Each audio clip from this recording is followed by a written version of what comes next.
just like rugby, business moves fast. At Fleximise, we keep it simple.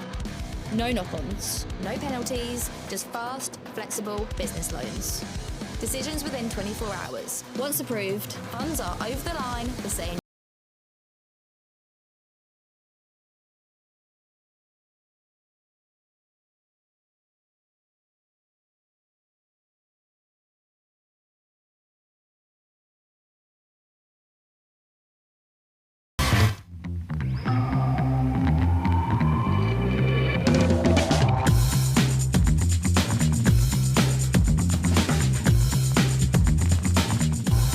John Fowler's, your local solicitor.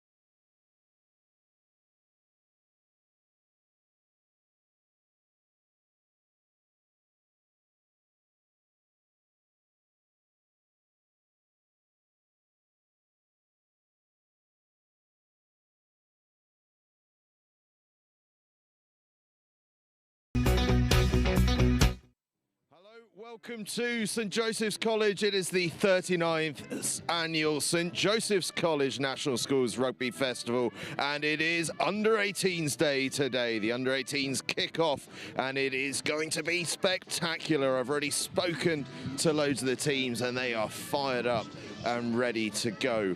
Before we get into all the Under-18s action though, a little reflection on yesterday in the Under-15s competition. The second time that's been held.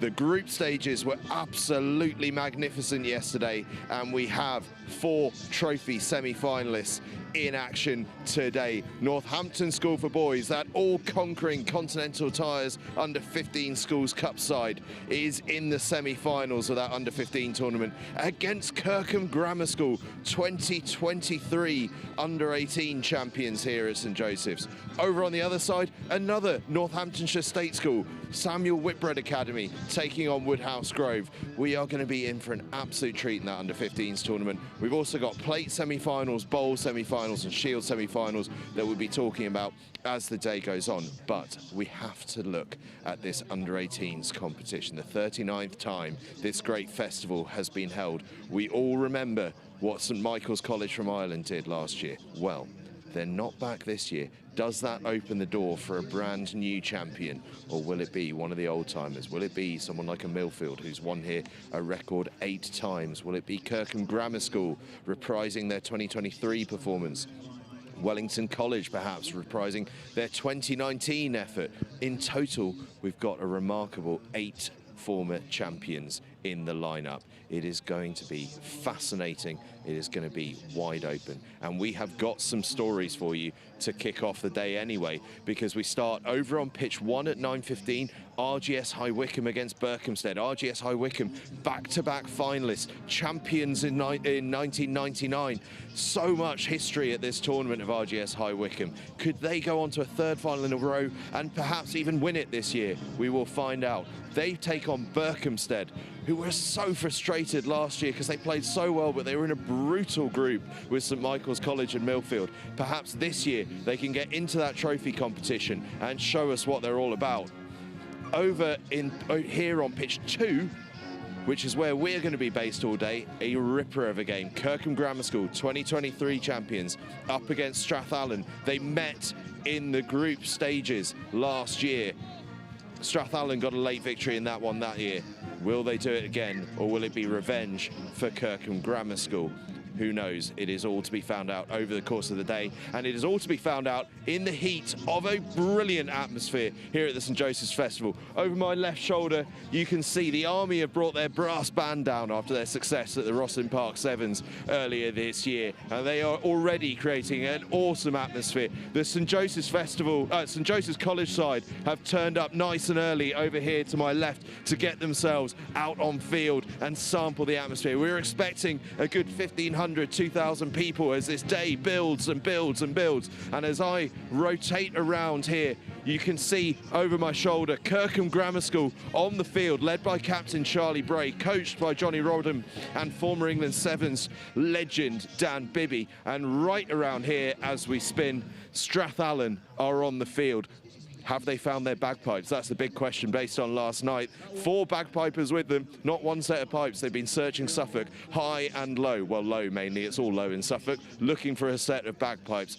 If they found one, this atmosphere is just going to go through the roof again. It is a massive, massive day. We cannot wait to get started. Under 18s day 1.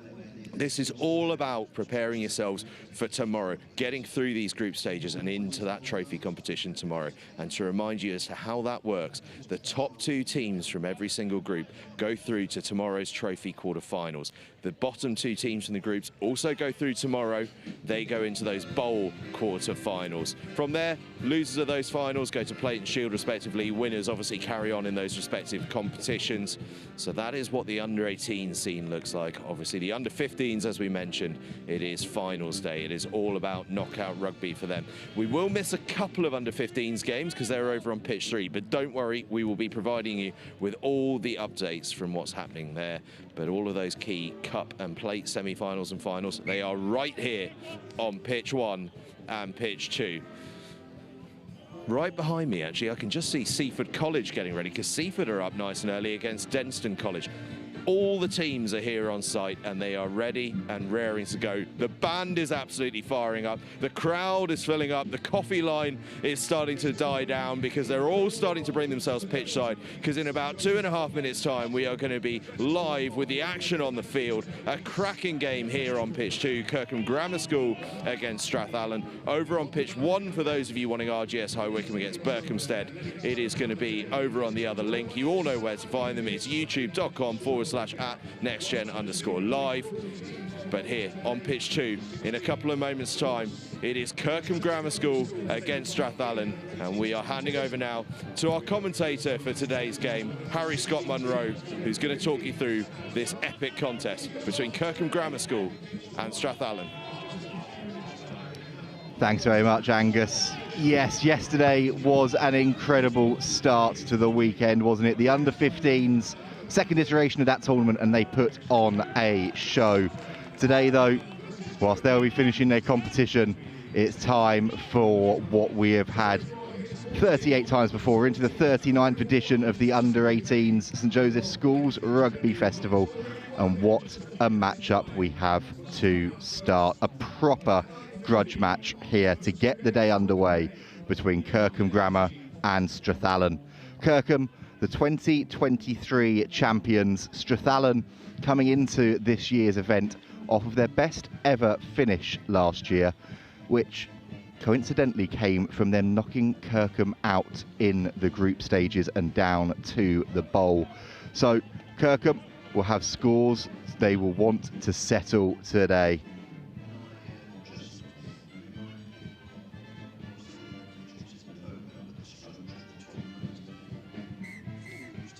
Plenty of young talent on display, and as we said yesterday, the stars very much of tomorrow, but also of the here and now, as they go through their pre-match routines and get themselves out onto the pitch.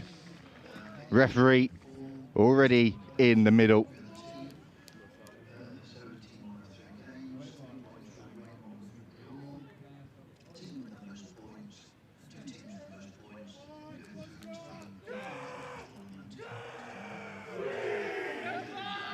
Just wanted to pause for a moment, bring you that atmosphere on the pitch from both of these sides.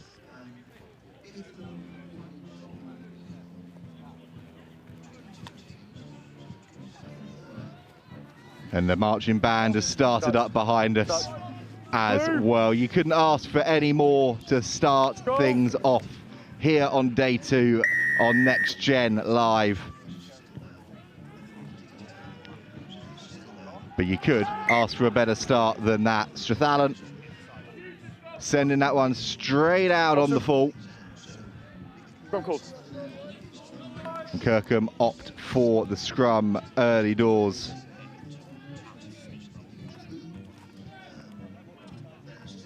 That was a start that Henry Shekalowski won't want to be revisiting anytime soon, but an opportunity for us to have a look at what both packs can do inside the first minute here.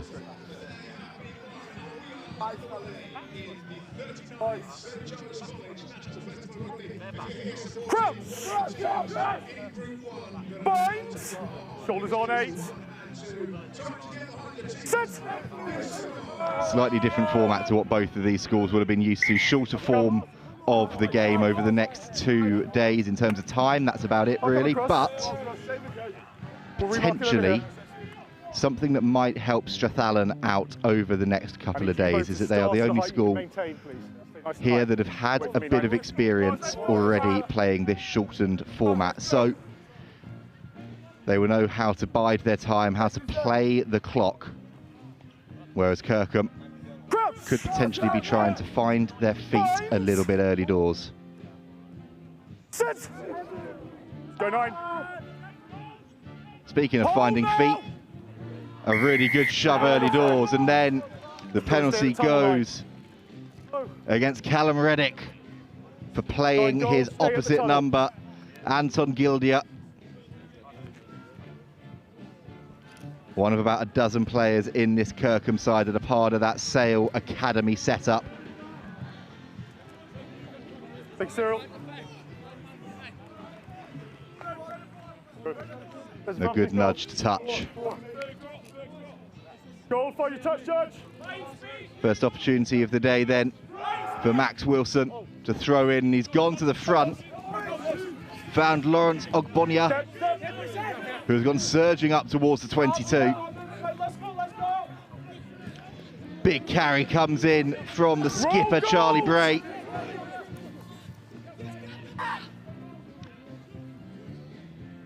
Oh, huge fend coming in there as well from Arthur Scrace.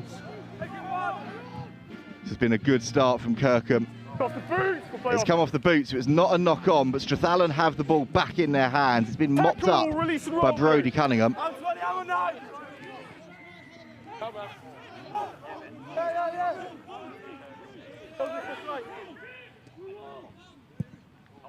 The ball goes back into the pocket. And to Hugo Johnson, who takes the safety first option, getting that one not too far up the field, but crucially into touch. 2 big steps, please, Gold. 2 big steps. So Wilson again, part of the Coldy Rugby Club, a Birkenhead boy, throwing in for his second line out of the morning. It's clean and they break off of the base. Lovely wrap around, and now here come Kirkham arriving at pace. Still charging into that 22. Ball onside. Dinking behind, it's a foot race. Who's going to win it? Oh, the ball bounces and bobbles up cruelly for Kirkham, kindly for Strathallan. Gosh. And they will breathe another sigh of relief. That bounced anywhere else. There were 2 Kirkham players on the spot, ready to lap that one up On the line for me early, and dot please. down for the opening try of the morning. Scrum advantage. Big collision in midfield. There was a knock on in the air from Kirkham, so Strathallan have got a little bit of free ball here. Tackle, release now. Now they look to spread it wide. Advantage is over. Hold blue. As Townshend carries forwards to number 13. A big shot comes in on Jacob Headley. And he's lost the ball, he's knocked it on, and this is an opportunity here for Kirkham. Penalty advantage. Penalty advantage coming for a high tackle. Step, step. Still play penalty advantage, blue. Big carry again coming in from Ogbonia. And the ball is worked wide now from Kirkham. There's space if they want to use it. They're happy to go route 1. Just a knock on. And we'll come back for the penalty for that high shot.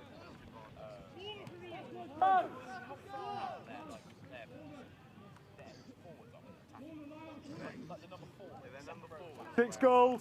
High tackle. Evan Oxley then.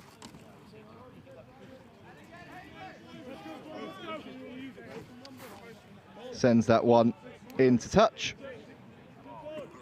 Oh, there's the front. That's a clear gap for me.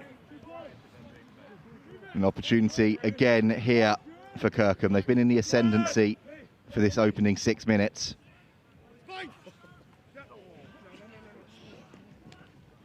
The line out wasn't exactly as intended, but it's tidied up by Harry Marsh.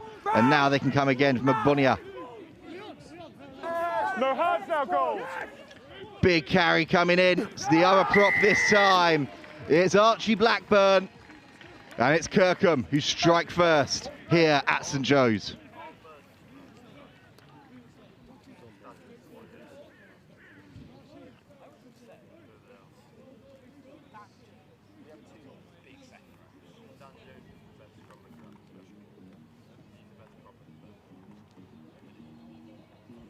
Just pure power, wasn't it? There was very little in the end that Strathallan defence could do. And after the tight-headed had a surge, the loose head finished it off.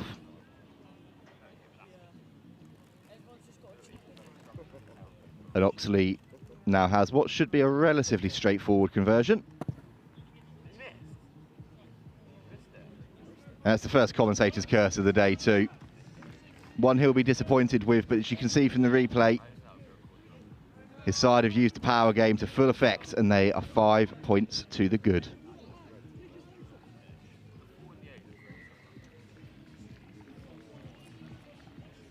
Have you ready? Strathallan taking their time to get up to halfway. Wanted to get that restart right after what happened the last time they took a kick-off. There goals. Use it now, Blue. Come on, Nate. Blue now. Come on, use it, Nate. Kirkham come away with it. There's a lot of pressure there on Gildia, but he's got it away well. Strathallan choose to field this one. Tackle coming in from Strace. Busby Walker with the carry. And now an opportunity down below us for Kirkham Get one. to get back and try and defend as Shekalowski goes through, the fullback for Strathallan. And this is better play from the Scottish school, but they're just getting wrapped up a bit in the backfield. Brodie Cunningham lost a few metres and then have to reset and go again. Here they go, trying to use that short side, but it's a wild pass from Johnson that flies into touch. Goal, here we are. Happy on you straight away. And gifts possession back to Kirkham. Anton Gildian there was just receiving a bit of treatment on the far side, so he's sprinted back into his 9 position, and there he is now with the ball. Boot to ball option. It's hanging in the air. It's taken well by Czechosłowski. And he returns with interest. Tied it up by Worsfold, and he finds Oxley, and Oxley is away. Back to Worsfold. Worsfold pins his ears back on the left-hand side. Great clear out, quick ball. And Kirkham with penalty advantage coming their way. Cope the next to carry into contact. Oxley again, forward pass. Ogbanyap thought he was racing in. Passes forward, 3 goals, offside. You can hear there from our referee down below as Fergus Gordon penalised for offside. And Oxley instantly pointing to the posts.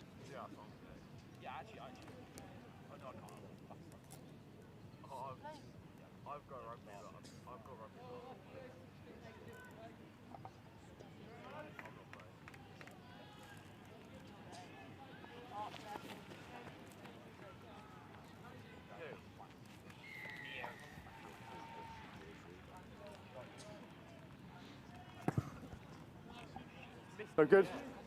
22. And Oxley, he's 0 from 2 off the tee.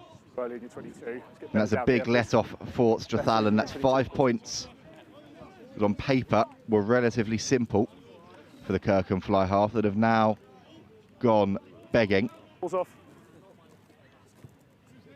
And they would like to hope that they will not come back to haunt them later on in this match. Dropout restart to get us underway. That's ripped, that's fine. And Strathallan have ripped the ball. Great work there on the floor. Roll blue!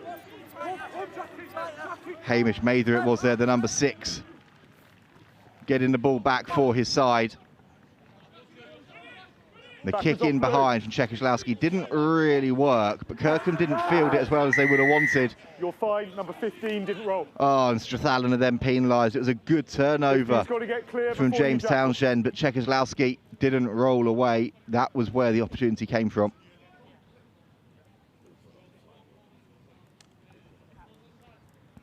You can see down below us, number 22, Jack Wilsden, on to the field for Kirkham now too.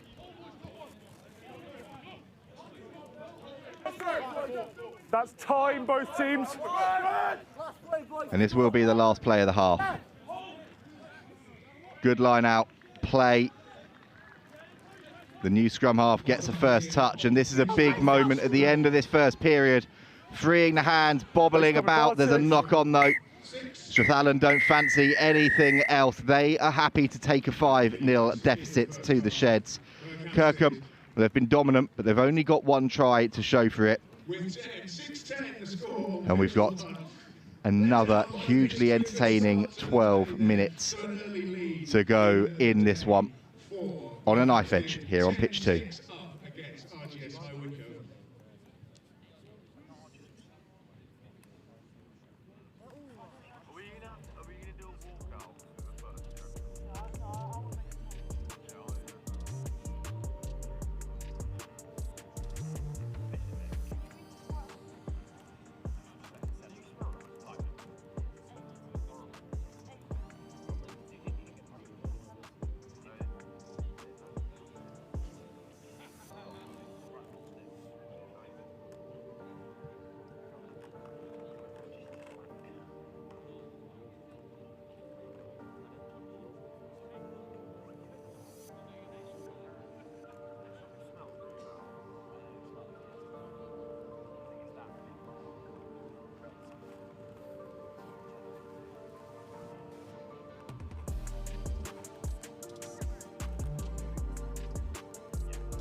Half-time messages passed on.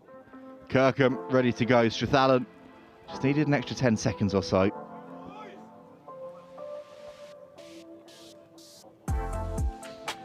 There are some new numbers on the field for both sides.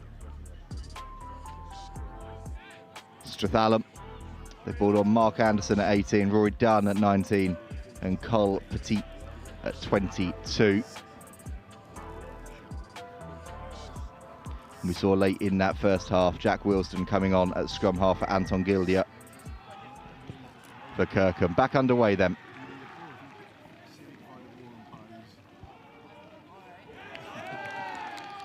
big instant carry from Strathallan as they look to try and overturn this slight deficit. And they're going wide early here. The tip on pass has drifted forwards though. Forward by goal.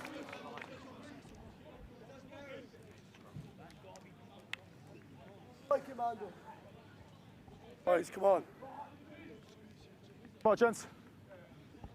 This is giving Kirkham a perfect opportunity right at the start I need you starting nice and high for me, please, gents. of this second half.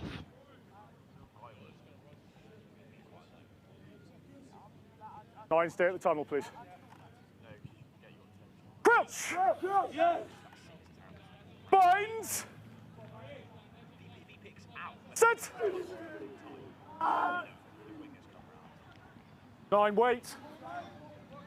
Backwards off blue. Oh, slightly lucky there for Oxley. It went backwards and it's tidied up by Scrace. Oxley, that was better. This is nice from Kirkham. Cole Cullum, the fullback, the next to have a surge, and then the skipper takes matters into his own hands, starts taking names in contact, and eventually is hauled to ground. Oxley again, now they're looking to spin this one wide. Big tackle comes in on Cullen, and the turnover is great from Strathallan. Turnover's good. Then goals holding on.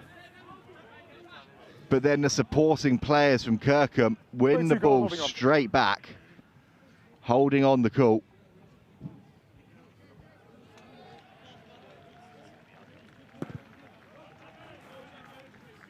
And that's going to be very tight. Oh, that is as perfect a kick to touch as Oxley could have wished for. You're half a step off. Put his side 5 metres out. And Wilson now will look to go through that familiar routine. And they set it up round the back to the skipper, surging forwards, surging over the line. It's Charlie Bray, and Kirkham have 2.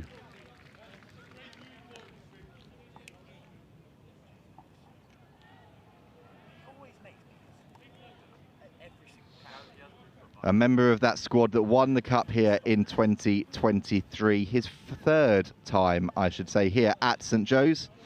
The skipper, part of the Sale Academy, and has played England age groups. And that is the definition of leading from the front.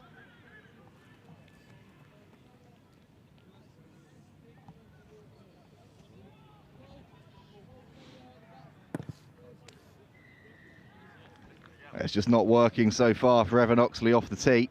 Thank you, Cyril. Keep pushing the back for me.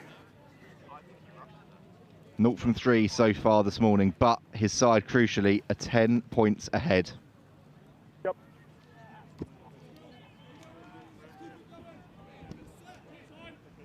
And Strathallan know that they need 2 scores to have a sniff here. Ready?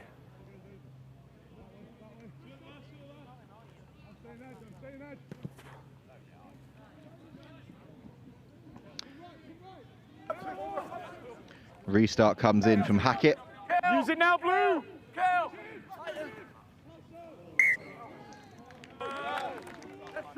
Forward pass. And a forward pass has given an opportunity straight back to Strathallan.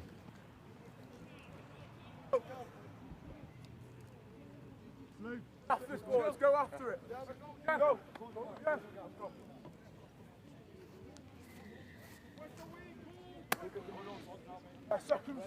They are by no means out of this, but they are going to have to make sure that they score next if they are to have a sniff. Binds! Set!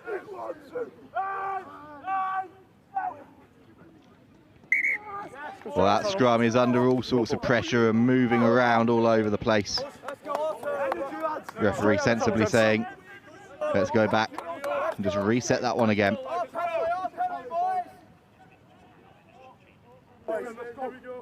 Everything just squeeze, boys. Everything squeeze. Seconds out.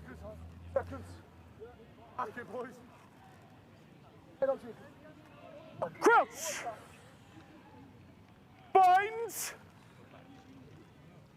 Sit. Hold now. So much pressure coming on at scrum time. Strathallan somehow have got that back on their side, and now they come surging forwards. The ball completely misses Hackett. Tidied up by Shaw, and then a forward pass. First one's fine, second one's clearly forward. Oh, down below us, the Strathallan boys are not happy about that. Here's your mark.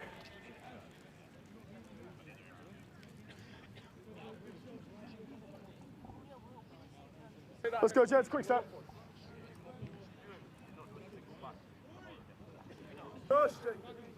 Just come back, I step. Gold. Off, step off the mark. Crouch! Binds! Sit! Kirkham won't mind it one bit, though. They have the advantage on the scoreboard. They've got the ascendancy at scrum time. And crucially, they've still got their ball in their hands. Will Kelso there. Charge down. It's charged down. And it's come back on to Strathallan's side. It was Cunningham that made the charge down. He's gingerly getting back to his feet, slightly dazed after that one. His team are going to need him to get back into the line if he can. They're starting to break now, pushing forward through Townshend up to the 22. Fine for me.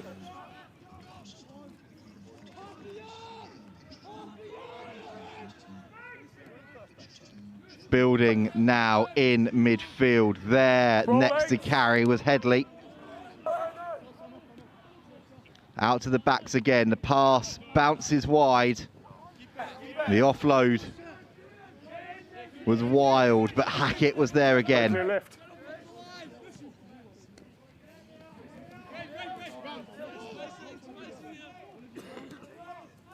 Strathallan still building, but not making much headway.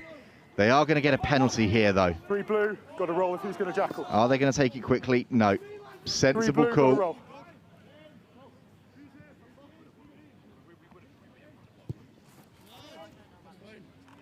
Happy. But Anderson. I'm happy. Oh, I thought he might have put that one long. He's repeated the trick that Evan Oxley did a few minutes ago and put that one in as close to a perfect spot as he could.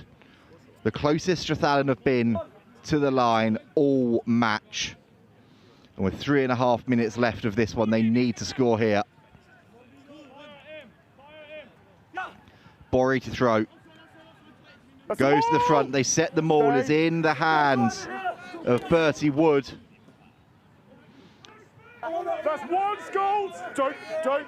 They're crabbing sideways. They've got to get this one going forwards. They're doing that now. That's backwards off Gold.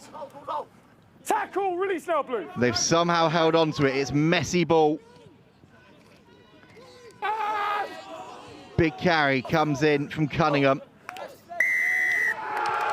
But Kirkham get the penalty. You can hear the roars from the Kirkham team down below us. They know how big a moment that is.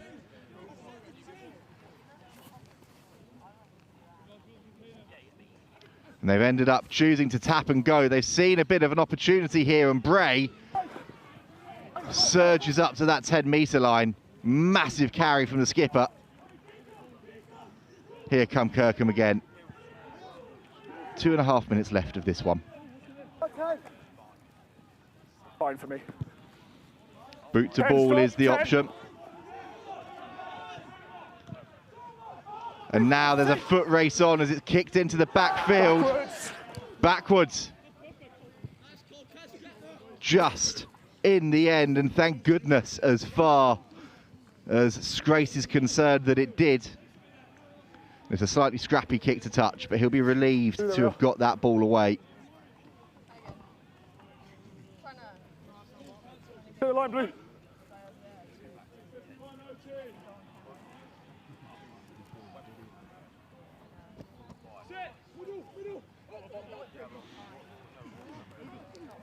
Oh, big shot coming in at the back from Bray. The line-out was overthrown. Strathallan tidied it up well.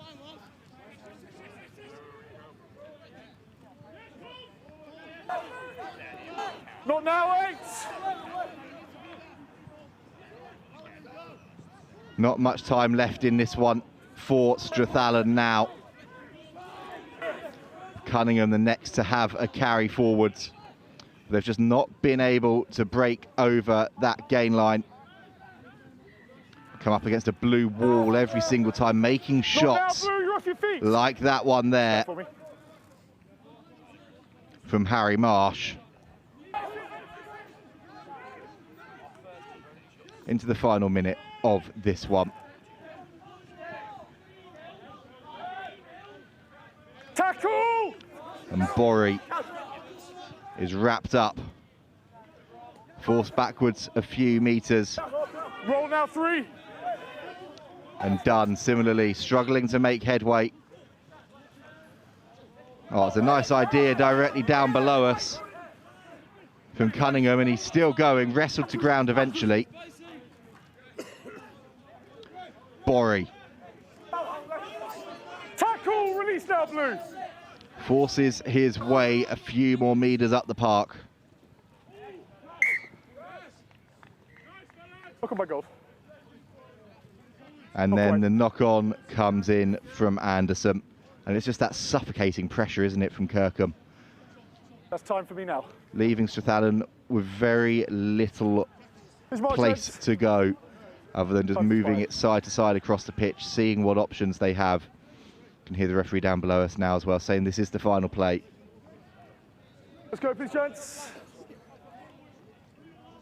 Hold this one.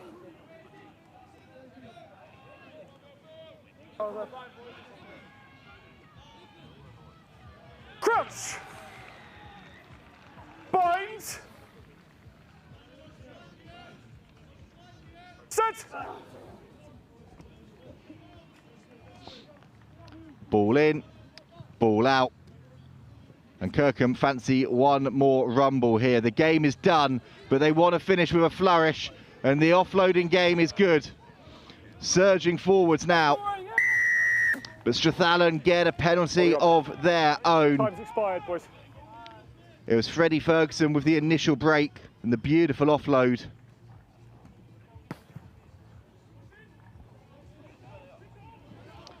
That touch effort, though, is missed. And Kirkham say that's enough of that. Kick that one out. And they have started the way they would have wanted to. 10-0 victors over Strathallan School. And a little bit of revenge for last year. The 2023 champions have started their campaign with a win. Next up here on pitch 2, it's Cheltenham College taking on QEGS Wakefield, and Mia will be with you to talk you through that one. Rugby, and I'm pleased to say I'm with a proud Burhamstead ultra, 1541. This is Paddy, father of PJ Ludlow, the Burhamstead second row flanker. Well, I was delighted with that start, Paddy. First of all, what a great venue and what a great event today. Some brilliant running rugby. You got me? Right, I've got Johnny Rodham. Very, very quick chat, because I know we're on a quick turnaround here, Johnny, but off to a good start. Good win there against Strathallan. Got your own back for last year. Yeah, it's always good to get the win when everyone's nervous and it's that first game, so lots to work on with the boys, but yeah, happy for the lads to win and just settle down now for the next hour and regroup. That's the thing with the first game, isn't it? Just get it out of the way, get it done, get the nerves settled. Yeah, settle down, and it looks like we've lost our scrum half for the festival already, so we're going to have to do a bit of rejigging there as well, I think. So. Well, we said it last night, didn't we? Squad depth is how you do this thing. It's going to come into its own now. Yeah, exciting to see what other lads can do when they get their baptism of fire. So. Best of luck for the rest of the weekend, Johnny. Enjoy. Catch you later on. Johnny Rodham there, Director of Rugby at Kirkham Grammar School. Up next here on pitch 2, we move across to Group 2. Cheltenham College against QEGS Wakefield. QEGS Wakefield, the champions in 1997, and the reigning Continental Tires Under-18 Schools Cup finalists, up against Cheltenham College, whose head coach, Ollie Morgan, is a former player of the tournament here, is Ollie. Cheltenham College are in flying form, so this is a massive game. And I tell you what, we've got a little bit of time, haven't we? We've been such a rush all weekend to get ourselves through between games, so we've actually got a little bit of time to relax. Cheltenham College, if we spin round here, are just going through their final little bit of preparations over there. And as I keep spinning round, you can see QEGS Wakefield have made their way onto the field. Both of these sides playing sensational rugby at the moment. QEGS have only lost one game all season to date, and it is a similar story for Cheltenham College, who have been super, super competitive. Right, both teams are on the field. They're ready and raring to go. So up to Harry in commentary. In fact, no, it's not. I can see Mia Sherazi up there. It's Mia on commentary for this one. Cheltenham College against QEGS Wakefield. Yeah, thanks, Angus, and very excited for this one. QEGS, a big name in schoolboy rugby, with alumni such as Mike Tyndall, a name we all recognise. And in the red and black is Cheltenham College. So after 1 year away from St Joe's, I'm sure they'll be raring to go again. They've had a good start to the season, beating King's Worcester and winning 75 up from Monmouth. They've never played QEGS before though, so in the press conference last night, they were saying this is their most exciting match of the tournament and a nice one to start their day. Their best festival performance for Cheltenham was 10th, so I'm sure they'll be hoping to do better than that. And QEGS last winning the title here at St Joe's in 1997. And it'll be Cheltenham who'll kick us off.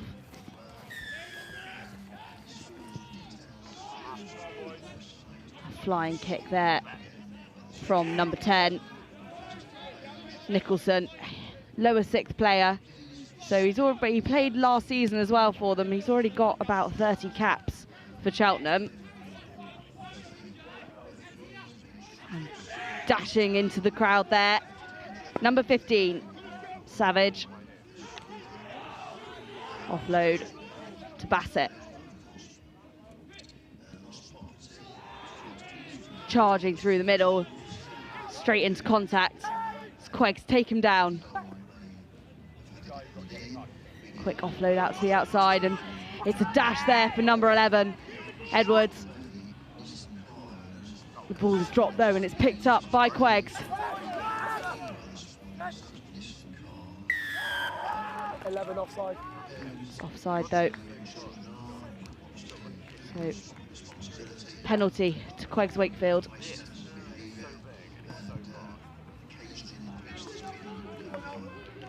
Kicked out to touch. Yeah, ball's there you go. Fine. I'll manage that.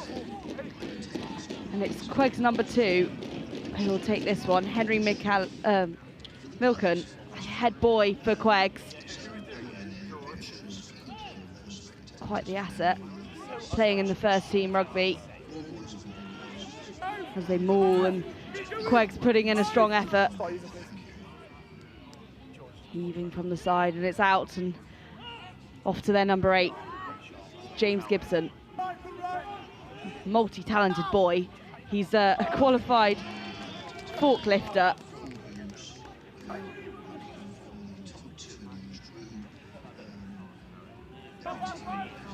QEGS bringing a highly qualified team. Hands away, 7! Box use, please. QEGS just slowing the game down, and it's a kick, but it's intercepted by Barnard, who takes the run, and it's a try for Cheltenham, and the first one of this fixture. Quick thinking there by Cheltenham. And the kick will be taken from that far side.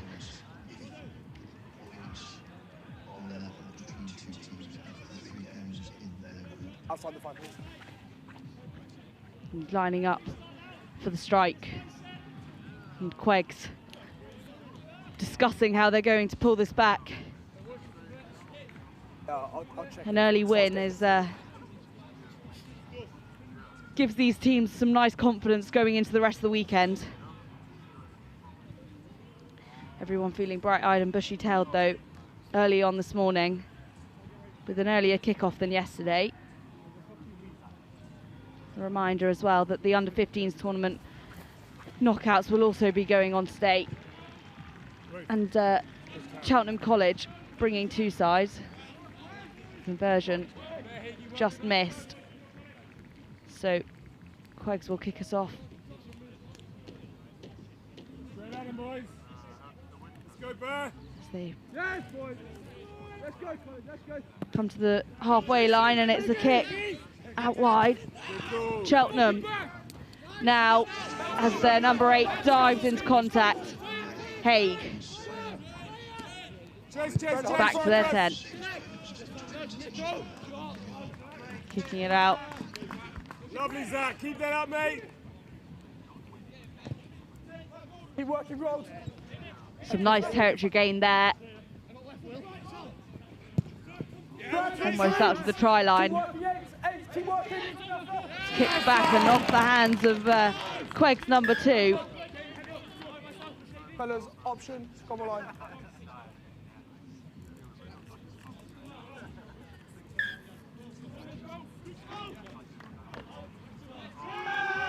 No. It will be a scrum. As these front rows prepare to lock horns for the first time here today.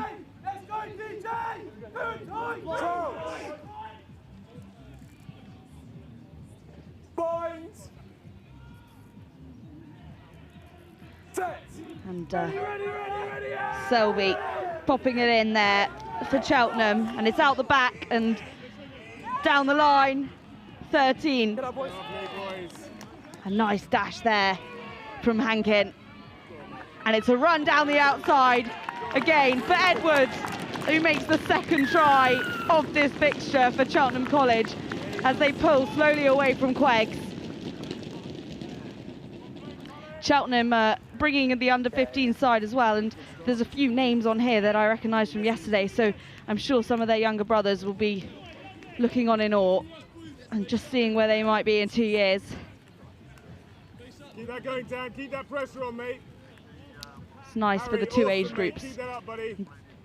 Those under-15s learning from the older boys, and also travelling up and probably staying in the same hotel. And it's what sport's about, bringing people together. 10 now. Lining himself up in a similar position to where he was before, as Nicholson makes the kick, and the kick is good.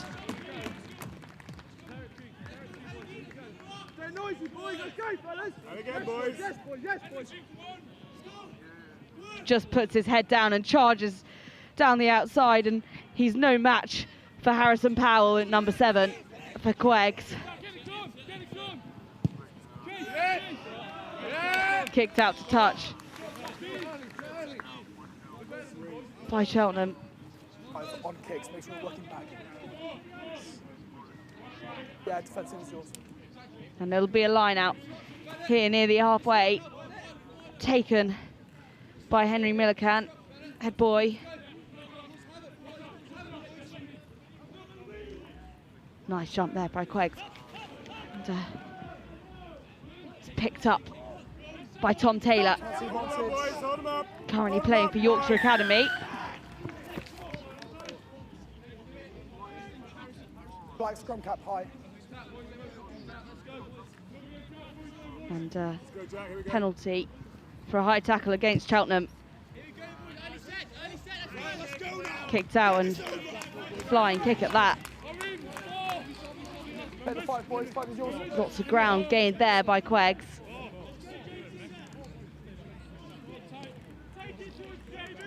Gents, has the feet behind the line, please. They'll be anxious to get those few metres to that try line. And a nice leap into the maul as they push forwards. The support coming in there from the back as the boys heave forwards. You can see the end in sight. Whistle's blown and penalty awarded to Cheltenham. Much needed one, but opting for the scrum.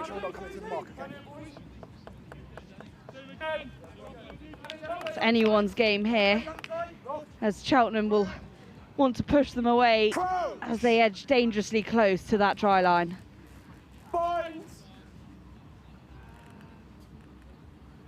Tension building now,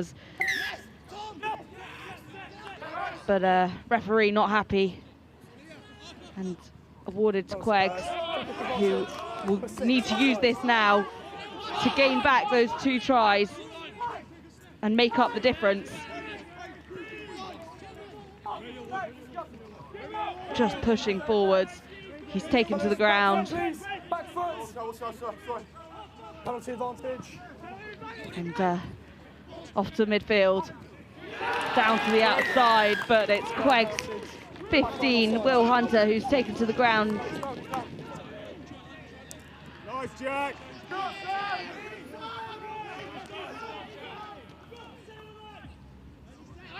Penalty now to QEGS. Given another chance, but time is off. They can have a chance to regroup and think about how they're going to use this ball now.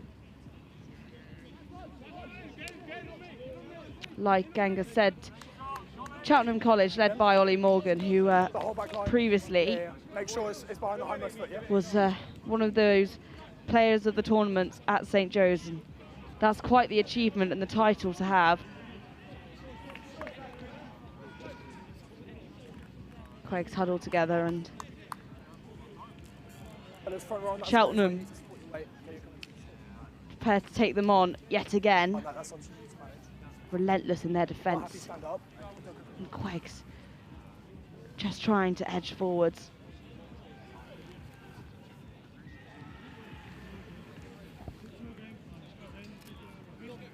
A big day here at St Joe's with some massive names in the mix.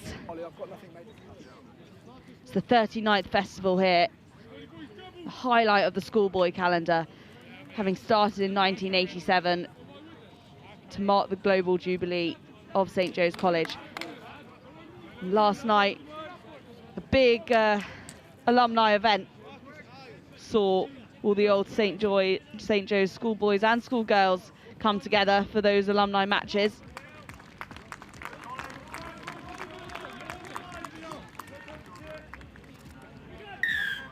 Lots of those ex-students will be here to watch today. And number 10 makes a dive, and it's the try for QEGS. Number 10, Marcus English, former scrum half, and in his final year at QEGS.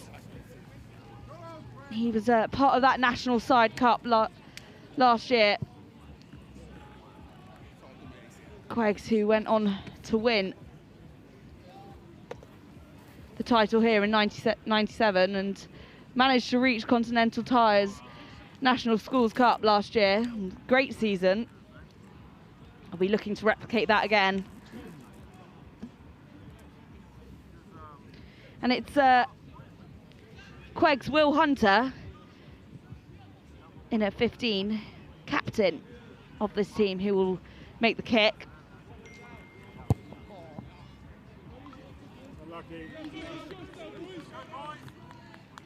And it's unfortunately missed there, but making up that difference. Great tackle, Jack. Keep that up, mate. Just one try in it. They need a try and a successful conversion to make up the 7 points. Just 24-minute matches means every try counts. QEGS gaining the territory back. The ball goes from Savage to Nicholson. Nicholson who kicks it forwards, and QEGS Marcus English just dropping it. Unfortunate there for him.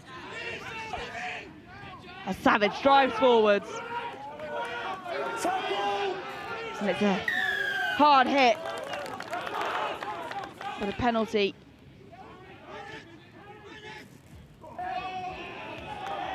Bennett there. Hitting into contact as he offloads down the outside. And will it be another one for Edwards? He's just intercepted by QEGS, and another penalty awarded. Got a number on it. High tackle. Against QEGS though this time. And this could be helpful for Cheltenham as they find themselves near the try line.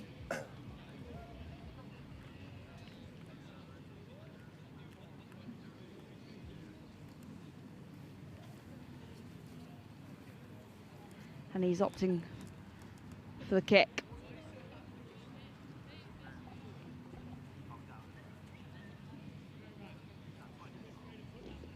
Nicholson.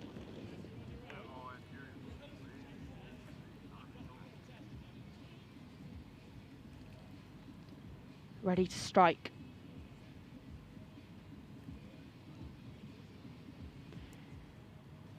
And it's silence here at St. Joe's as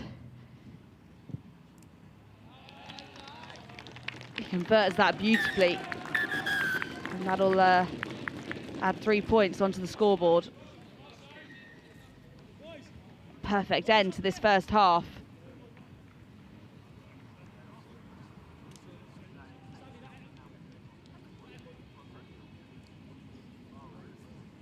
Fantastic kick and goal on the pitch, just makes it 15-5 and equal in the match.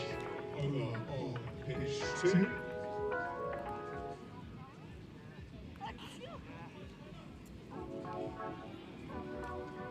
In a few minutes' time, we start, restart, I should say, the under-15 tournament. So that's going into its two final phases today, and the first game.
Ollie, good to go. Ben.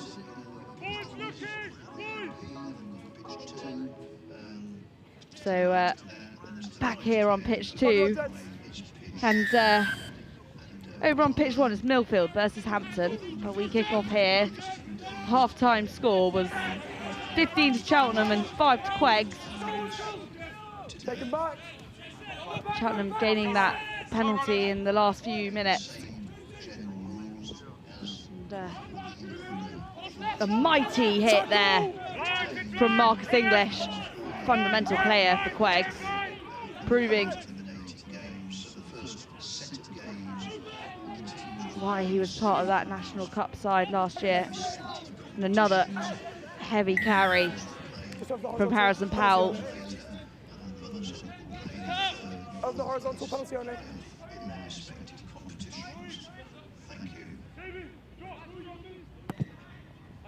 Let's go.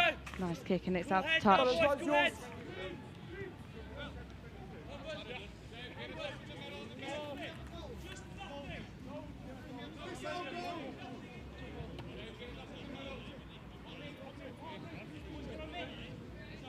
Fellas, on the AR, please.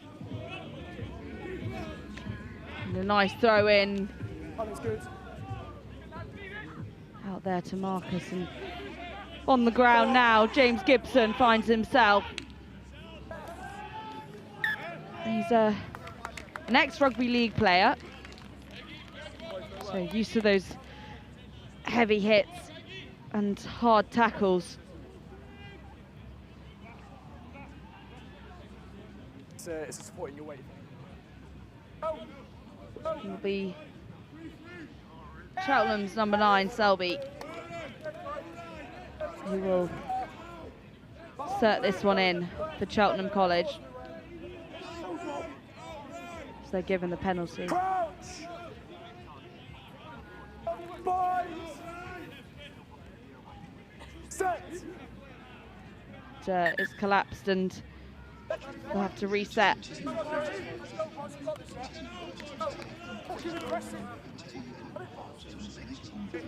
Just see the touch lines filling up now, particularly over on pitch 1 as I look up.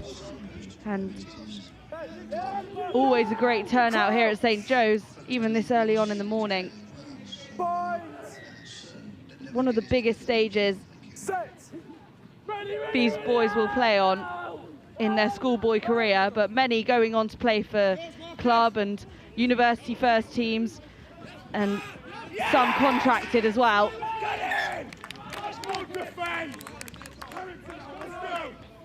So it's going to be a line out. It'll be a QEGS line out as Milken takes this one in that fabulous scrum cap of his.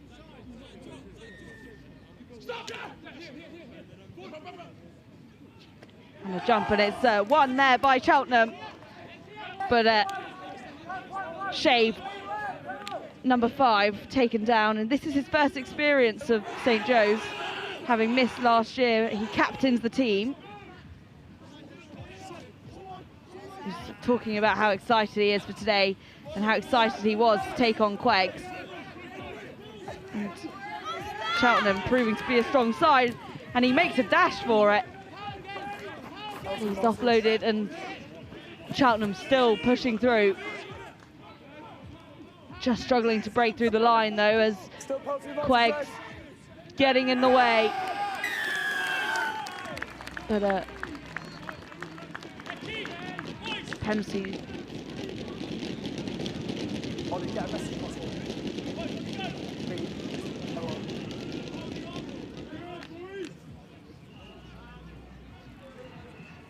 And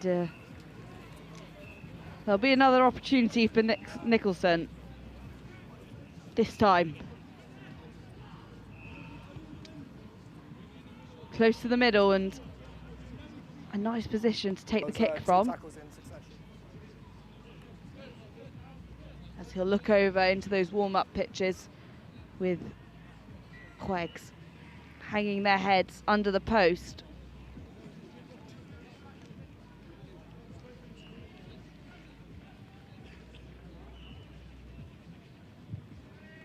taking his time, and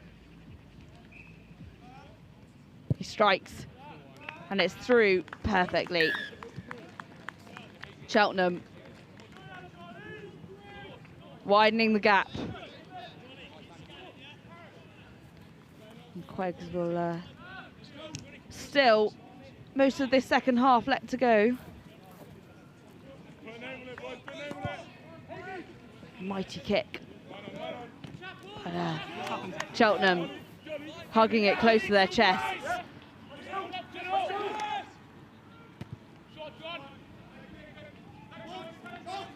As Cohen leveraging it forwards. For Marcus English back into contact. Strong defence here from Cheltenham. Out the back, and he goes for the carry. Joe McCann, vice captain, in at number 5 for QEGS. And a penalty given. 12, roll. Cheltenham not rolling away there, and it's out to touch with a fair few yards gained.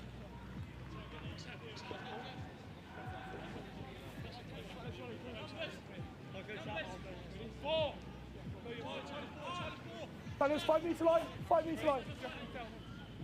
2-2, 9-2. QEGS now finding themselves in the safety of their own 22, but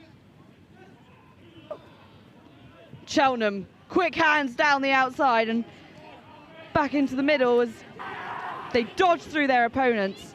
But he's finally taken down just on that halfway line. But quick to get back to it, and the boys look for a break. No advantage, just forward over there. An advantage now to QEGS. Number 3, roll. Oh, here.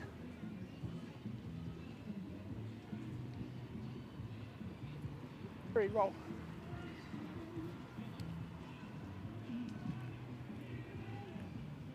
And I'm not sure which team it is, but it's quite the commotion going on over there in the warm-up pitches as the other teams prepare for this heavy day of playing, and it's quite taxing on the bodies of these boys as still only under 18s, tournament styles,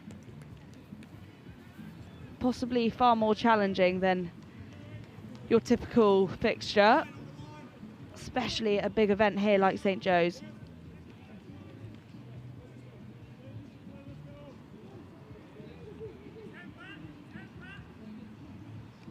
And it's a line out. Over to number 8, Haig. But the referee's whistle's blown. QEGS making the run, just bouncing out the hands of Marcus English as the ball goes down the line. He looks to pass, but he doesn't do it. He breaks through and taken down by Cheltenham. Quick to get on top of him, but just a slip of the hand there. 10, high. By James Gibson. Unlucky for him as Cheltenham used that opportunity to hone in on him. QEGS still making up the ground and finding themselves back where they were just moments ago. Unfortunately, not able to make the try, and could this be second time lucky?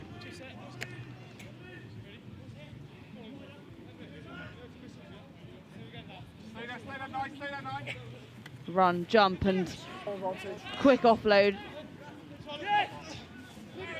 as they rip the ball away, and Cheltenham head down and diving through for Mackin.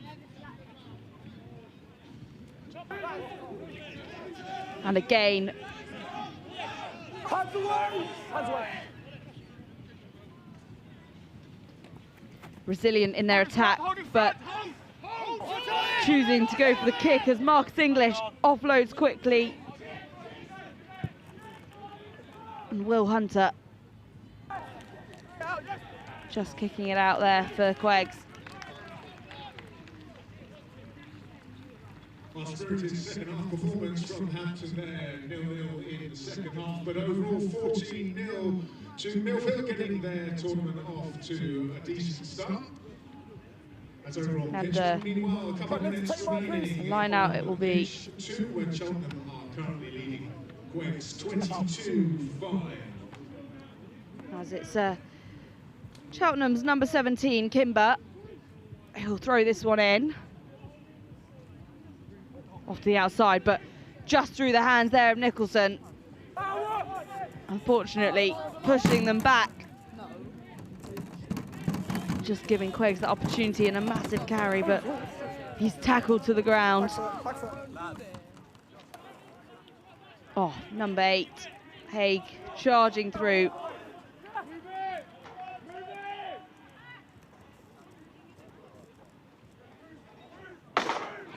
Just slipping out of his hands there, but they managed to make it.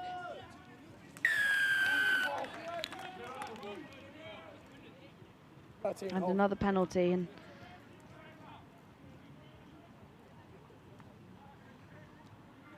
QEGS will look to gain some ground.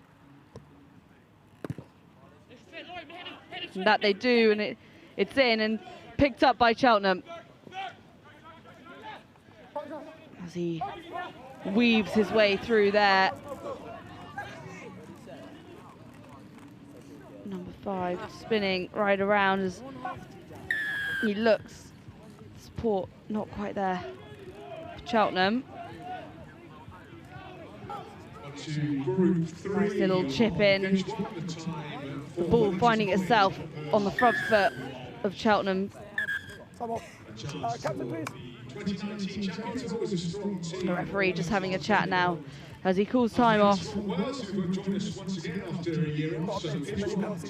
have a word, please. Watch out this.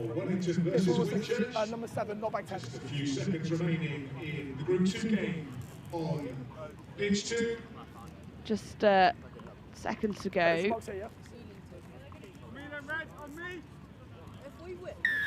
Number 7, never back 10. Marcus English.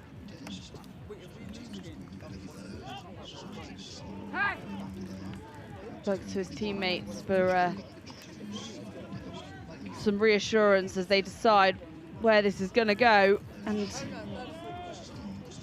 they'll try to make one final try. But Cheltenham already pulled away with 2 tries ahead.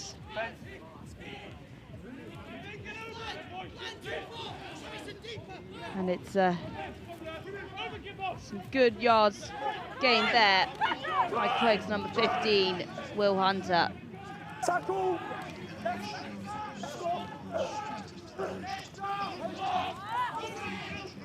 And it's head down and pushing forwards for Ewan Walsh, an ex-Trinity boy.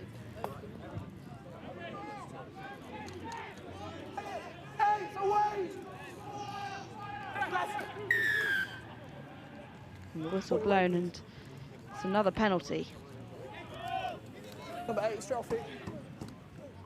Number 19, Henry Wareham, quick off the foot there, and it's a dash down the outside by 21, Jaden Calabay. And a try for Jaden.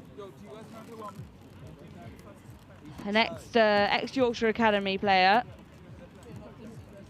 Also one of those players that made it to the Continental Tyres Cup last year.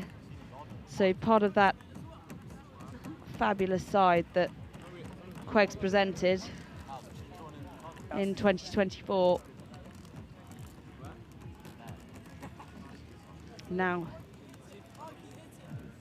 playing as one of those old boys.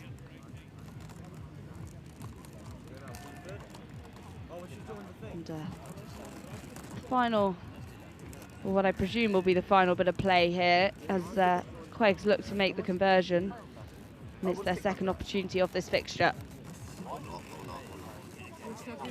Unfortunate there, just bouncing off the post, which calls for the end of this game. But stay tuned, because You've got Harry back next. Seaford College versus Denstone. Wakefield 10. So wins in Group 2 in the opening matches.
Welcome back then. Denstone College taking on Seaford College here on pitch 2. And the brass band is serenading us with a little bit of Robbie Williams in the background. Let me entertain you, they say. Well, we have certainly been entertained in the first 2 games on this pitch this morning. Time on. Underway then on pitch 2. No messing about. Denstone College kicking us off. Seaford responding in kind. So Denstone are in the maroon with the blue. Seaford in the white and navy. I'm here, gents.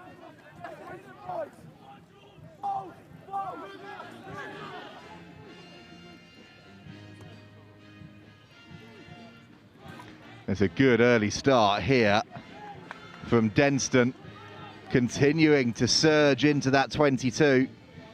Ball comes out into the hands of their 10. That was Jack Dimmock. And he got the offload away, but then the maul has been affected by Seaford. And then, oh, they've collapsed it. Penalty goes against Zach Watkins. Number 3 white. Option, gents. So shot has been called.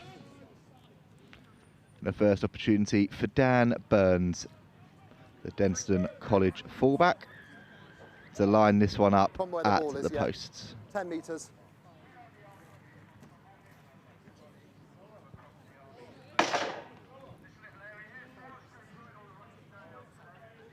Now, I'm not going to put the curse on him as I did with Evan Oxley earlier in this fixture, where I said it should have been a pretty simple conversion, but he ended up missing it in front of the posts.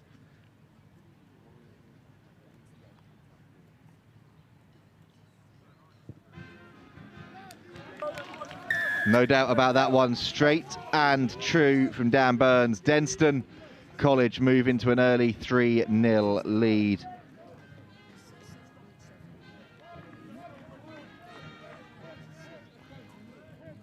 Right, 50. Yes. Back underway then.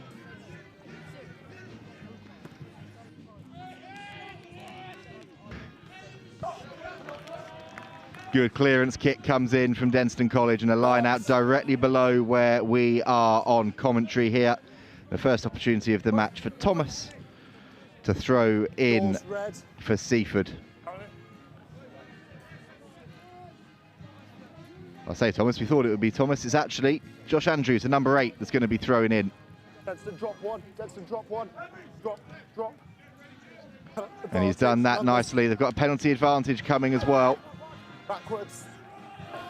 The ball's gone backwards first time of asking, so they can have a second bite of the cherry here. A few mixed up numbers out there for Seaford College as they look to try and respond. Start to Jova. And they've used the advantage up, kicked it away. Denstone come back and oh! Jack Dimmock is marmalised in contact. That was some shot coming in on him. Hands off. No. Jack Golding taking names early doors. And he kept his body in there again, made the hit on Finn Charles, the skipper, the Leicester Tigers Academy man, and then there's a knock-on from Denstone College, and that power game from Seaford in defence has given them an opportunity. Let's have a look at this shot. Oh, that is as textbook as you could possibly ask for. Brutal tackle. Okay, gents, balance before ball comes in. Balance. Let's go, Seaford. Crouch. Fight. See what happens here at scrum time then. It's moving about a little bit. Seaford are under all sorts of pressure, but illegal pressure. You can hear there Joe Woods from Denstone penalised for driving straight up. And shot is called from Seaford. It's a strange one in this format of the game because it's so much shorter. And because it is group stages and straight into knockouts, every point feels important. Every game is important as to where you end up in the final reckoning. It's almost like de facto knockouts straight from the start, and that's why you've seen both of these sides early doors opting for the points.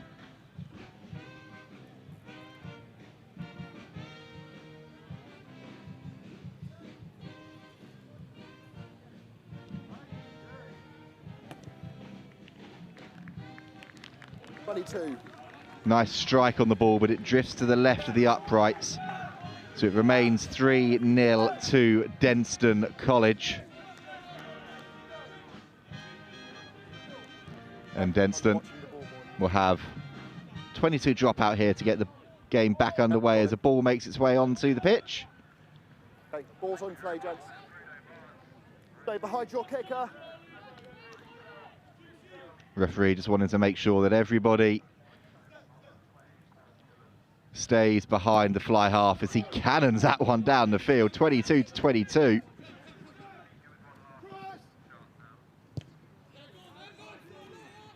And that is a great nudge. The 50-22 was on, but it's tidied up by McGuffin. And he chases after his own kick. Adam Churchyard, the fullback, responded in kind, and they've got the ball out there to their left winger, Ethan Carr. You can't miss him with that bright green scrum hat. He got the offload away, but the defence from Denstone was strong. And they forced Seaford into touch. They've got a line out just inside their own 22. Make sure we match numbers, gents.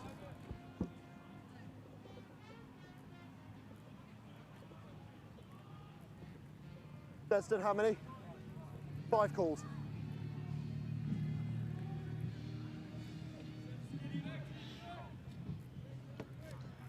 Five-man line out the call then. Under a lot of pressure. But Charles takes it rising highest, the skipper for Denstone. Backwards. Scrum advantage. It's a bit scrappy, a little bit messy. There is a scrum advantage coming the way of Denstone. Advantage over. They're happy to clear. That is a great touch finder. Jack Dimmock there with a wand of a boot to clear the ball up the field for his side.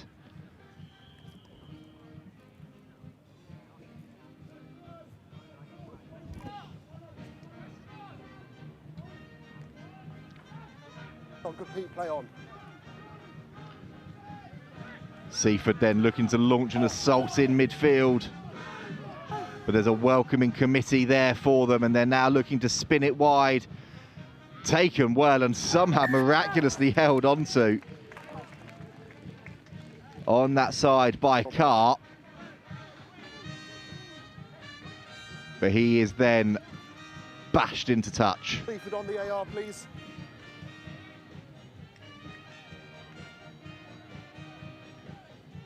Denstone, let's go, please.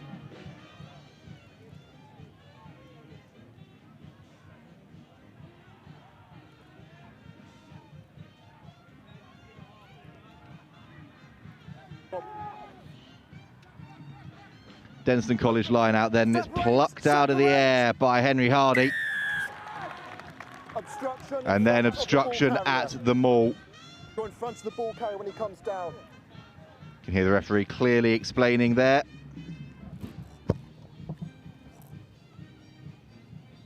Obstruction, 8 red. So obstruction is the call against Charles. And it's been a game of kickers having the ball on strings thus far. Angus Ford, Red. well, channeling his namesake that wears that 10 jersey for sale there. What a boot that was.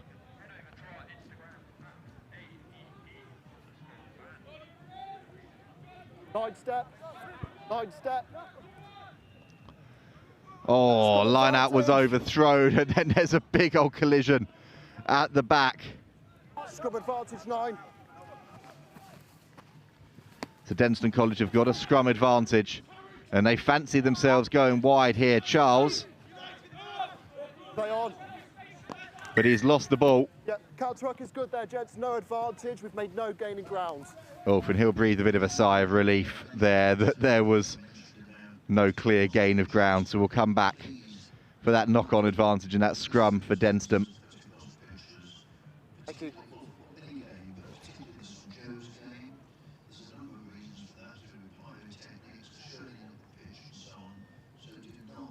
One. Level on the drive, not upwards.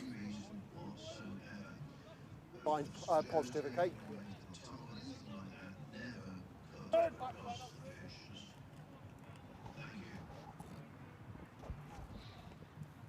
Scrum time then, Noah Pimp with the ball in his hands. Sorry, Jesse, I can't hit. Just got a bit of time off here. Sorry. Back, please. Thank you.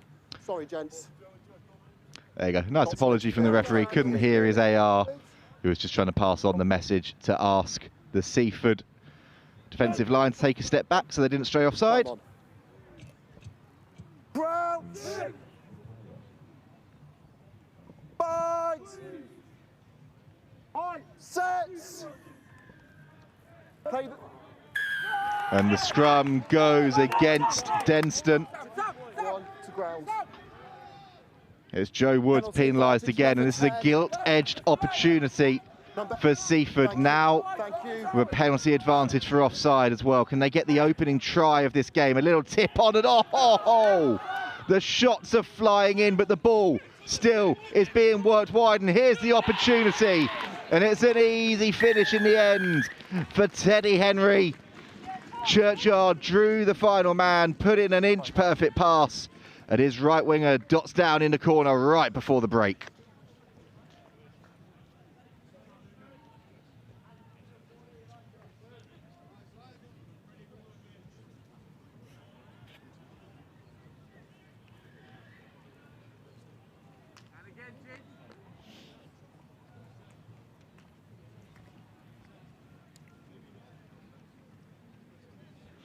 Wonderful work from Seaford.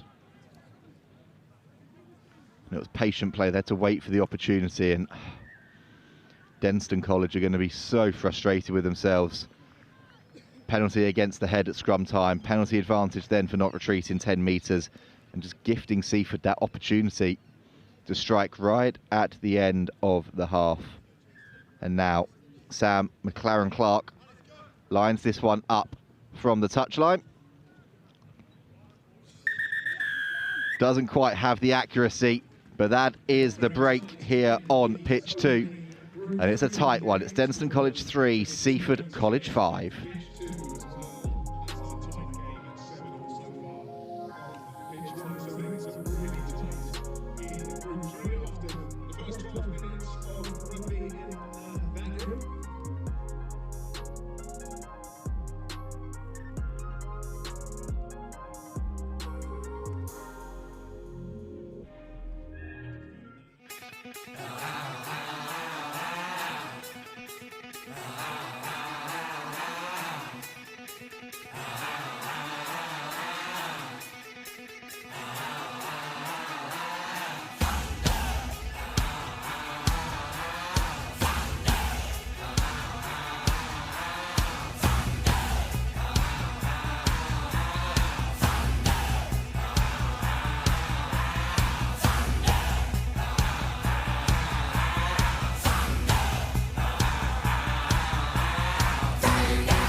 Half-time messages passed on here on pitch 2, and it's been a nail-biter. It's Denstone College with solitary penalty, Seaford College with a solitary try at the end of the half, but in reality it could not be tighter.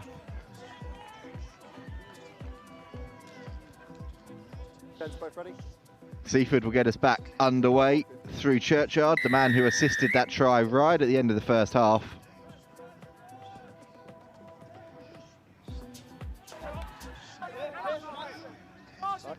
And Denstone, having controlled the majority of a cagey open in 12 minutes, with 2 errors at the end that gave an opportunity for Seaford to strike.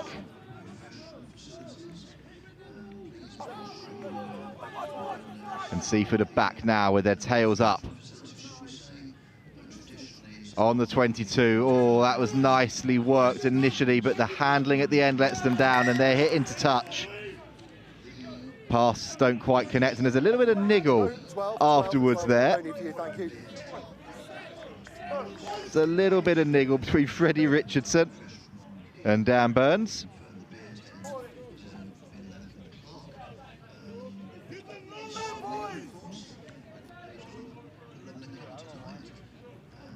How many?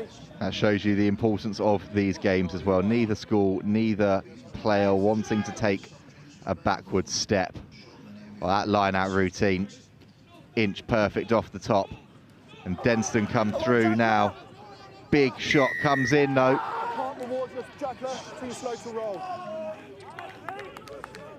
8 white, too slow to roll.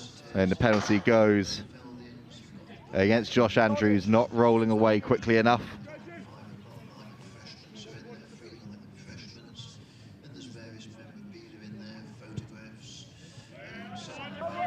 Now that ball got dangerously close to us up in the commentary box here. Plenty of airtime on that one.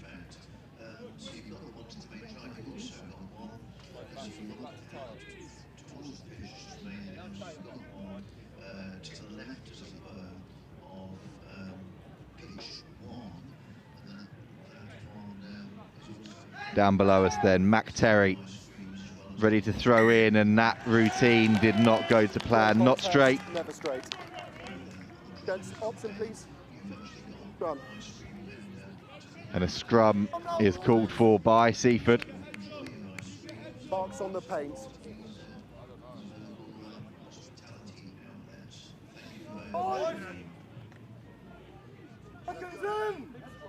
One. Further forwards on the again.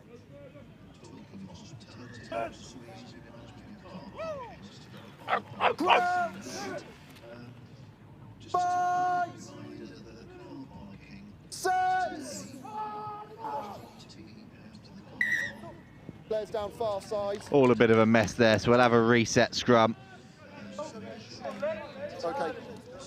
And again, good call from the referee. Bring your feet further forwards, keep the binds high. Okay? Making sure everything is safe and set.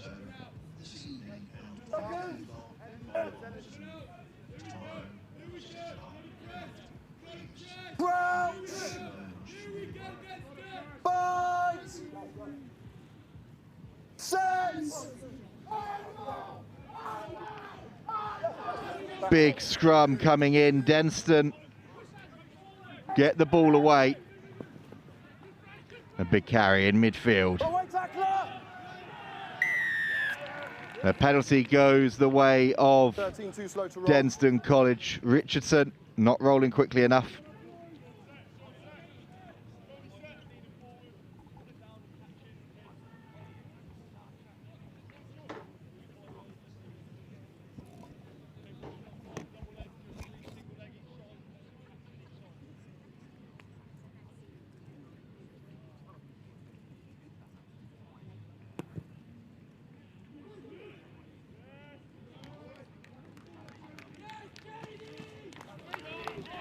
Oh, that was on the money there. And this is a perfect opportunity now 2 minutes against 8 and 13. Speed it up, please. for Denstone College to try and hit the front again.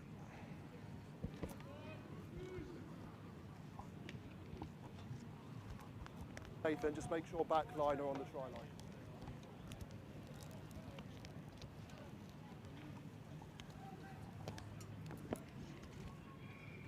Line out routine is good. Penalty advantage coming after the man was taken out in the air. Denstone looking to keep it moving forward, trying to find a score that will edge them back ahead. Advantage, 5 in the air. Well, they are going to get a penalty to start with at the very least. Taking the man in the air, 5 white. Hands up, hands up. They're going to have a tap and go and a trundle forwards with a bit of a Irish rugby style set play. Charles went close. Now they go to the big men again to burrow over. And it's Joe Edmonds who puts Denstone back ahead. Seaford questioning whether that one went over the line, but the referee saying that he saw it, he was happy. And the only thing that matters is that Denstone are back ahead.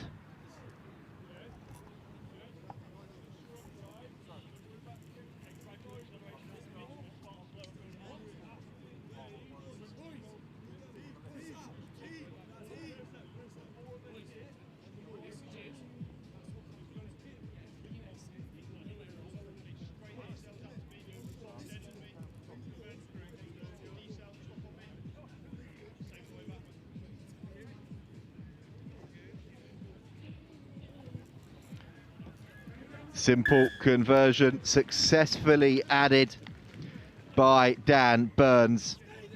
And a really important one that as well, because it stretches the lead to 5. And in a game that has been as tight as this one has, that forces Seaford to not only score a try, but convert it if they want to get the result.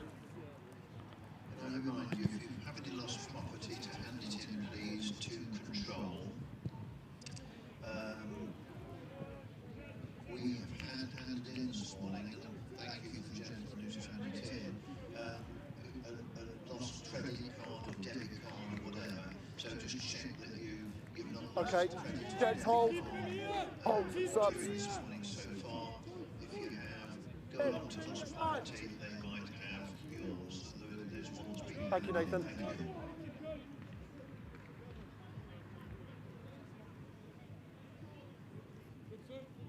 I'm happy.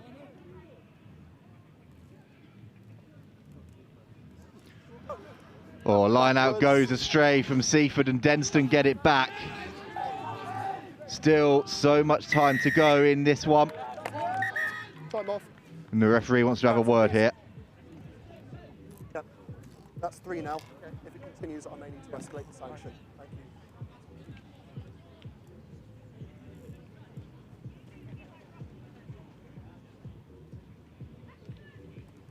Tackler not rolling away.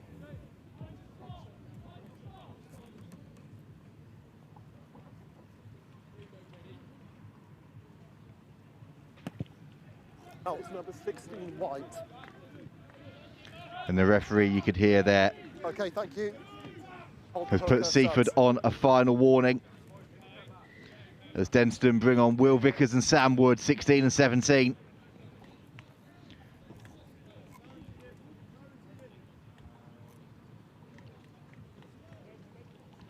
Trying to see this one out.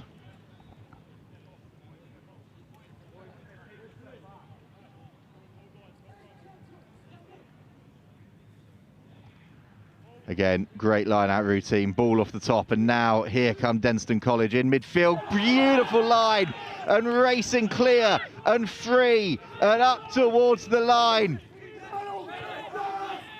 Marcelo Forniali was metres away. There's a penalty advantage coming, but Denstone don't need it because his centre partner, Joe Henstock, barrels his way over, and now, surely with a 10-point lead, Denstone can see the finish line in this opening game.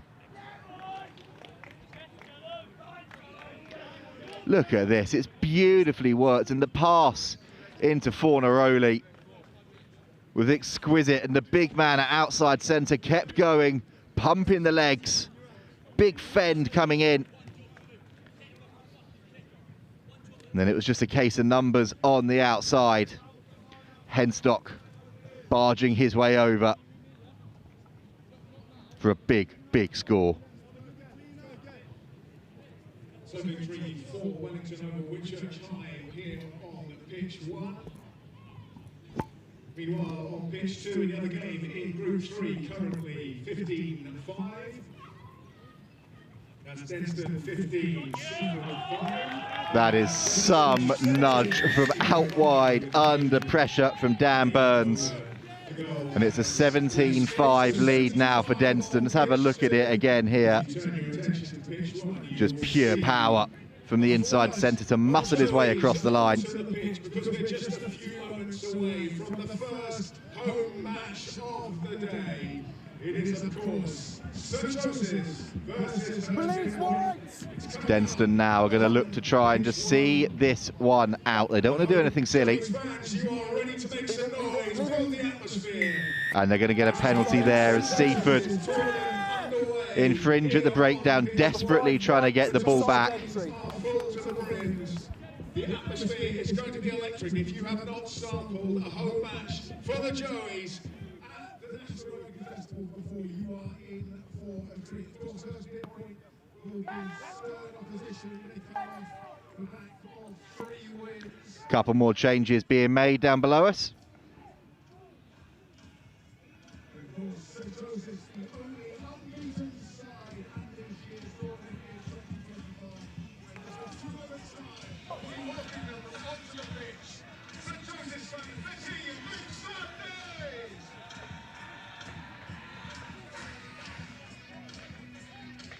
And we're into the final minute of this one now. Bit messy, so it's front ball that Denstone College elects for. Early throw, 15. And an early throw, so a free kick. Dummy throw, 15. And a dummy throw called actually in the end.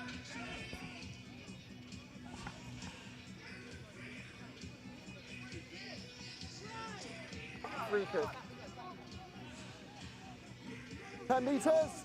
Free kick advantage, not 10. The free kick advantage coming. Free 10 metres. 10 metres. Free kick advantage, not 10. The free kick advantage coming. 10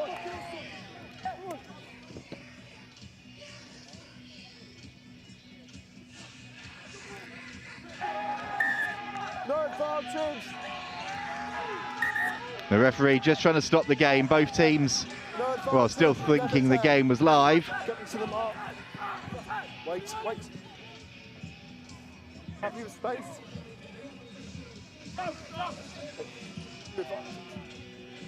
Your advantage, not 10. Advantage, sir. Yes.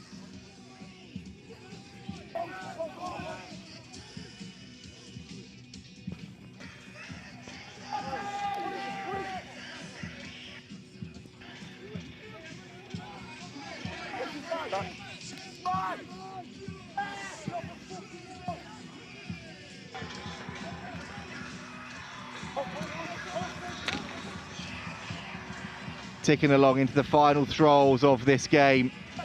Seaford aren't going to get the win, but they are going to try and respond.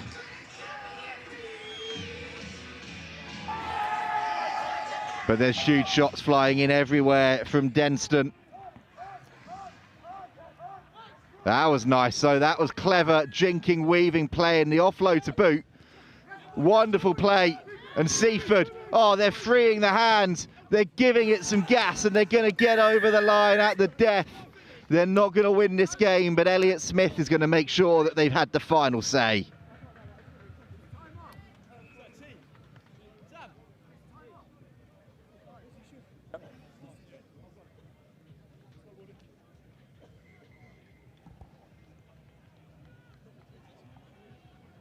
Lie with me.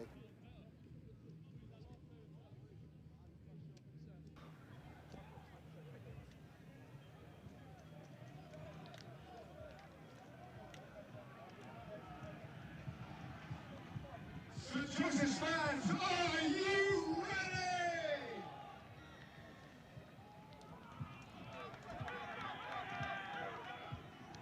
Final play here on pitch 2. Denstone are going to have the win.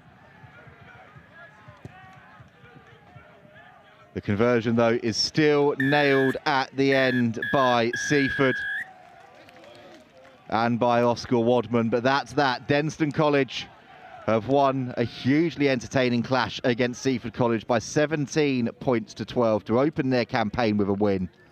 And we'll be back with you very shortly. The action continuing here on pitch 2 with Hurstpierpoint College taking on Brighton College.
John Fowlers, your local solicitor.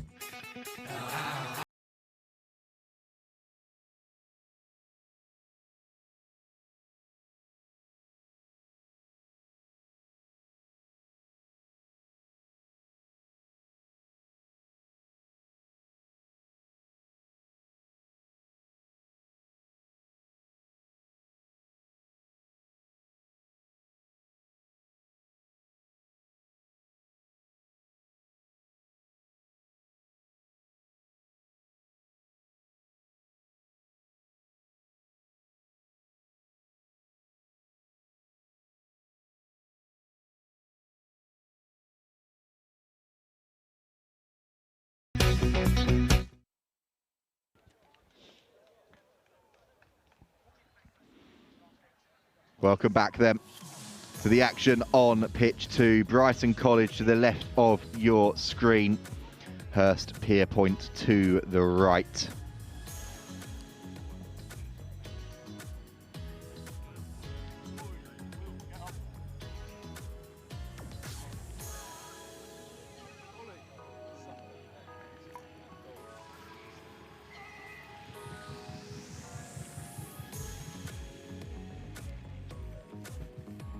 The try is converted. St Joseph's College 7. Marlborough 8.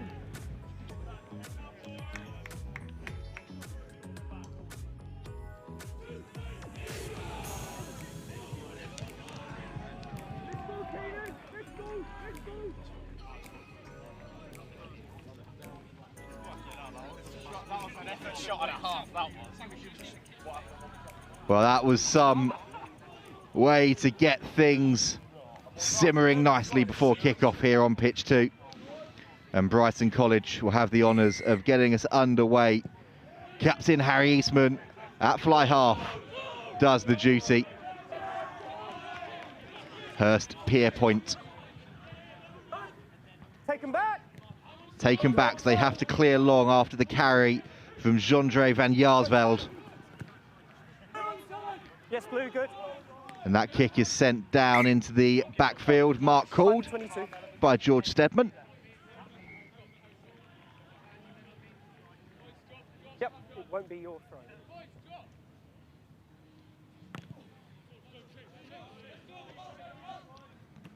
And he belts that one up the field, not looking for touch, with it being a free kick. But that was a saucy little touch from Brighton's number 8, Alfie Lawson-Brown, with the offload into Caden Woolsink, his vice-captain.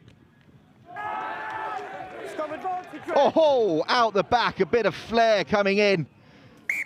And the scrum advantage is going to come. That was an unbelievable little pass out the back from Hurstpierpoint. If it wasn't for the fact that the second offload cannoned off of the face of the Brighton College player, then we might have been talking about one of the tries of the weekend. Set, okay, clear phases on the set sticks. Seconds. Take a bow, Silinjedzi Notchgoma. Crouch. I was about to say prop shouldn't have hands like that, but watching the way the game's going. Set. Part of it now, but his side and he with his front row colleagues are guilty of going too early at scrum time. And Brighton College go quickly down the short side, but lose the ball forward in their haste. Knocking the ball on, it will be a scrum for Hurstpierpoint down below us. And that trio of Hill, Bullen and Notchgoma will want to make sure they don't go early again this time round. Crouch. Bind. Set. Hold. They go forwards at a rate of knots. Good quick ball off the top. Wrap around is good. They thought about the kick. Perhaps the pass should have gone there from Hemingway. But his side is still in possession. Tipping the ball on then to their number 8, Cyrus Demetriou. It's good quick ball again here from Hurstpierpoint. Little tip out the back, and there's a bit of space for Hemingway, who checks back inside. And he's lost the ball on the floor. It's wrapped up, tidied up. And then a knock on. Either way, Brighton College will be the ones with the scrum. And it was Luca Christie who was Johnny on the spot, quickest to react to that bobbling ball to win the ball back for his side.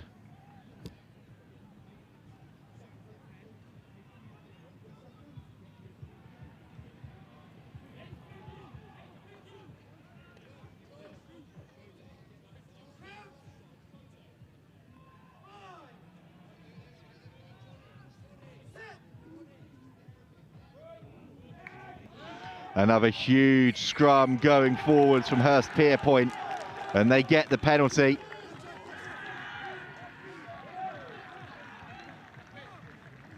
And there was a bit of needle in those celebrations, right in the face of the Brighton College front row. That's an early 1-0 to that Hurstpierpoint pack.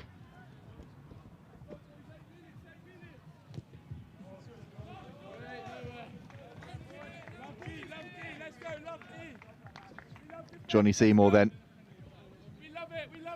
Bit of a pancake boot into touch, but it's done what it needed to do for his side.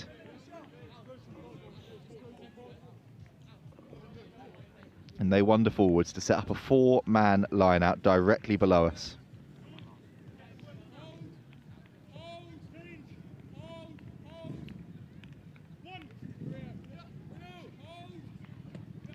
Oh, it wasn't clean, but it is tidied up. Combination there of Notchgoma and Bulham.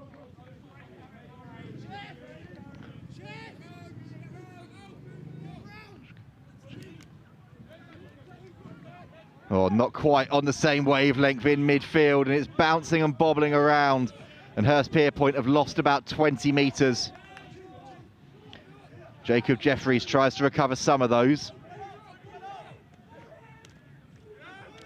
But the ball has gone loose. There's a knock-on and a half break and an offload away. 7 and 8 combining. Harrison to Lawson Brown. And Lawson Brown, oh, look at the strength of the big man, still going forwards. Offloading game is good. Little chip in behind, and now it's a foot race. Picked up by Arlo Merchant.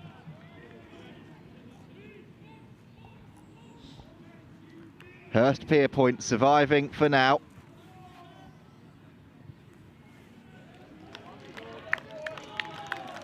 And clearing their lines, perhaps not as far as they would have wanted.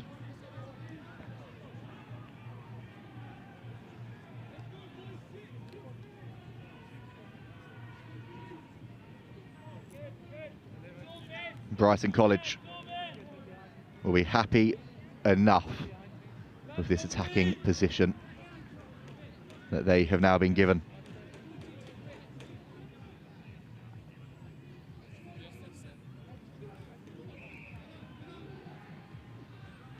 Ball is good off the top.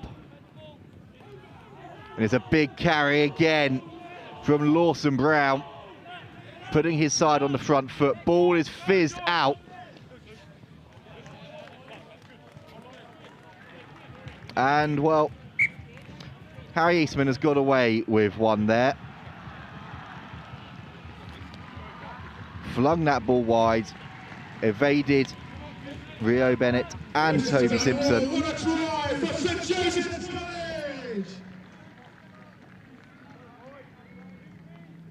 But ended up bouncing off of the hands of Joshua Pateman into touch.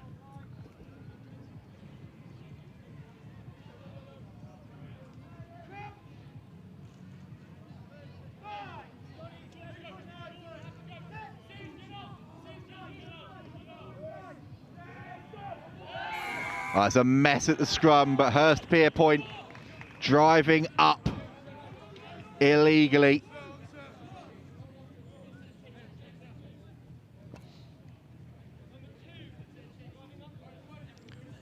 And penalty goes against Xander Bulham. Harry Eastman does the rest, puts his side 10 metres or so out. And the conversion is good. 8 minutes into this one already and still searching for the first score of the match. The maul is set, it's in the hands of this Brighton College pack. And they begin to rumble and trundle and get it moving. It's crabbing sideways, but it is still going forwards. Inching closer, ever closer, try.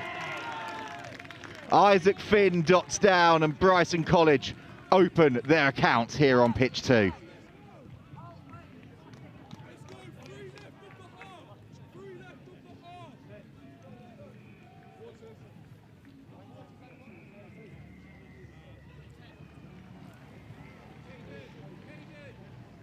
Well, it's been patient play from Brighton College. Just look at the maul set up here. That was picture perfect, and then there was the hooker breaking away at the end as he knew the line was there. I'm delighted to say that I was joined by one of the die-hard St Joe's fans, James Slater's dad. Tell us about your reflections on the first half. Difficult conversion, this out wide for Eastman. He drags it just across the face of the uprights. 5-0 then, his side lead.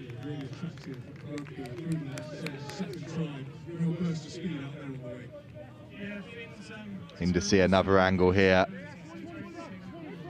What's so good about that play from Finn is how low he manages to stay as he breaks off and goes over the line.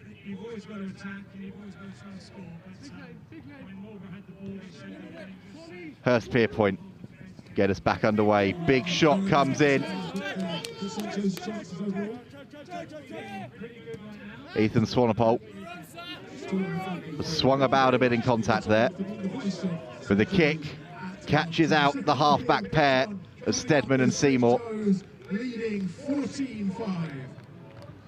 Seymour eventually tidies up, kicks that one into touch.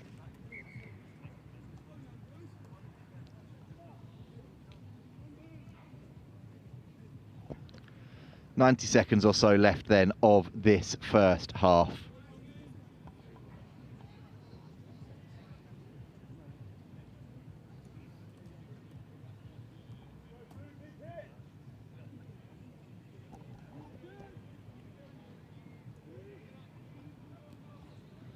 Brighton College with the ball off the top at the line out.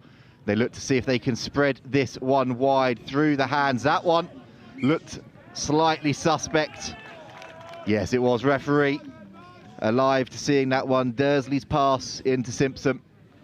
Just drifting forwards off of the left winger's hands. Into the final minute of the first half then. There'll be one last opportunity here for Hurstpierpoint.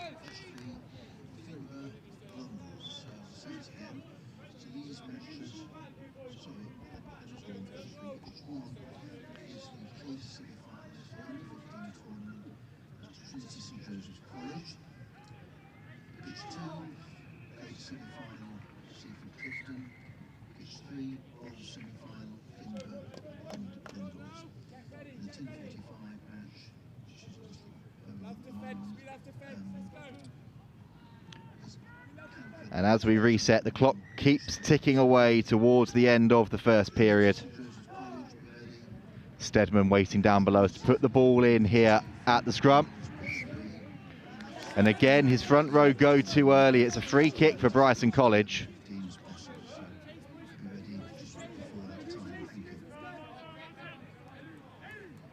And into the final play, it looks like we're going to see a long bomb go up. Kicked into touch. Actually, it was a bit of an error down below us from Eastman.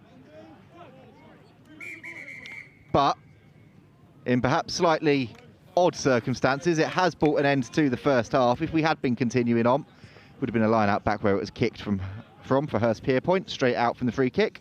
But instead, it's time to go and get those half-time messages. 5-0 the lead to Brighton College, and we'll be back with you very shortly.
Back underway then here on pitch 2.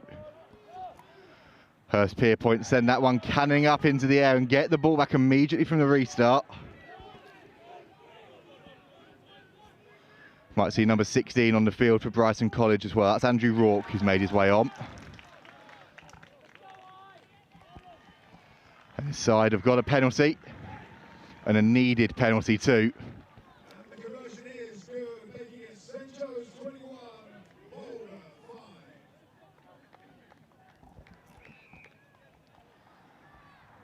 5. Eastman with a good touch finder.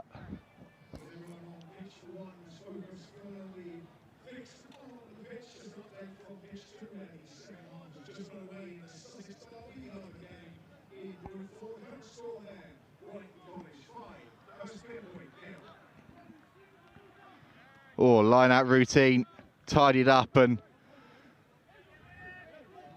mopped up by Rourke at the back. Eastman has seen space, he's kicked in behind. That's an interesting one, it could bounce anywhere. Oh, it's eventually, fortunately as far as Hurstpierpoint are concerned, bounced into the twisting, turning hands of Jacob Jeffries. There's Eastman again. Lovely little ball to release his left winger who pops up with a huge bump, gets it back to his fly half and does well to keep the ball in play. Continuing to motor forward here now, Brighton College.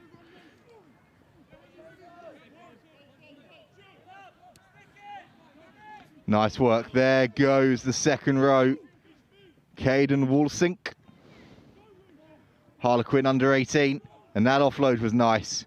This is crisp play from Brighton College, and they are 5 metres out from the line now at the start of the second half. Woolsink goes again. There's Rourke. He's been busy since he came onto the field. Big barrelling carry, the reach and the score. And it's Alfie Lawson-Brown who doubles his side's advantage.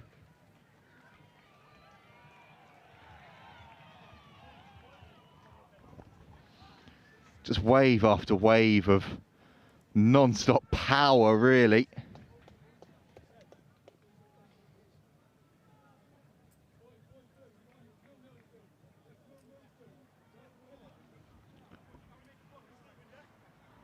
See a change being made down below us as well. That's Finn Beecham, number 18, for Hurstpierpoint, who's just run onto the field.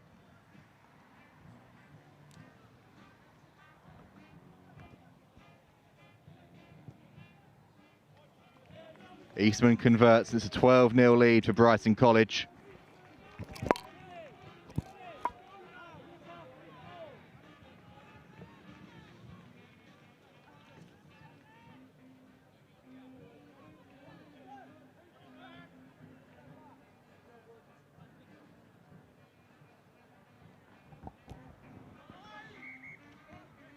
Hurstpierpoint get us back underway.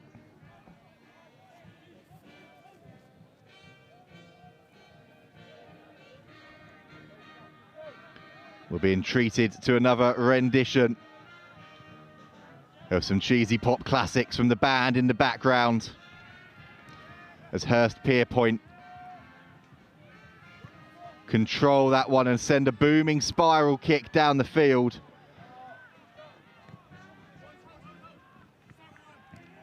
It's a good take.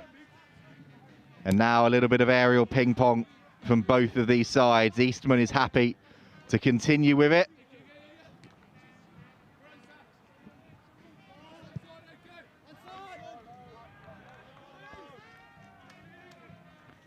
And that's not a bad touch finder at all in the end.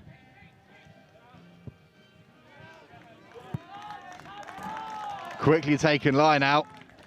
Nobody was alive to the danger. And the 50-22 is executed by Brighton College superbly.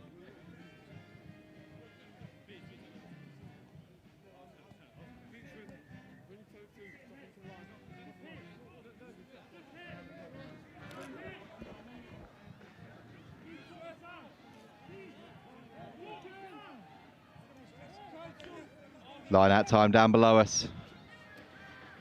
Good set routine off the top And a Route 1 carry from Harrison.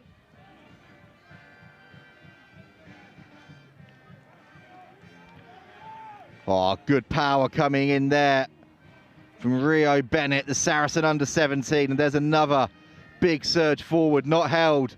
So released and gone again. Brighton College looking to use the power game here.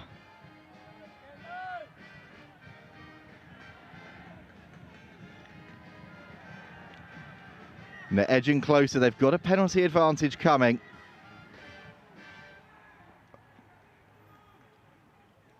And they're agonisingly short here. Now they spread it wide. Surely they're in. Of course they are. It's the skipper. It's Harry Eastman. And that may be a good night as far as Hurstpierpoint are concerned. Brighton College have a third. And it's the skipper who's dotted down.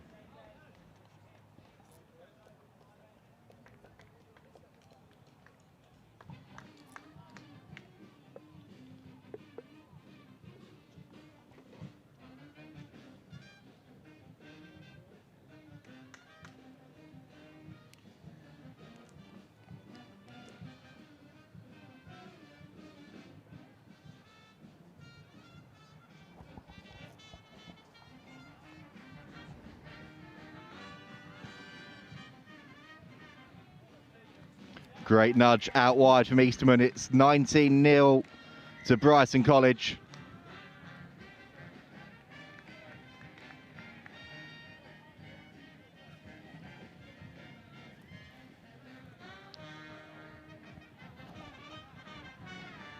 Hurstpierpoint and Brighton College both making wholesale changes as that conversion was taken.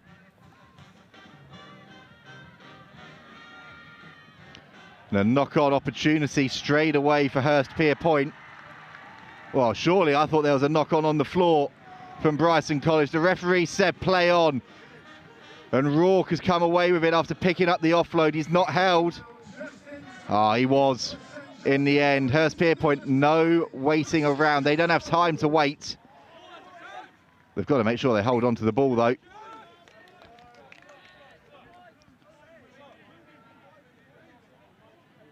The knock-on down below us.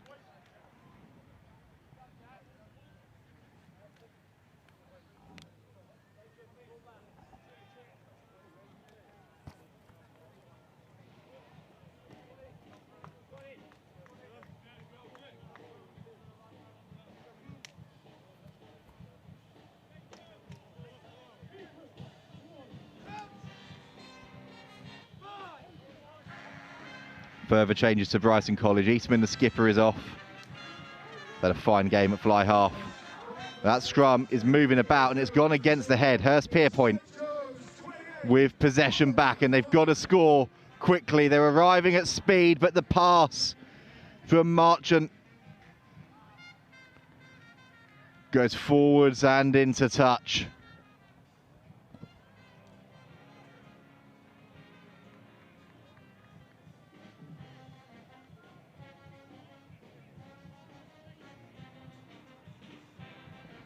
Been the tale of their game. So much positivity, some great power up front,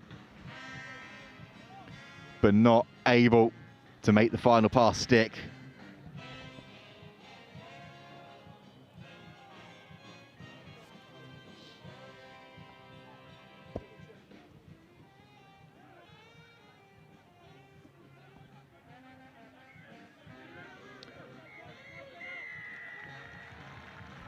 Good work from Brighton College. They've managed to free the hands. And Hugo Bressard it was, who went motoring down the touchline. Tracked well by Merchant though, makes an important tackle.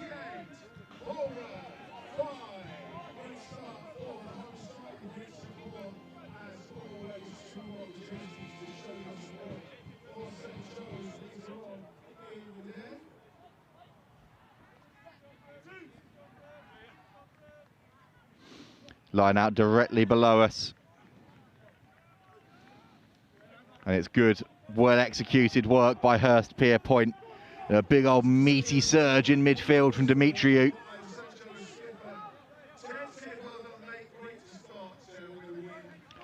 Ball is shipped on again, and oh, lovely dancing footwork from Jeffries.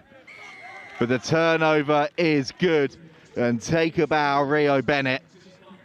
The outside centre got himself into a strong position over the ball and affected the turnover. And allows Seb Datta, the new man on the field, to put everything he possibly had into that kick. About good 40, 50 metres of range on that one.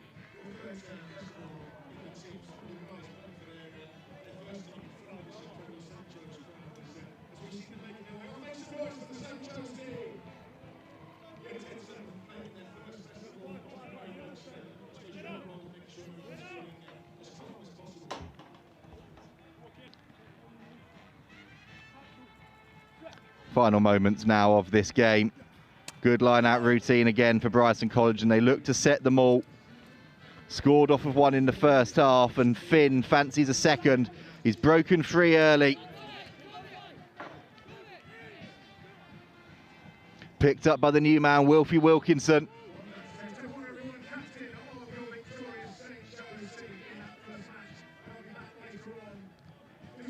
And they're crabbing around to the side, looking for a fourth score of this match. With a penalty advantage coming their way now too. They don't need it for long. They've burrowed their way over. And the celebrations are from Otto Dombrow. Adds a fourth try.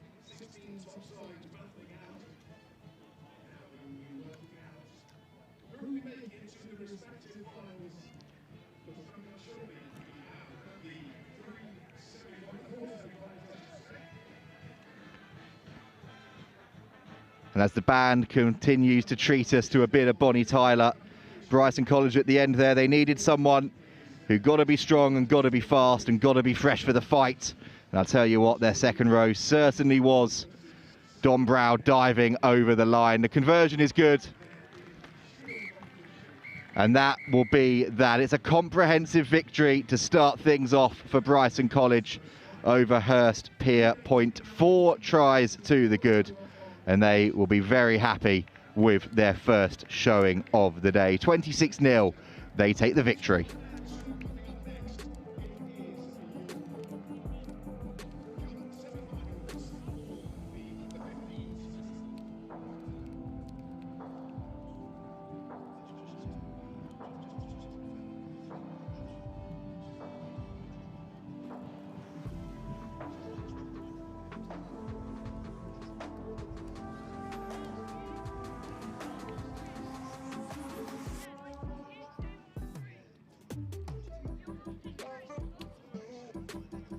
College, former champions, what a start that is. Nick Boy and his coaching staff will be incredibly happy with that one. We're about to move across from the under-18 competition to the under-15s competition with the plate semi-finals followed by the cup semi-finals. The plate semi-final coming up is Clifton College against Seaford College. You can just see that I think it's Clifton have had to reverse their shirts because these two play in the same colours.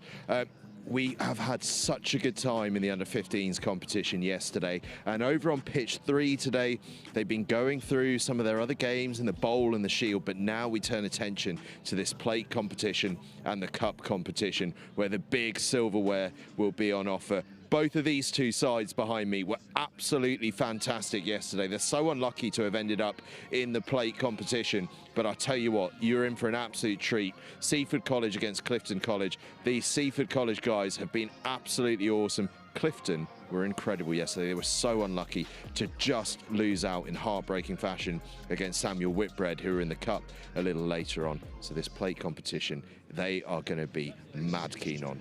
So it's all coming up in just a couple of moments' time. Clifton College against Seaford College. Looks like a pretty serious pre-game ritual there in the Seaford College corner. So I will hand you back to Harry Scott Monroe, who is going to talk you through this plate semi-final, followed by a cup semi-final, and then we're back into the under-18s competition for a couple of hours before those massive under-15s finals early on this afternoon.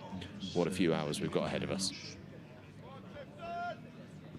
Thanks very much, Angus. As you said, Seaford College against Clifton College. Both of these schools at under 15s level were so impressive yesterday.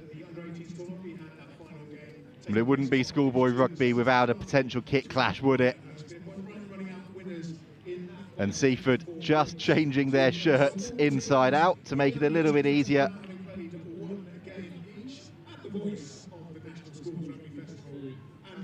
And Clifton already set down below us.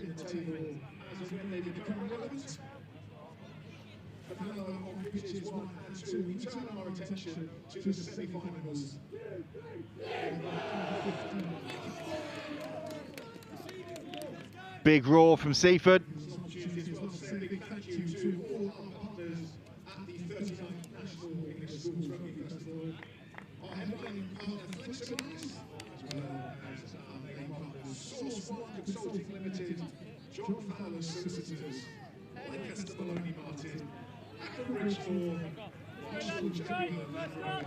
And as a reminder, she didn't join us yesterday for the under-15s competition.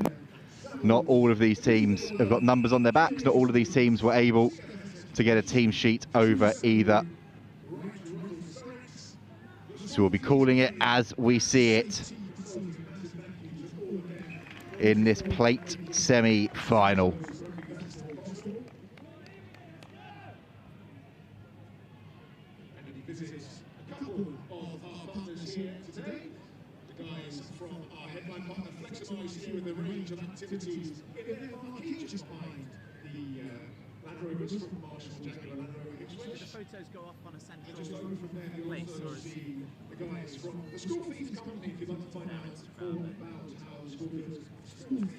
Good line-out routine, and the maul is set by Clifton.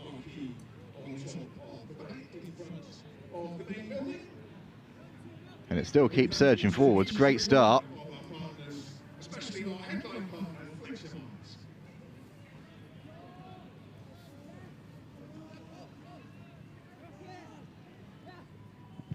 And now they look for that crossfield kick. It's taken well, and now it's about the fancy footwork. Oh, beautiful little step coming in. 5 meters out, going the other way, rolling around the corner of Clifton. And they're inching closer. Big carry coming in, and it's right there on the line. Clifton strike first in this plate semi-final. And it's a wonderful, wonderful, well-worked score. Let's have a look here. The crossfield kick beforehand was great, as was the footwork, but then it's just the speed and the pace on arrival. Just can't live with that.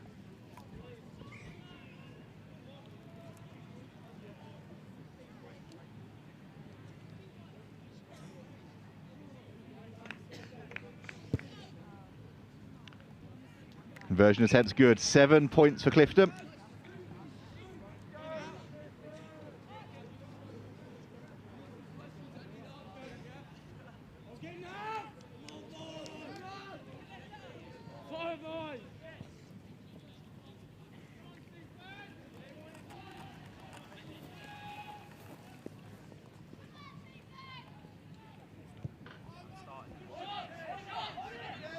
Taken well in the air by the try scorer for Clifton College. Bit of a daisy cutter of a pass, but the number 8 picks that up and continues to surge forwards. Good quick handling, lovely free-flowing passing actually. There's an opportunity on the outside, and Clifton are still going, somehow miraculously keeping that one in play.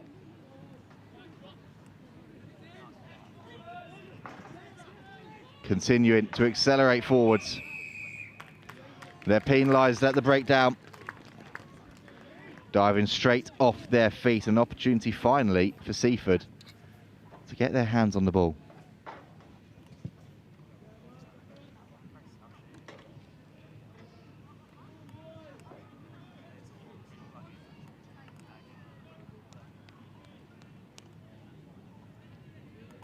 Really nice kick into touch.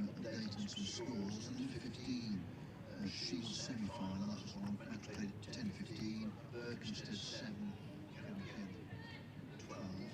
And then 10:55, match between Hampton and Cheltenham 7, Cheltenham 21. So the Burhamstead and Hampton was a Shield semi-final. The second Shield semi-final. And the maul is set well.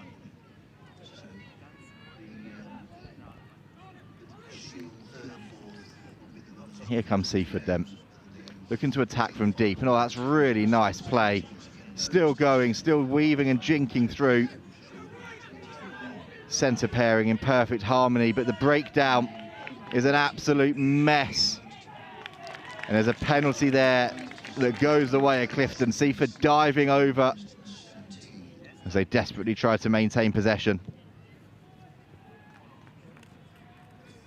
And Clifton able to clear that one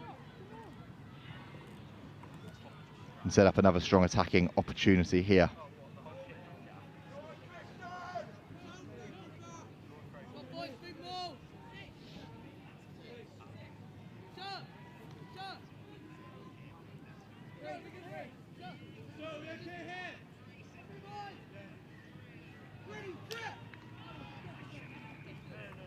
Line out routine is good, and Clifton go to the maul. It was something that served them so well yesterday, creating opportunities. Big carry, lovely offload. It's been picked up, and now there's an opportunity to use the overlap for Clifton. Have they got the pace to finish it off? Oh, huge covering tackle comes in at the last, saves a dead cert try. And Seaford survive. Have a look here, it was really nicely worked. A little hitch kick, out he goes. The offload was really nice actually, but just half a second too late.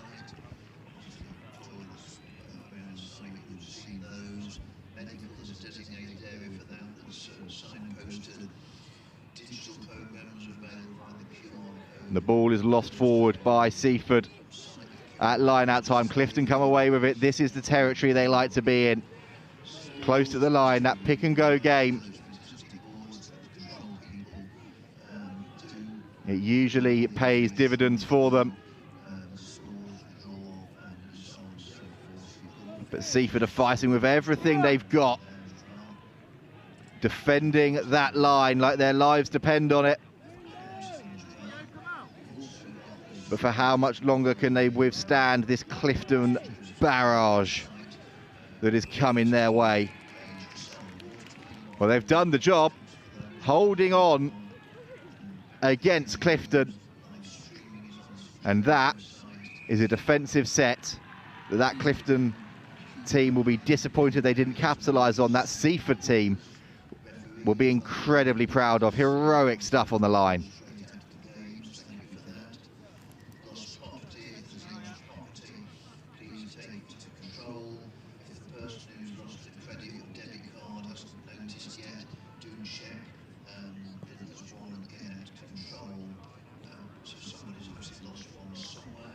Slowly getting their way over then for line-out time.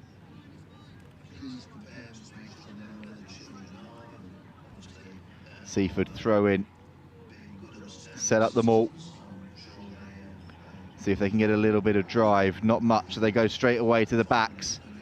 A big shot comes in, forces the knock on. And now can Clifton react quickest? Oh, the offload and the pass goes just behind the would-be carrier.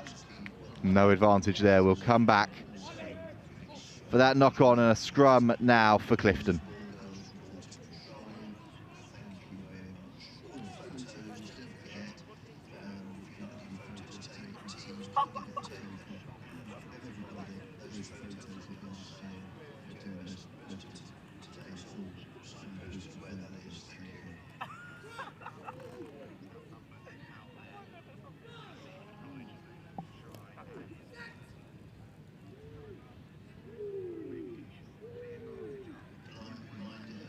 Good work by Clifton. A little kick in behind. Now the foot race is on. Seaford tidy it up and just about scramble it away. And they're taking risks, offloading on their own try line, trying to get themselves out of danger. They cannon that one up the field, taken well. A knock on either side, Seaford scrum. And again, Seaford scrambling when they need to. And coming up trumps.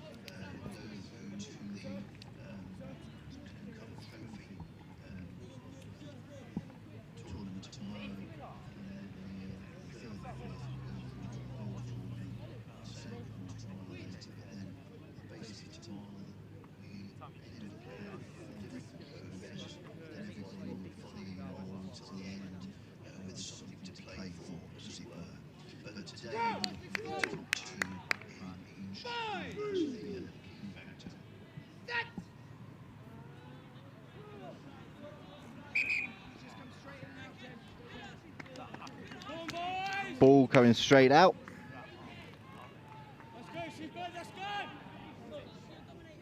So we'll have another reset of the scrum.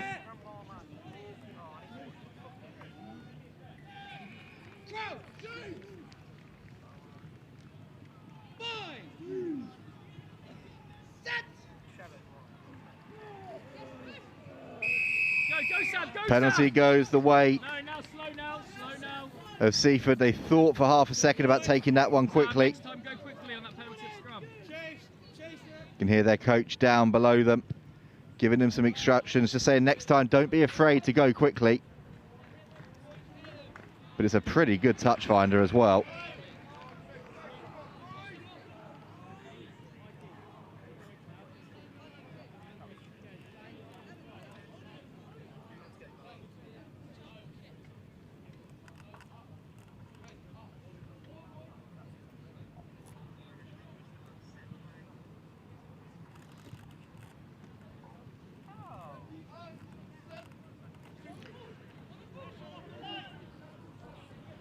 Line out routine just about works for Seaford, and now they go out to the backs. Oh, big tackle coming in, had to be made.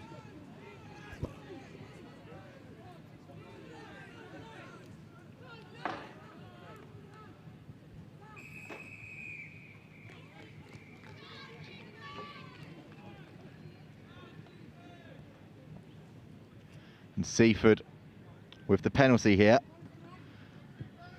In the final minute of this first half, we've got an opportunity to try and strike.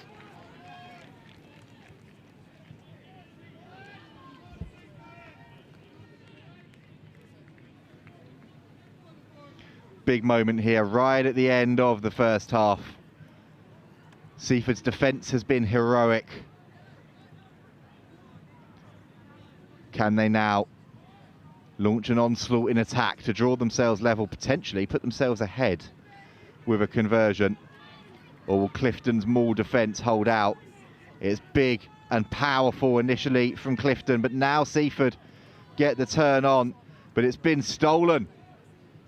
And boot to ball comes in. Seaford are going to have one more attacking opportunity here, but they're going to have to come from deep. Big fend comes in, big Bosch as well.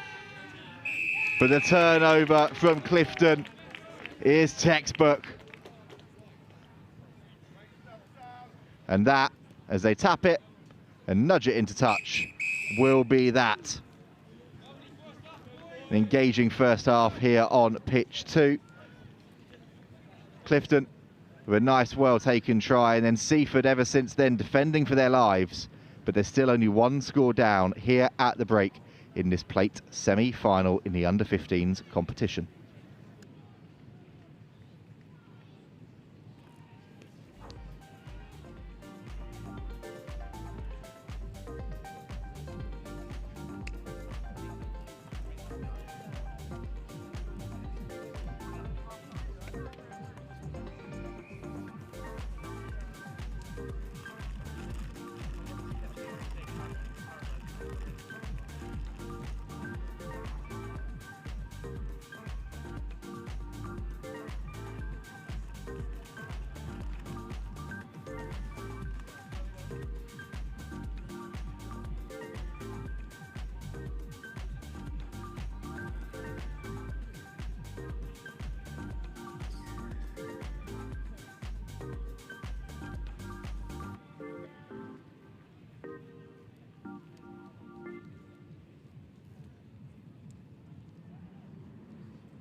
Second half underway then.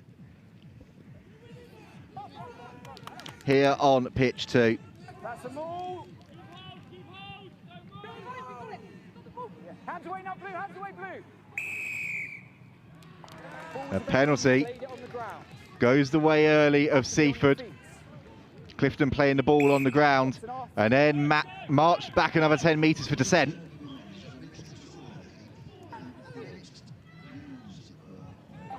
So this is the opportunity for Seaford to strike back right at the start of this second half of this plate semi-final. Clifton appealing, claiming they've got the turnover and they've managed to wrestle possession back. How on earth have they managed to burgle that back onto their side? But it's charged down, and Seaford finally get their try. Clifton thought they had it back in control. They got the turnover, and then the charge down came in. And Seaford strike back. Have a look here. It's a great charge down and alive to the danger, picking up, racing over.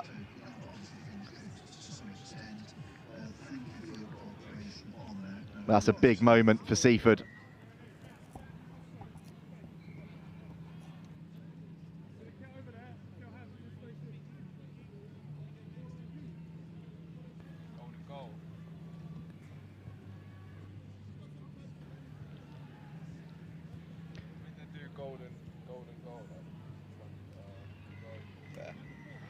Big conversion attempt to this. It goes straight through the sticks and we're level pegging in this plate semi-final. 7 apiece between Seaford and Clifton.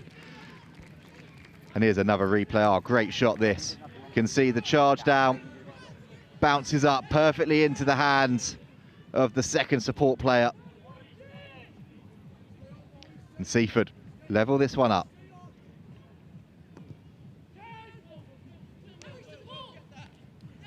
Off the head is fine, James. Off the head is fine. Off the head, so no knock on. And we continue. Hands away, Blue. Hands away. Seaford happy to go boot to ball again, and that's a big old booming boot into the backfield. Clifton's fullback thinks about the kick, but passes it to his outside centre, who drills that one down the pitch. Hey, the effort to go back to their team. Good. And the ball is bouncing and bobbling up. It's tidied up well by the scrum half. And we're into a little bit of that kick chase ping pong again here between both of these sides. Oh, you can tell it's knockout rugby now, can't you? It's cagey. Oh, on the money with the kick there. Banana kick off the outside of the boot. And a 50-22. A big, big moment for Clifton. Mark's there for you, Blue. Good, White. Thank you. Could see what was happening there, couldn't you? Both teams were almost sounding each other out, waiting for somebody to try and do something a little bit different. In the end, it was Clifton that did it.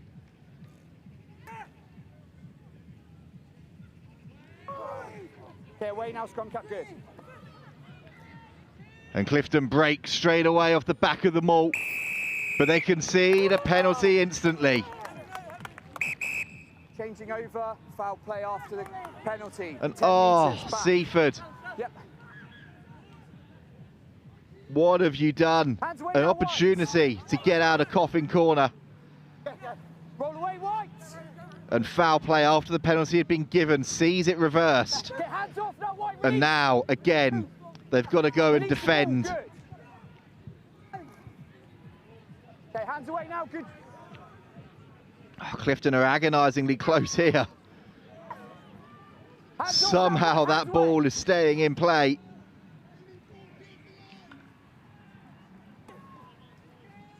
And they're happy to keep its height. Now another penalty advantage for a high tackle. No issue there, 19, you did well, but we've got a high tackle. And we'll come back for that high tackle penalty. In front of the mark there, we need to come back.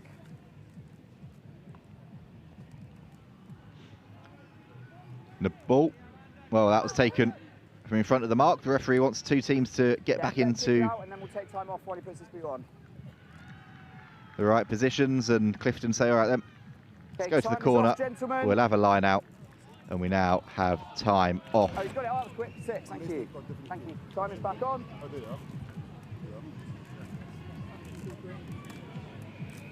One of the quickest time offs in history. We're back underway. Huge line out, huge moment in this game. Can Clifton find a way back into the lead? The line out's good. And it's collapsed under the pressure of both teams, and the maul is set. Can Clifton get the ball back? Well, Seaford again have scrambled it. A knock on from Clifton at the last, and Seaford will have a scrum in the shadow of their own posts.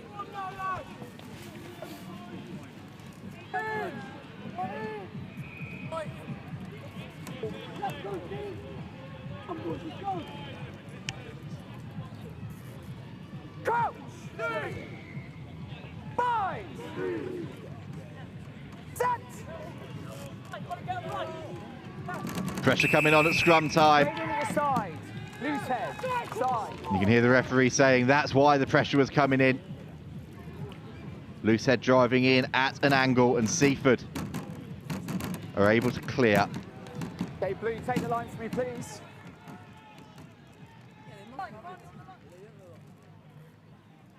Mark's here. 7, gents, thank you.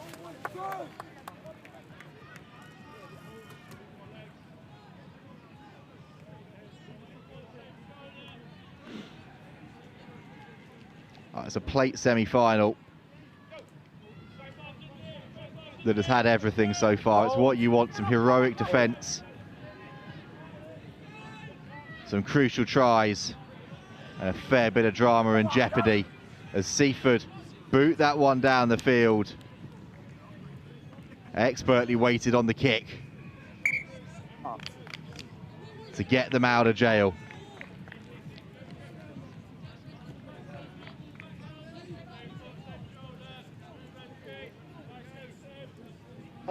White on me, please, thank you. Good. 4 minutes left in this one.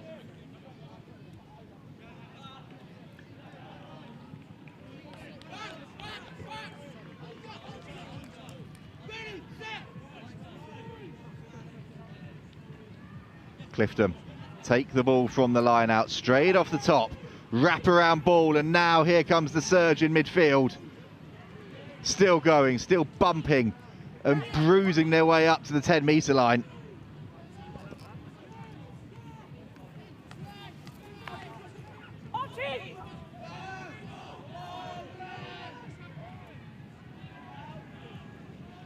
Pick-up was good. Somehow held on to on the floor. And there's a half opportunity for Clifton as they get up towards that 22-metre line now. As we start to move into those proverbial championship minutes. Don't play the 9. It's a melee on the floor. Clifton come away with it though, looking for the offload. It's not quite there. And Seaford get the turnover again. In at the side to call. First defence was in at the side, second one was for you, first one was for White.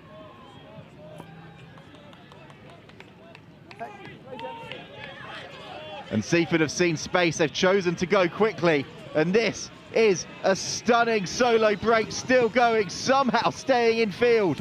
Oh my goodness me, Seaford have gone 22 to 22. Chasing a victory in this plate semi-final.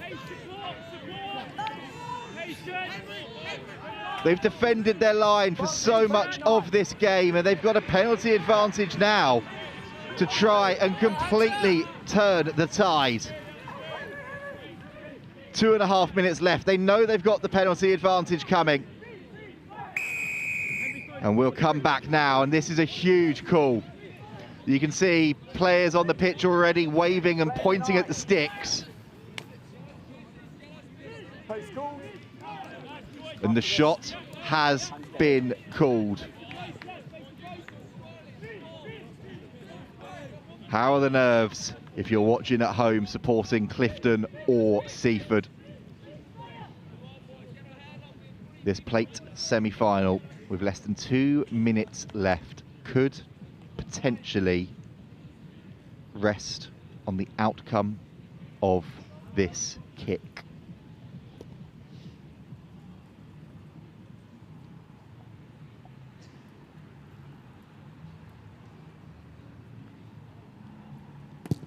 Silence around St Joe's, and it drifts to the right of the post, and that's it.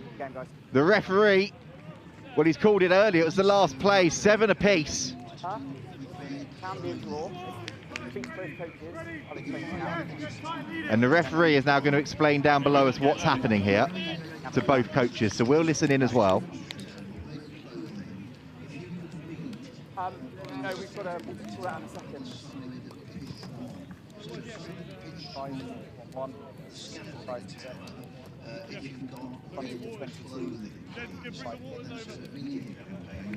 Marker. I know. Okay, does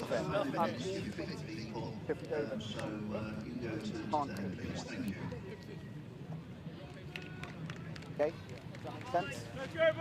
Got a draw. Happy? Yeah, can I? So it's a draw, so we've got to take penalty kicks.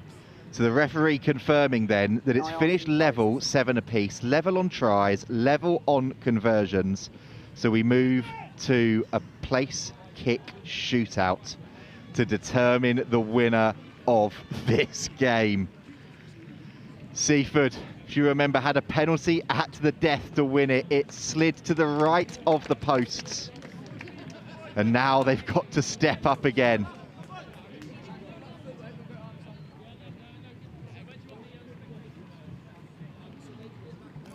Well, you want drama here on day 2 at St Joseph's College. You've got it right here on pitch 2. The under-15s competition delivering drama and entertainment yet again.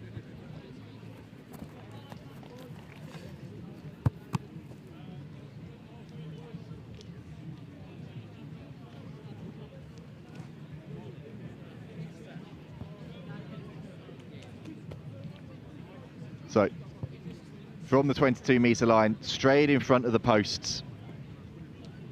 And the young man missed that penalty that would have won the game for his side. Now has to step up again.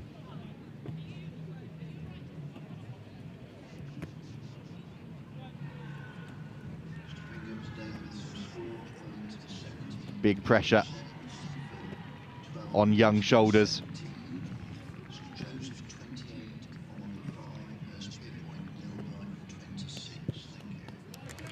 That kick is nailed. That is how you respond to having missed a penalty at the end of the match.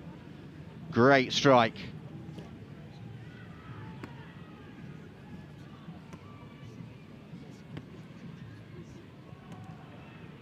And now Clifton step up.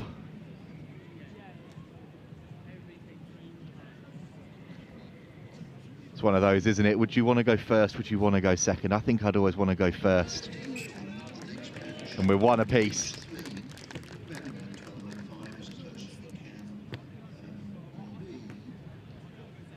And the pressure flips back again on to Seaford.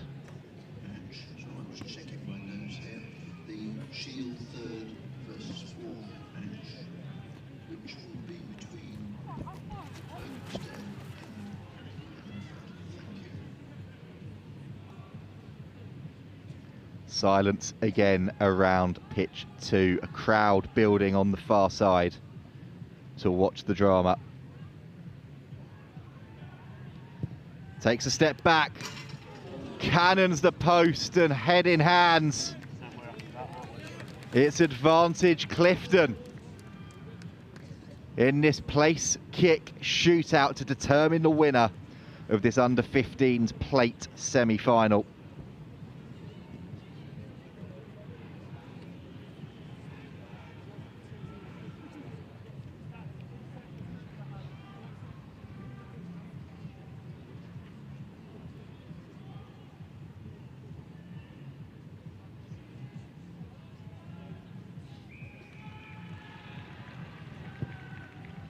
Kick sails through. Clifton edge themselves ahead.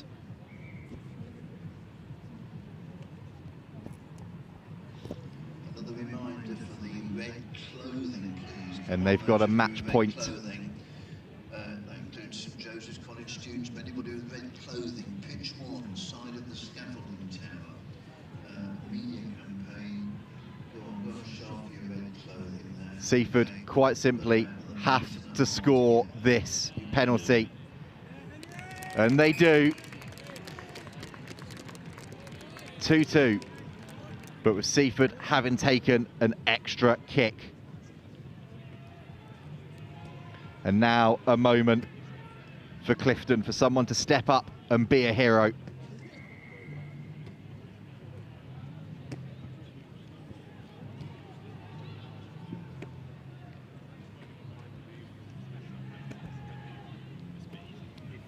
Huge moment, puff of the cheeks. Slotted through.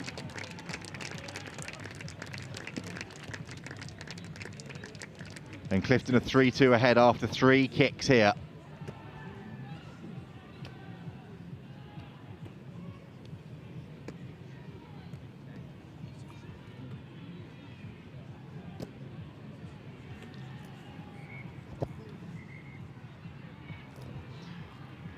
Seaford then, again, trailing. They need to keep scoring and they need to hope that Clifton miss one. If they miss this, it's match point Clifton. No mistake, one of the best strikes we've seen in this penalty shootout. Seaford 3 from 4, Clifton 3 from 3 with their 4th to come.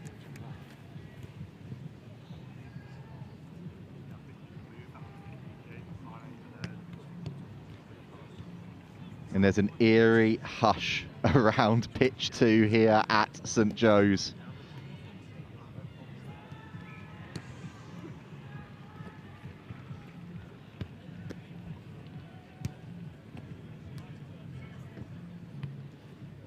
Short run up. Not enough on the kick, and hand over the mouth. After 4 kicks each, we are level at 3 apiece, and now it becomes sudden death. You miss, and the other team score, you're out.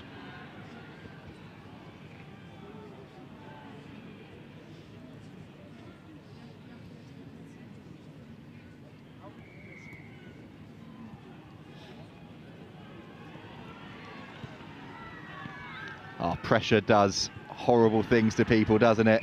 And there is huge pressure on these young men's shoulders. Seaford lining up their 5th of the match, and they smash it through the posts. 4-3, Seaford lead.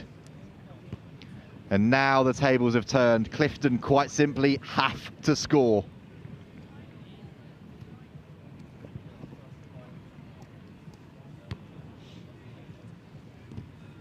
It's match point Seaford. Score, and we continue in sudden death. Big moment. Trickles over the crossbar. And we continue on again.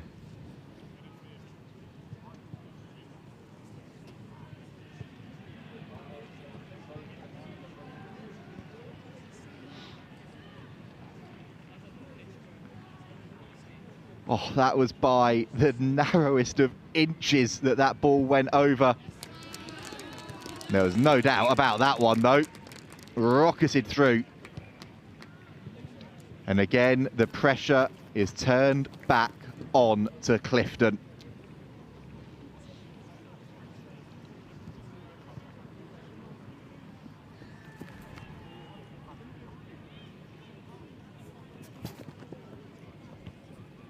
Big moment, big pressure.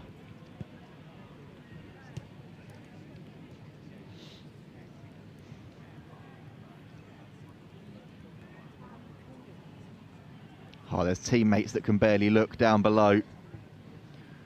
Coaching staff looking the other way. That just adds to the drama, doesn't it? The ball not quite positioned the way he wanted it on the tee. So he's reset it, he's lining it up.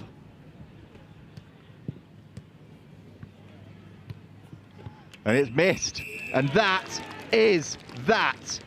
Seaford come back from the brink, not once, not twice, but 3 times across 24 minutes of engrossing match action and a further 15 minutes of nail-biting penalties. They advance to the plate final. Seaford win 5-4 on penalties after drawing 7-all with Clifton College.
Well, after all that drama, Harry Scott Munro has popped downstairs for a well-earned rest and to get the heart rate back down to 0. Because I tell you what, oh, that was tense. That was very, very tense. Absolute heartbreak there for Clifton College. But my word, how brave were they? Seaford College go on to the final. We move across now into the Under-15 Cup semi-finals, or indeed the Under-15 Trophy semi-finals. Over on pitch 1, they are already underway. Northampton School for Boys against Kirkham Grammar School. Here on pitch 2, an absolute ripper. Woodhouse Grove School against Samuel Whitbread Academy. One of 2 Northamptonshire state schools in these cup semi-finals. Woodhouse Grove coming all the way down from Yorkshire. For those of you unfamiliar with these teams, Woodhouse Grove will be in their classic green shirts. There they are.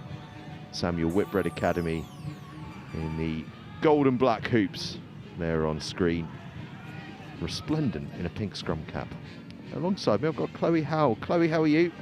I'm fantastic, Angus. Thank you so much for having me. I am so excited to be here today. The talent is just incredible, isn't it? Particularly from all these under-15s. I'm absolutely blown away. Absolutely incredible. How about that penalty shootout before we were up here? So tense, wasn't it?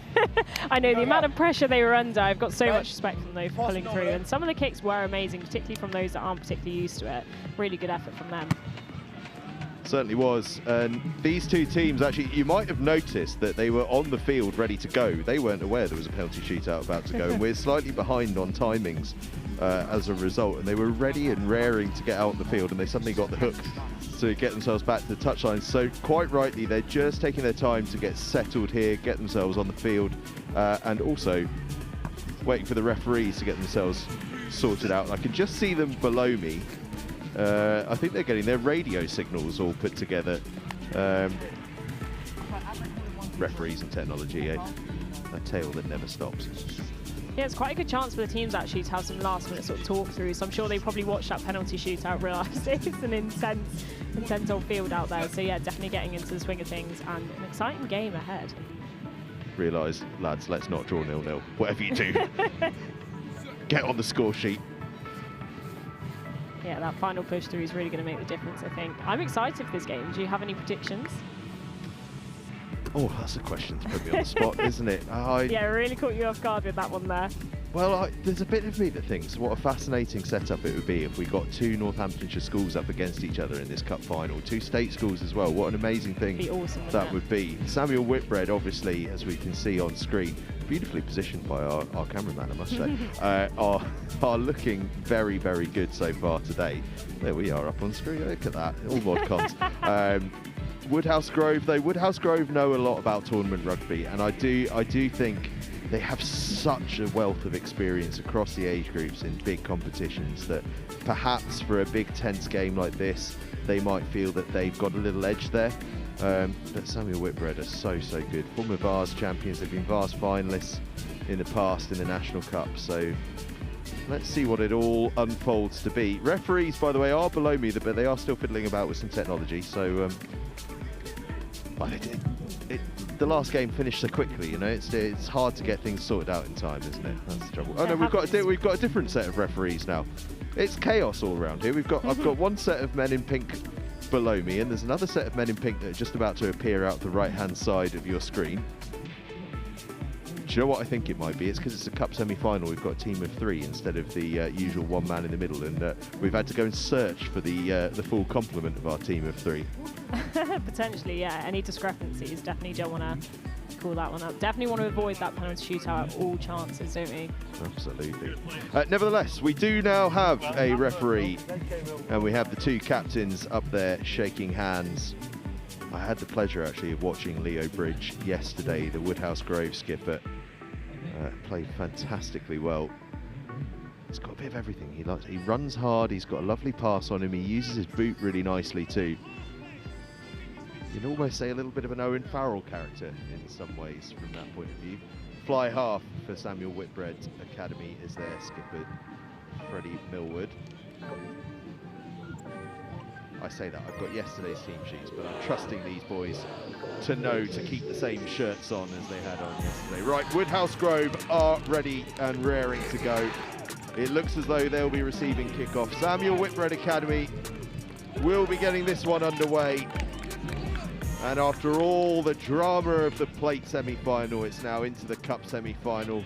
The heart rates have come down. It is time to get going. A massive, massive game. It's exciting stuff. You can see them all getting into position right now. Definitely raring to go. You can see the excitement in their faces. They're really, really, you can tell that team talk's definitely done wonders, haven't they? Certainly has. And just a reminder, playing for a place in the trophy final, which will be kicking off on pitch 1 at about 2:30 this afternoon. That is the diary marker on this game as Bridge uses that boot I mentioned, thumps it downfield. Samuel Whitbread safe under the high ball and playing the percentages. Such a crucial factor here, the real pressure there. And Samuel Whitbread have retained possession. That is fantastic work for the Blue. And a crucial tackle coming in from number 8, Sam Dowsland, because Leo Wright managed to just poach that ball away. He had absolutely no right to get this. Look at this guy. I don't know how he got. Great work, wasn't it there? Definitely have to be quick on your feet and find those gaps, and he's definitely done so. Hence we're going into... He just got himself dragged into touch, that brilliant tackle from Dowsland. So Woodhouse Grove line out, but under real pressure inside their own 22. They take their time. Very patient on that. Yeah, it's a clever play that, wasn't it? They tempted the Samuel Whitbread, number 8, to just commit the offence there. So Bridge will have a chance to clear his line. Hasn't quite found touch, but it's gone deep into the backfield. Wilkinson trying to play out. There could be a bit of space here on the far side for Samuel Whitbread. Woodhouse Grove doing their best to drift across, but Samuel Whitbread have made great inroads down that far side. Woodhouse Grove defending nicely though. The bit that's worth noting, I always think, in this under-15 competitions, obviously we're playing on under-18s pitches, so they're massive for these young players, and if you stretch the width, there's a lot of space out there. Yeah, 100%. You can see them having the line out there. Oh, is it just Nice big jump. Nice. They are very patient with their lineouts, aren't they? I think that's quite a strategic play from them. Yeah, taking their time. And then dancing through. Go Woodhouse Grove up beyond the 10-metre line. Big carry from the first receiver there. Bridge. Nice strong passes through. And then a terrific carry from Fabian Port, playing this under-15 team as an under-14 last year at the Langley Sevens, which, by the way, the Langley Festival is live also here on Next Gen Live, www.langleyunder15rugbyfestival.tv. Here, though, we are focused fully on the St Joseph's Festival, and a fantastic carry this time from Fox for Samuel Whitbread. Oh, that's delicious. Lovely handling from Samuel Whitbread, trying to just tie in these Woodhouse Grove defenders, but Woodhouse Grove done really well just to slow possession a little bit there, forcing Samuel Whitbread to keep it tight. Got some good communication as well going on. You can really see them working as a team, working their way up. Dancing through goes Millwood, gets the pass away, and Freddie Lamb is going to get across for the opening score.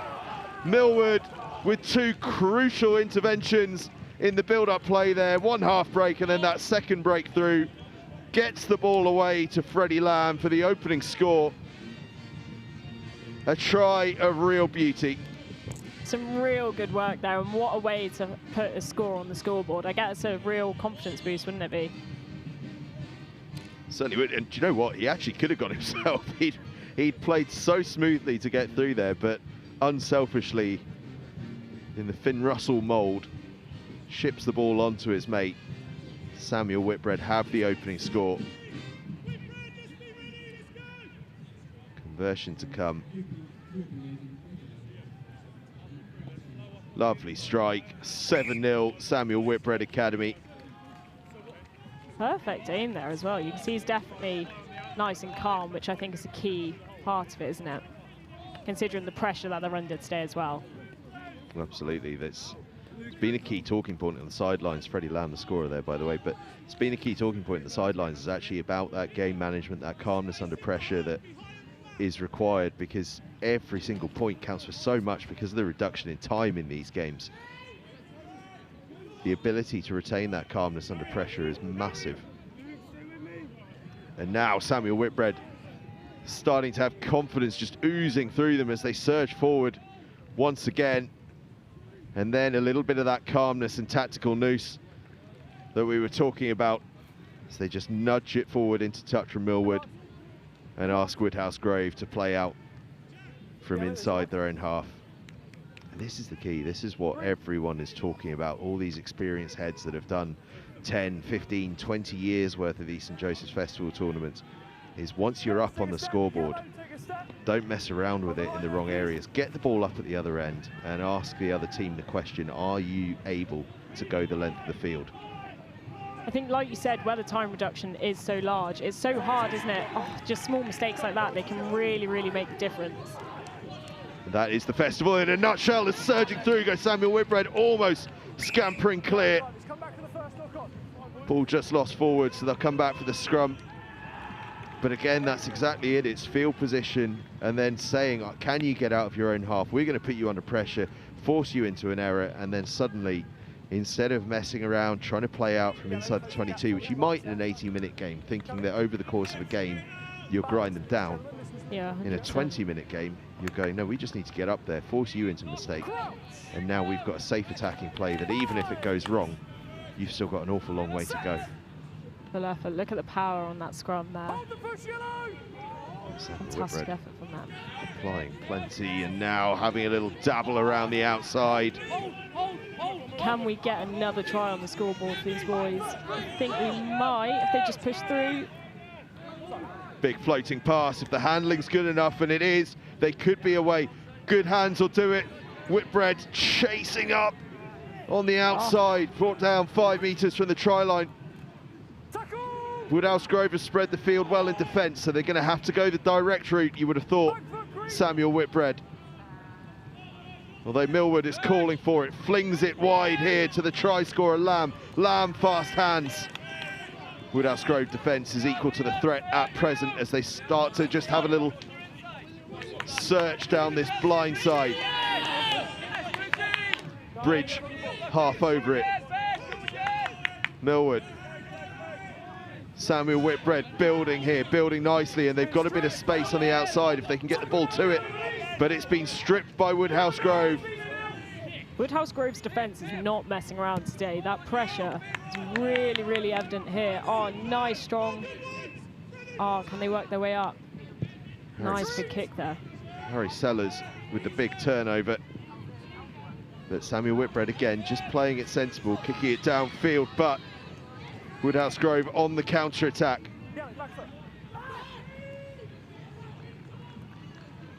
Thumping carry up to halfway. Penalty advantage and a chance with a bit of back chat as well for Woodhouse Grove to launch what would really be their first attack of the game. They've not really had possession yet, have they? No, not quite. You can really see them communicating now, trying to get back. So Nice Bridge will go right into the corner. Does it just stay the right side? No, he went for broke. It wasn't a bad idea, but it just drifted an inch or two too long. Like you said earlier, taking those risks is really what could be the make or break for these teams, isn't it? And that's just the slight subtle difference perhaps between a team of 3 officials for these key knockout games and the single official for the group games, is that you know, a member of staff or something on the touchline there maybe doesn't quite adjudge that one quite correctly. You might be able to sneak the line out. Team of 3, they're going to be spot on it on those. So it's a Samuel Whitbread scrum. Nice strong drive there. Easy, gentlemen, easy. Go. Go. Hold your balance. Yeah, that's fine. Just advising them to hold their balance there. Can we see a bit more? Crouch. Bind. Set. Hold. Hold the push.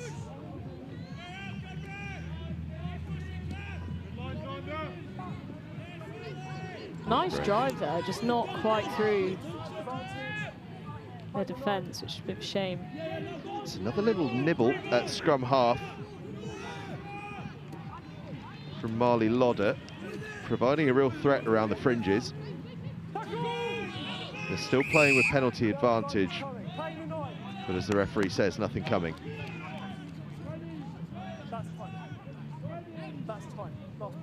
This is the last play before the half. Will Whitbread.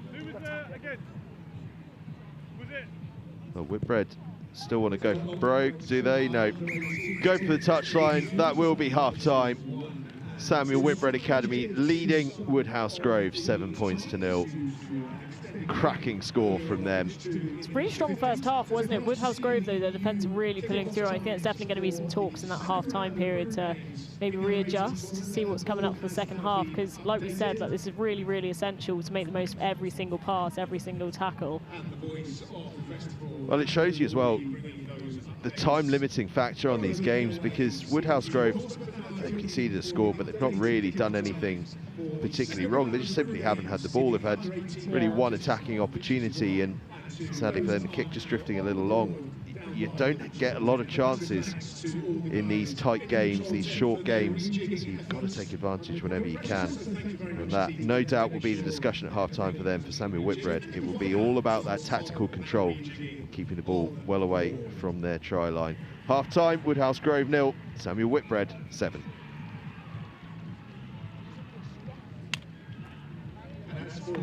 Moving into the under-15s, that's currently going on as we speak, so just hold on if you're waiting to look at your divisions to the 15 later on. But if you're looking for revised under-18 kickoffs, those are on the board now down by the control tent.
Back underway then, Woodhouse Grove in green.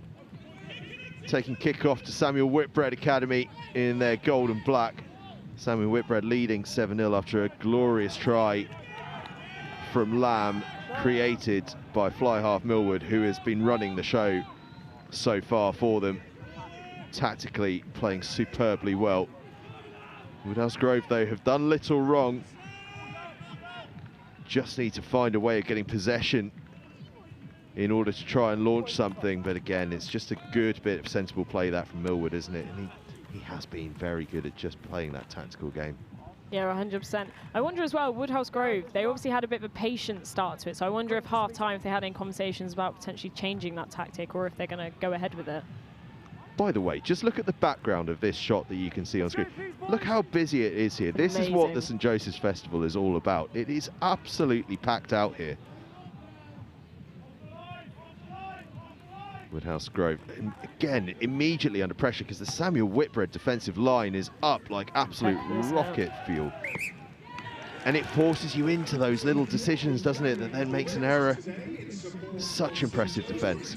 It's the pressure. When they are that good at their defence, trying not to just throw it and actually analyse your options. It's hard. Rugby in general, let alone obviously these shorter games. And again, with such good defence. Hard.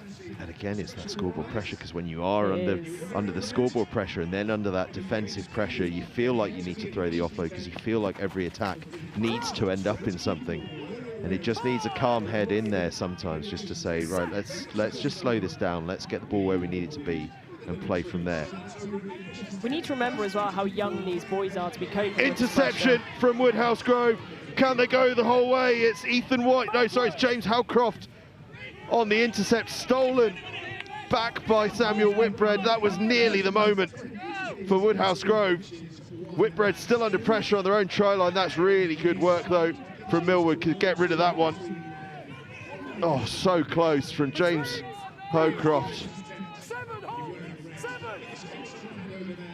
Whitbread then looking to counter round the outside. Shirt scragged, but still they go.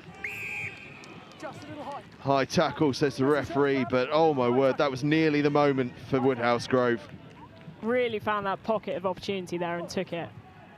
Absolutely fantastic work.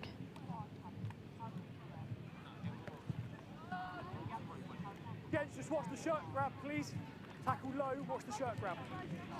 A scramble from Whitbread was excellent. Signs of promise for Woodhouse Grove, though, but they're going to have to defend well against this line-out. Green, take a step, please. Green on the line. Take a step. Take a step. On the line. Whitbread to throw in. Setting up the maul.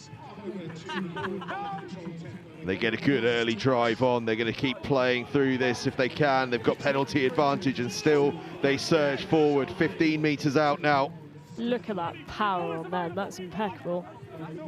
Nice big push there.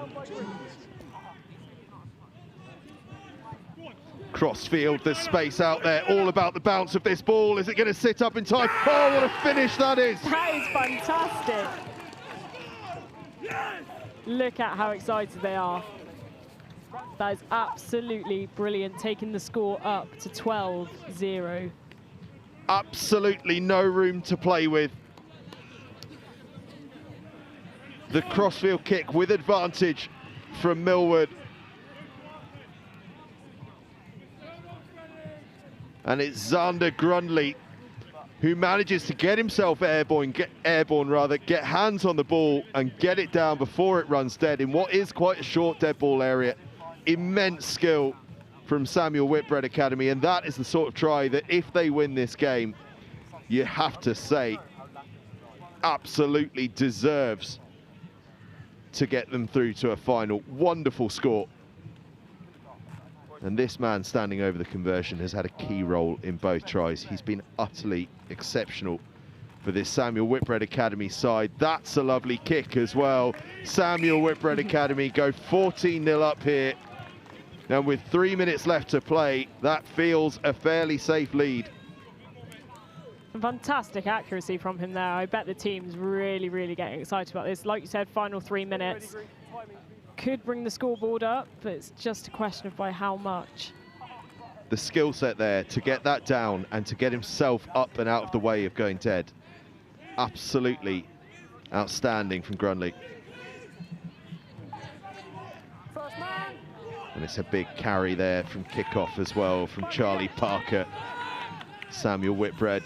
Lose the ball there though, so Woodhouse Grove, if they can get one here, that might make things interesting, and this man could be the man to do it. Sam Dowsland still surging forward, eventually brought down.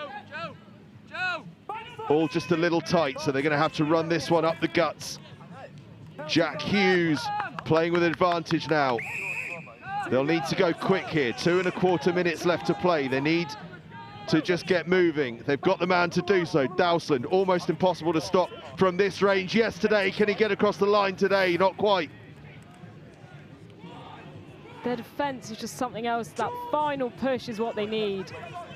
Whitbread defending with their lives. Woodhouse Grove trying to just force their way over. They might have numbers on the outside. They've got another penalty. I'll tell you what, it could be more in a second. Well, Dowsland's surely going to have another go here. Can he find a weak shoulder? Dowsland thumps forward. He's across the line. Can he get it down? No, not quite. Whitbread defending with everything they've got. Down they go. Woodhouse Grove with the score. They're going to have to get a move on here. But it's game on. 90 seconds left. That is absolutely fantastic use of the final couple of minutes there. That man Dowsland gets the score. Bridge will be over the conversion. He was short here. Was it Dowsland that got it down, in fact? No, it wasn't. I think it was Harry Sellers that gets the ball down. Bridge over the conversion. Just skews it wide, and that might just be too tall an order for Woodhouse Grove, but they'll have belief coursing through them. There is still time for those two scores. 2.5, says the referee. In fact, there's more time than we thought. 2.5 minutes left to go. That could be vital, actually, to bring the scoreboard up just that little bit more. Currently 14-5.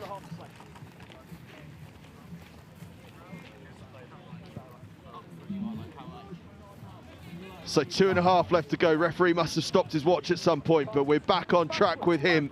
So there is time yet for Woodhouse Grove. 2 scores will do it.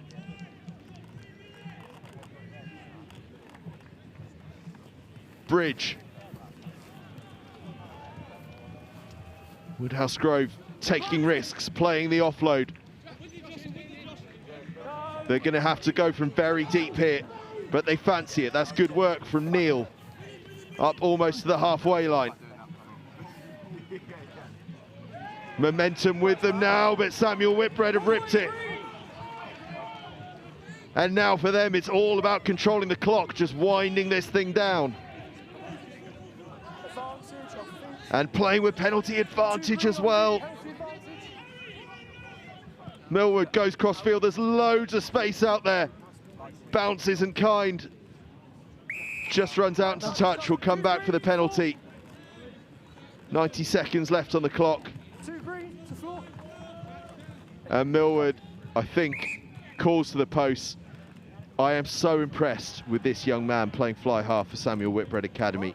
His game management, his captaincy has been exceptional. And here, that is absolutely the right call. It's almost irrelevant whether this kick goes over or not. He's got 90 seconds to waste here. And that will be all that's in his mind. It is a fantastic performance. Like I said earlier, the age as well. To see this level of talent at that age, it's just impeccable, isn't it? And like you said, it's just really shown today, particularly in this game here.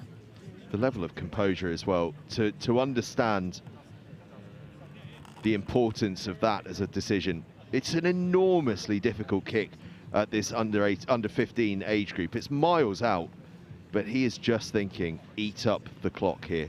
30 seconds left to go once he strikes it. It's a cracking strike off the upright, but Woodhouse Grove have to go from their own try line, give or take, and they've only got 30 seconds to score twice. That was the genius of that play from Millwood.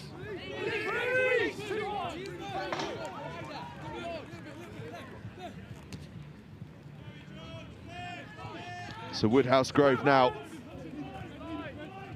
trying to go the length of the field.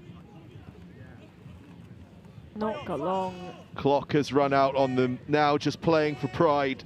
Samuel Whitbread Academy are going through to the trophy final here in this under-15s competition at the 2025 St Joseph's Festival. Look at the excitement on that. Another penalty for Whitbread. The clock is up. They might decide they fancy a couple more points on the scoreboard, but either way, this brilliant group of young men from Samuel Whitbread Academy are going to the final of the under-15s tournament at the 2025 St Joseph's Festival. Well, in fact, they've got enough time because it was a penalty to play the line out. They're going for broke. They want the try. They want to hammer this one home. Green on the line though, please. Green on the line though. They've got the chance to do so. They may as well. Look at Might this. as well, indeed.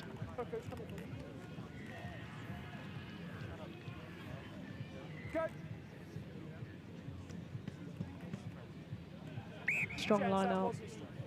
Line out not straight, it matters not. That will be that. Samuel Whitbread Academy go through to the final. A brave, brave effort from Woodhouse Grove. They threw everything at it, but they came up against an immensely controlled, tactically sensible approach from Samuel Whitbread Academy. A performance that far outweighed their young years. It was almost like watching the under-18s in action, but this was under-15s work. And Samuel Whitbread Academy are going to the final. What a performance, what magnificent work from them. You'll be able to catch them in that final over on pitch 1 around about 2:30, although it'll probably be closer to 3 o'clock. Samuel Whitbread Academy playing against one of Northampton School for Boys or Kirkham Grammar School. It'll either be local rivalry or something very special indeed in a North v South clash. Kirkham Grammar School are coming up onto the field next, in fact, here on pitch number 2 rather. They're up against RGS High Wycombe, and here to talk you through that is Harry Scott Monroe.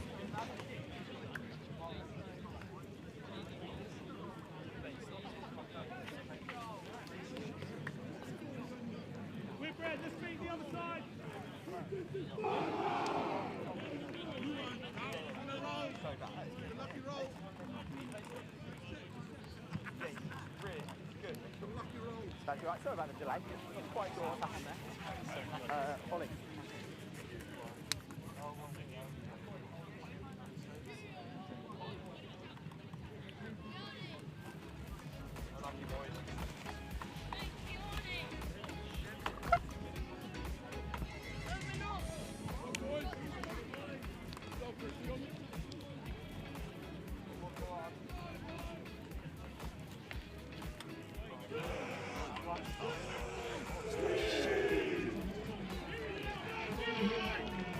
Yes, lads.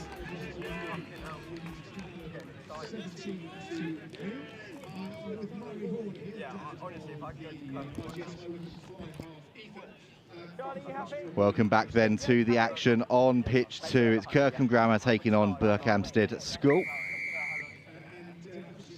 Slight rejigging of the pitches here at St Joe's. And it's picked up immediately by Burhamstead, and oh, the referee's whistle denies Patrick Ludlow the start of dreams. Knock on from Burhamstead will come back for a Kirkham Grammar scrum.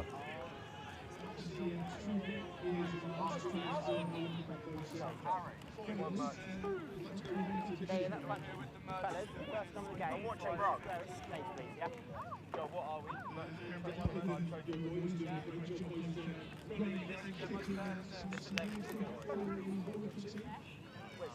Where's their wing? No, but look at the stage. Fine. There's no one in the pitch. Set.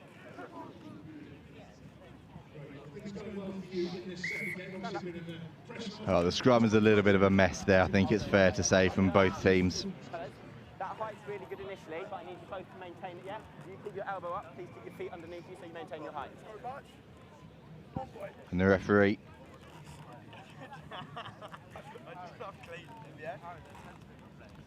very quickly, in no uncertain terms, laying down the law to both of these sides.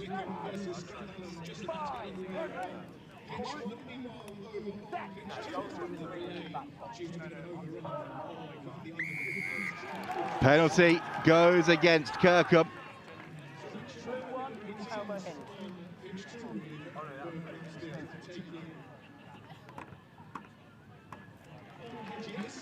And Burhamstead give themselves a golden opportunity early doors here at the line out.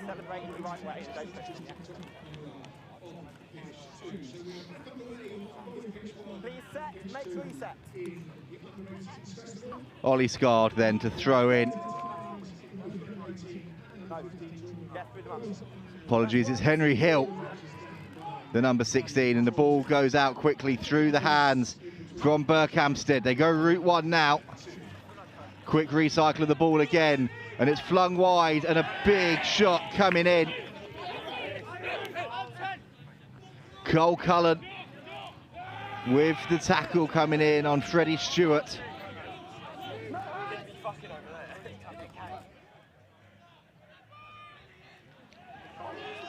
Big, meaty chug forward from Charles Batchelor.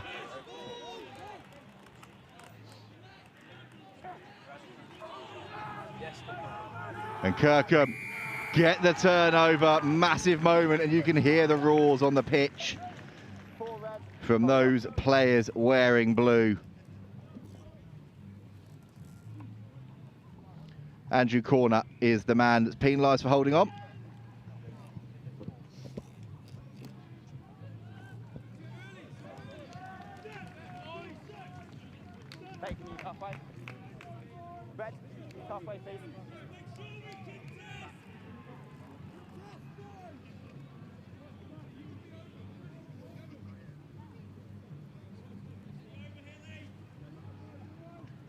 A good quick line out play to the front. Lawrence Ogbonia carries forward for Kirkham.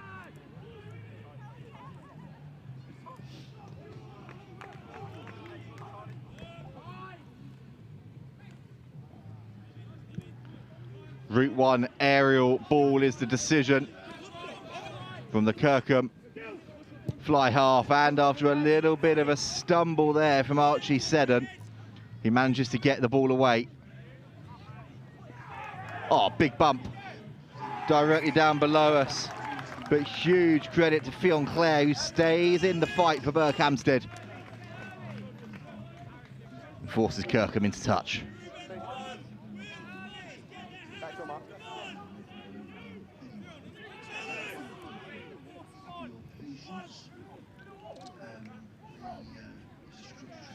Line out doesn't work for Burhamstead, and here come Kirkham through the skipper, Charlie Bray. So influential in their first match of the day here on pitch 2. And they float the ball wide now.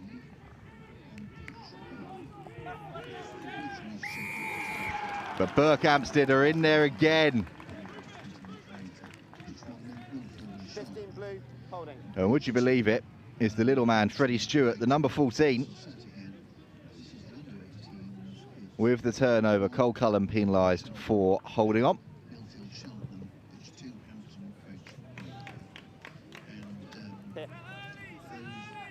Let's have a look here. You can see it's a really nice flowing backs move from Kirkham, building it up. And then look at that. That is absolutely textbook in there, getting that turnover. A nice bit of applause from his teammates as well. It's given this opportunity to Burhamstead.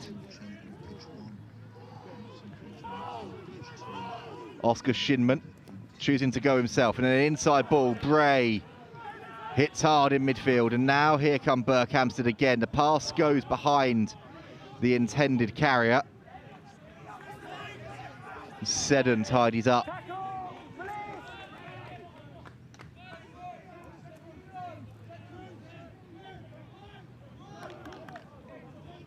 Good play from Burkhamstead. Taking the ball to the line, being adventurous. There's Ed Horsley.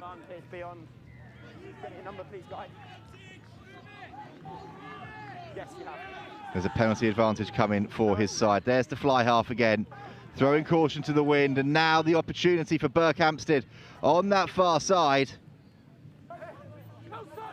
Spike Hodgson carrying forwards there, Saracens Academy member.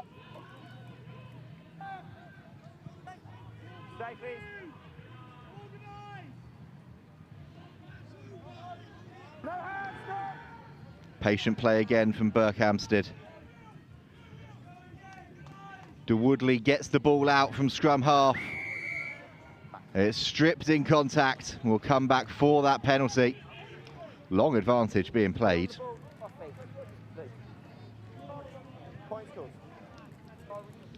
And the shot has been called. Not now. I'll talk to him on the way back.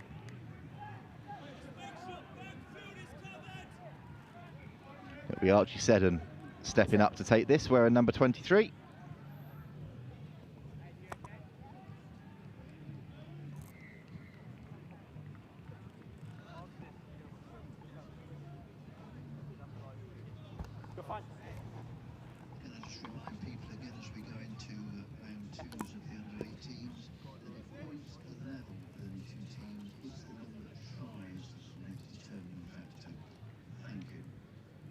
Early opportunity for Berkhamsted. That one, not the cleanest strike that Seddon will make in his career.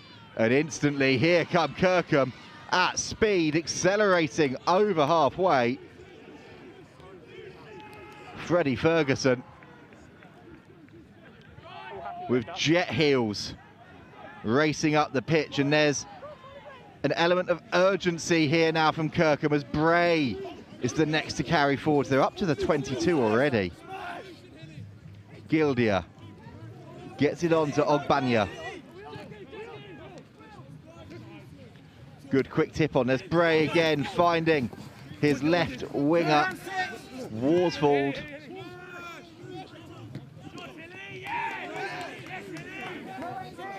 Big tackle comes in on Blackburn. Kirkham, oh, what a line that is. And the pass is even better for Kirkham. Tom Carey with the show and the go. And Jamie Cope, the ball, darting over, and Kirkham strike first.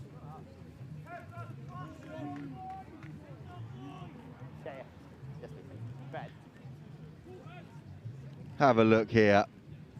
Lovely pass from Gildia. And then the timing on that pass from Oxley is exquisite. That's not a bad dive for good measure either.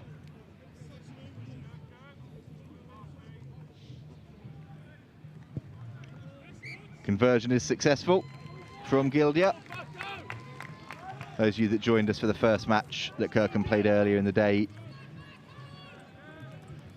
will remember that Oxley wasn't the cleanest off of the tee, so mixing it up, Gildia stepping in.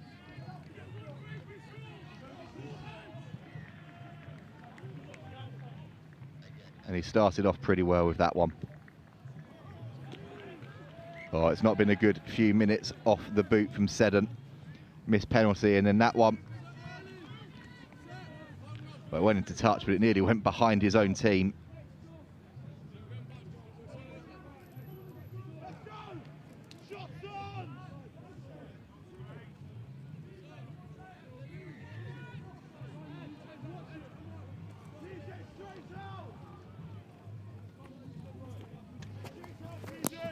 Referee is passing on some instructions.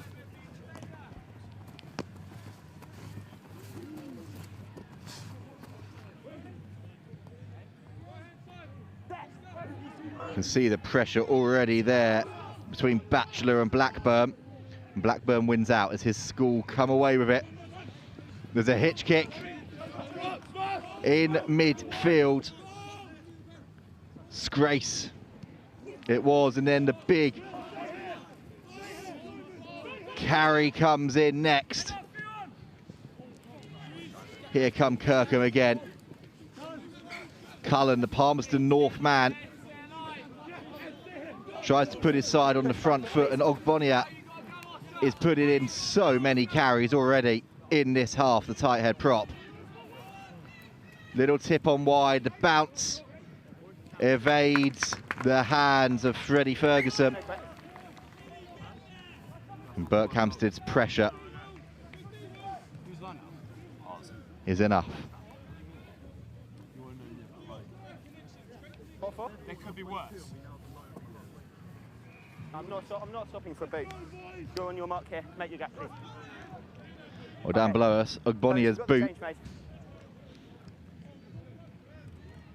looks like it needs to be replaced. The referee there saying he's not going to stop for a boot to be changed. So whilst he's doing that, Fergus Hales has sprinted on down below us, number 16. Burhamstead there now coming forwards with the ball. Hodgson gets the offload out.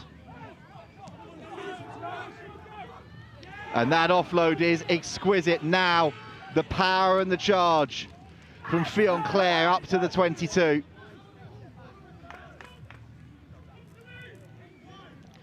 Here come Berkhamsted. Ruben Palin has a go, and there's a penalty advantage coming. Oh, that was audacious. That was audacious from Billy Dunwoody, nearly connecting with Stewart.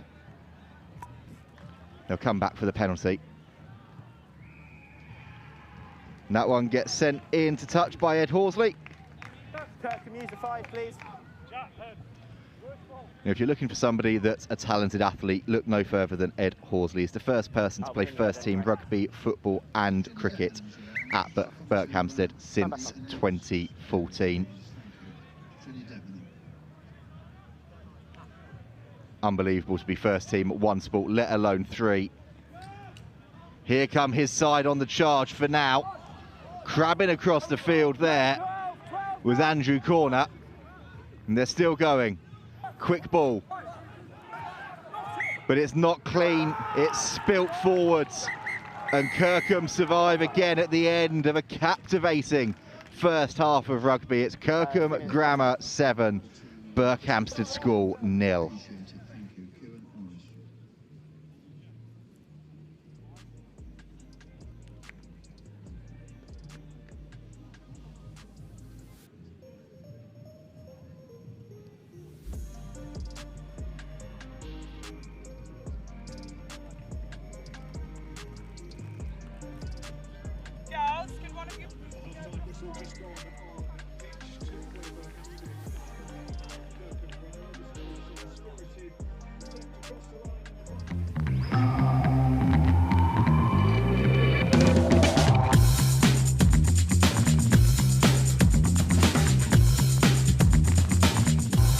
John Fowler's, your local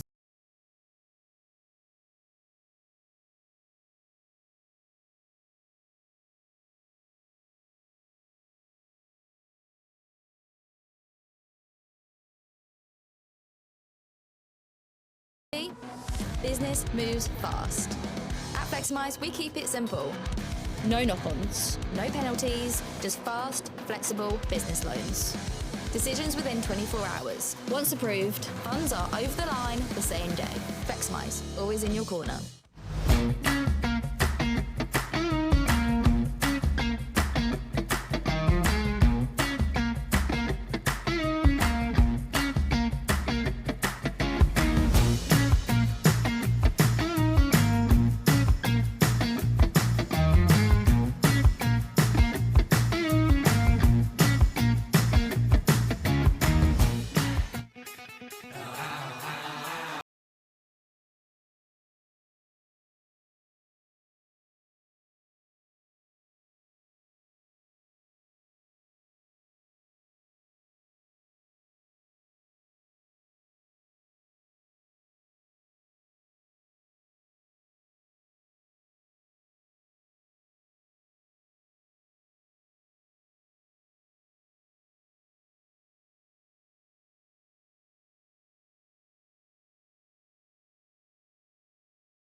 as the melee of bodies make their way back off the field. We've got another 12 minutes in store here for you between Kirkham and Burkhamsted.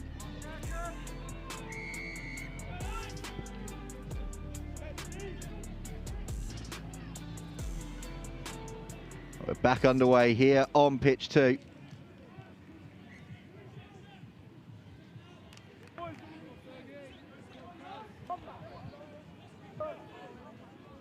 That's you. That's you. Fellas. Berkhamsted, step please.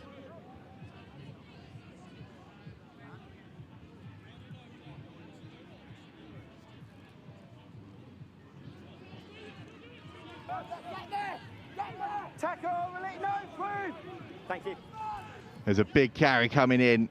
Kirkham wanting to try and assert some dominance at the start of this second half, and that's one way to do it. Oh, the out the back pass is miraculous. Ferguson is hauled to ground, but his side is still right on the front foot. Halliday has a go. The Sedgley Park man. And there is the score.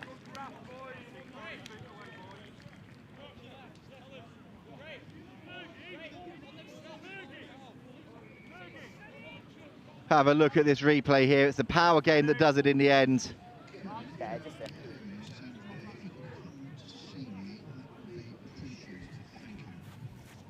You can see there's some big shots coming in. And then it was the reach from Ogbonia. He deserves a try for how well he's played so far in this match. 12-0 now, Kirkham lead.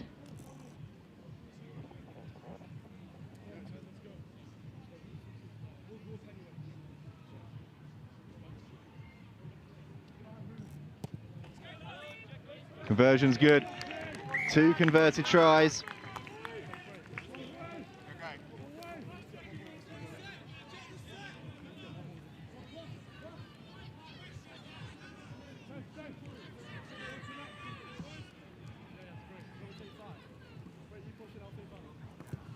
$14-0 to Kirkham. That's a much better kickoff, contestable for Burkhamsted, and they win the ball back instantly.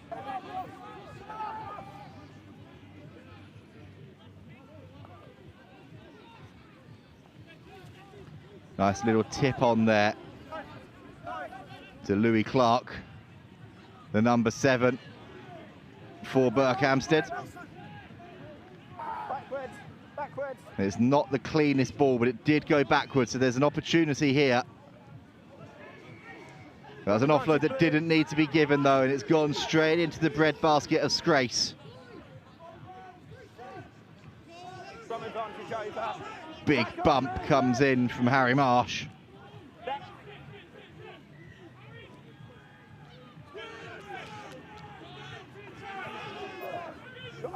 Own man. And Kirkham appealing for a penalty, only to be told it's their own player.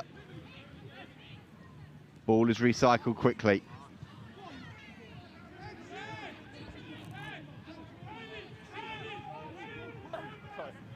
Take them back. Nothing coming for Kirkham, so they've gone to the aerial game. This one is to be chased, and it is so nearly caught by Jamie Cope.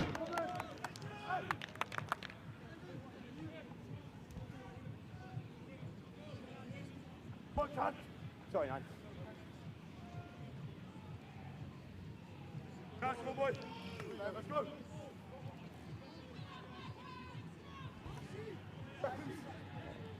We played 4. Knock on note. So it'll be Burkhamsted ball. 5. Set.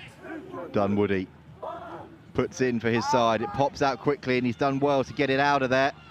And sets off and sets his team on the charge. They're up to halfway now as Dunwoody goes hunting. Lovely tip on, and Hodgson flips the ball away, but no advantage coming back for the penalty. A late tackle. 10 blue, late tackle. against Oxley. And Berkhamsted raced no time getting that one up the field. Subs. That's you. 2 changes for Berkhamsted now too. Louis Clark coming back on. And Rory Humphreys wearing 12. Time back on.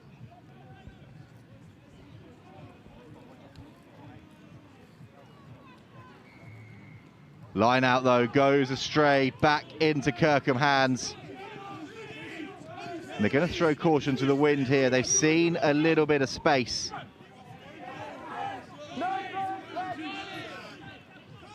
And they get the ball away quickly under some pressure.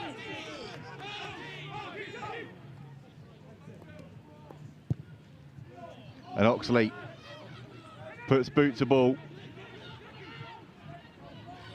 Forces Clare to run that one back.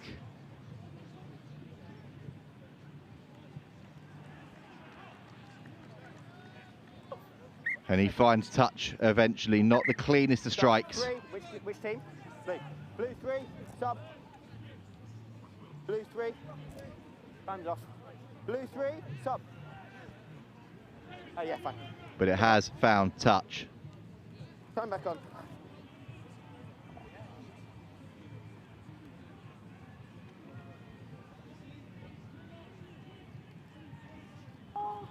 Ball goes straight over the top and into Burhamstead hands. If they want to strike back, the time surely is now, and passes like that aren't going to help, but it was picked up well by Shinman, and then it's lost forwards at the second time of asking.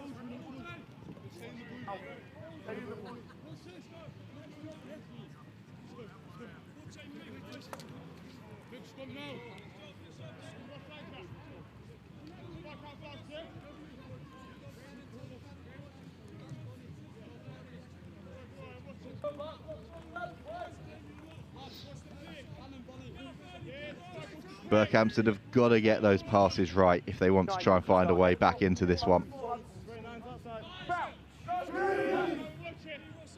A few more changes as well. Tom Story, wearing number 25, is now onto the left wing for Berkhamsted.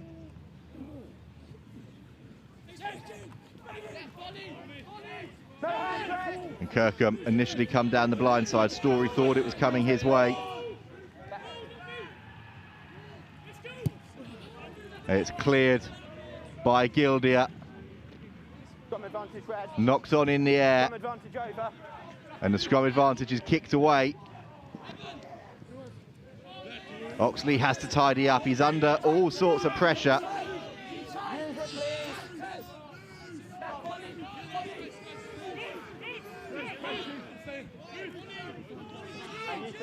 And Gildia, it's taken back, and that is going to sail straight out off the boot of Scrace. So this is a huge opportunity for Berkhamsted. And Ollie Scard knows it. The hooker sprinting over to throw in.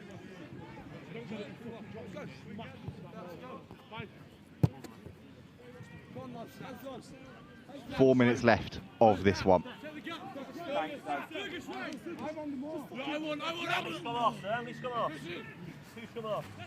It works for Berkhamsted eventually, and they set the driving maul up. Clark has it in his hands, and it's worked backwards now to his hooker Scard. They're told to use it, so they do. Humphreys, the skipper, has a go. Loses it forward. Kirkham's defence continues to stand firm. Thanks, Doug. Yeah. And you can see there's just a little knock on from Hodgson as he went to pass that ball back to his scrum half, Dunwoody. Right, this side. Red, step one. Slow it down, boys. Crouch. Jamie! Bye. Oh, no. 25. Stand up. Red. Berkhamsted. In line with me. The referee not happy with that. Since the start, let's get that space back, yeah? He's consistent, you're new, you need to keep the space. Berger. Yeah. Just has a quick word. Berger. Daniel Cadmus Alacro, new onto the field for Berkhamsted.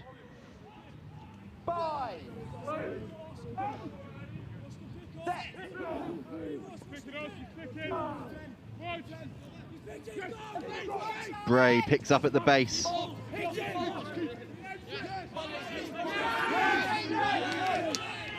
Hodgson thought he managed to get his hands on the ball. Told you release by the referee. And Gildia cannons it down the field, taken by his opposite number, Charlie Hurd. And now there's opportunity and space if they can draw the final player. Yeah. But Kirkham survive again. The defence has been resolute, so strong from Kirkham in this match, and it looks now like it's going to see them through.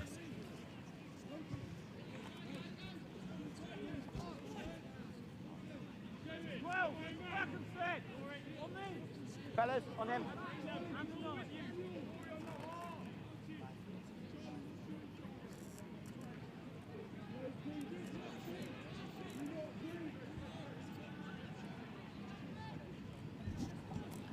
Line out goes astray. It's picked up, and they're barreling to the line, and they're over.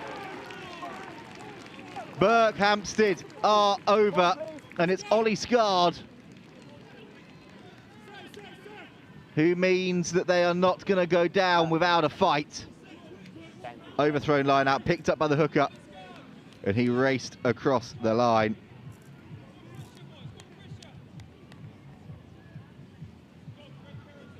We've got 20 seconds.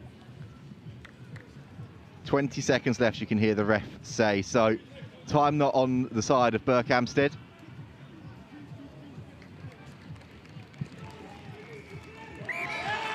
The conversion has drifted over, and there is just enough time for the restart. So it's 14-7.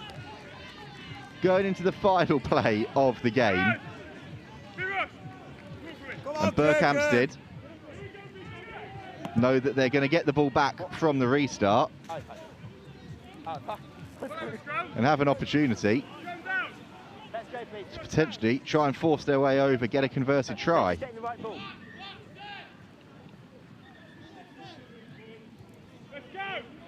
That would level this one up. Ball comes back into their hands. You know what? They're giving it a go. Racing free and clear. This is a huge moment. Berkhamsted, they're going the length. They're 3 metres out, and they've dropped the ball with 2 metres left to go.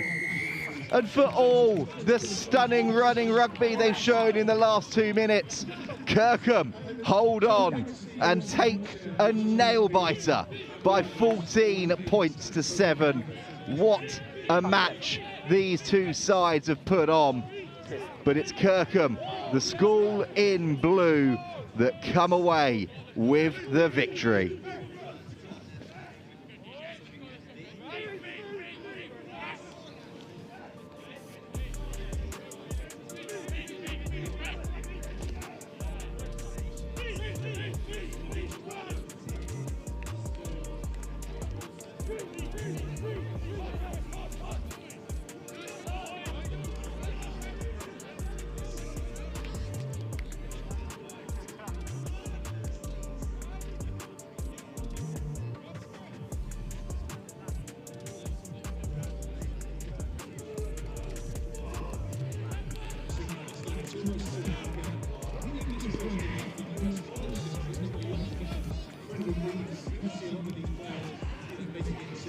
Thank you.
Hampton against QEGS Wakefield then to continue the action on pitch 2.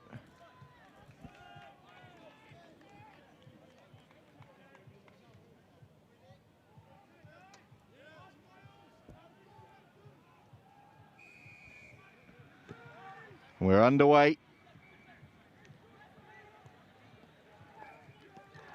Hampton straight from the restart. With a perfect opportunity to launch an attack here. Knock on from QEGS.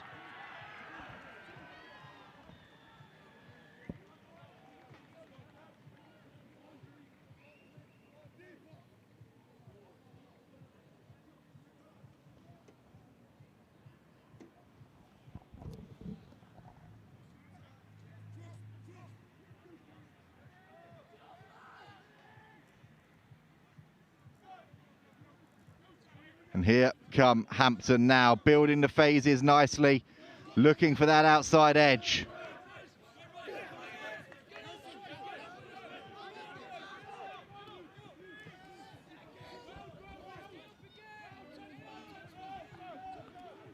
Patient build-up play.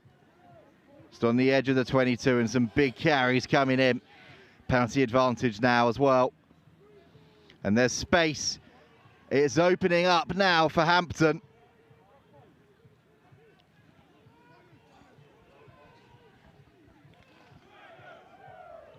Five metres out now, looking to keep it tight.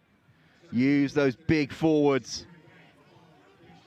to battering ram their way through. And now they go out to the backs. Spin it wide, and there's a huge shot comes in. And we'll come back for that penalty.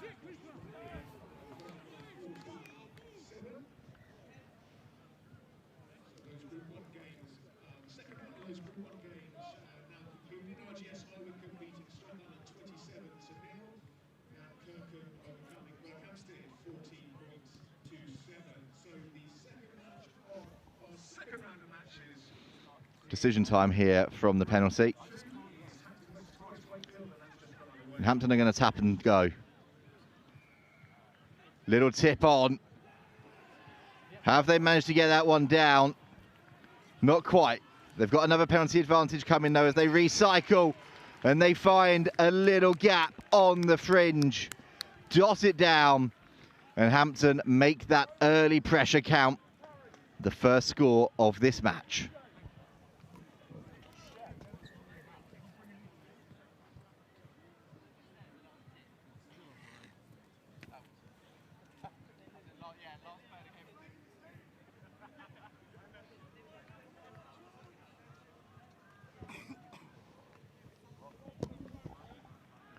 Great work there around the fringes, wasn't it, from Hampton? Just keeping things tight. Seeing the space and opportunity and then managing to dart down.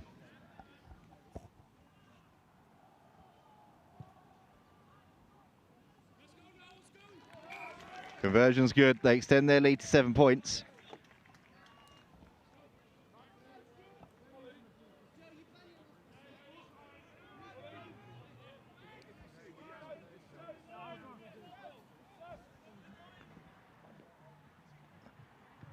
And what have Wakefield got in response? Kickoff comes in for Marcus English.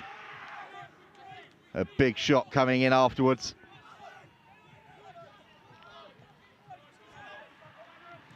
Hampton tidy up, go to the air.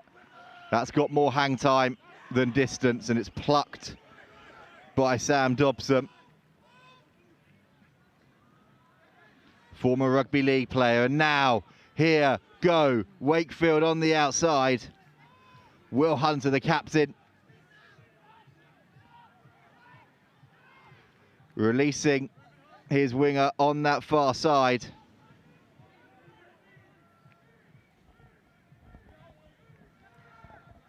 And now here come Wakefield. Advantage, high tackle. High tackle advantage coming now, so they can continue to throw caution to the wind. That one is just going to evade Harry Creecroft as he raced after it. But they'll come back, take the penalty. Number 12, high tackle. 12 black.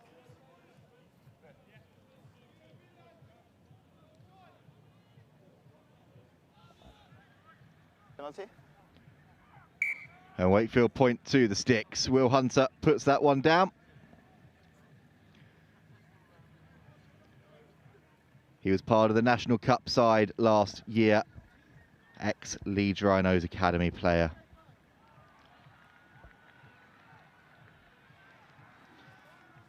Quite a few players in this Wakefield squad that have got a rugby league background before coming over to Union.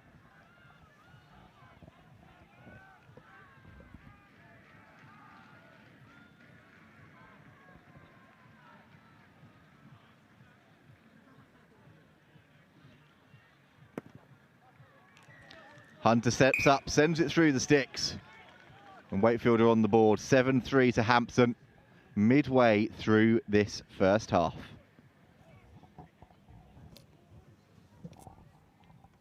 Right.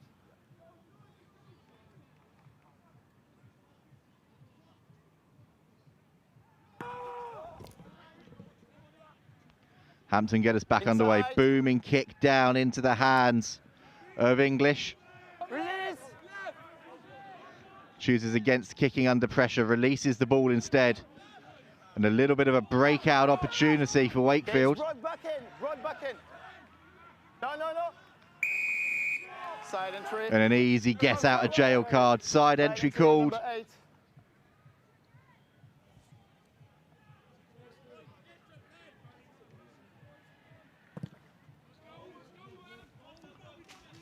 And that kick sails straight over our heads in the commentary box, straight into the bushes behind us. It'll be a line out. Dead centre of the pitch here for Wakefield. No contest. No contest, so the line out is allowed to carry on. Tackle now. Brought back in. Ball's carried back. So the ball stays in. And the chase was on there from Ruben Tete. And there wasn't too much that English could do about that. 50-22 on the money. That's your mark. That was some nudge. And it puts Hampton back. 10 on my AR, please. On my AR, white. Back. In a really strong attacking position here.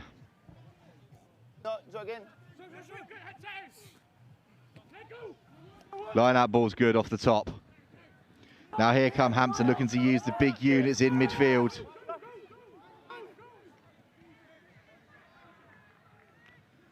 And now they spin it wide. Oh, is that a deliberate knock on?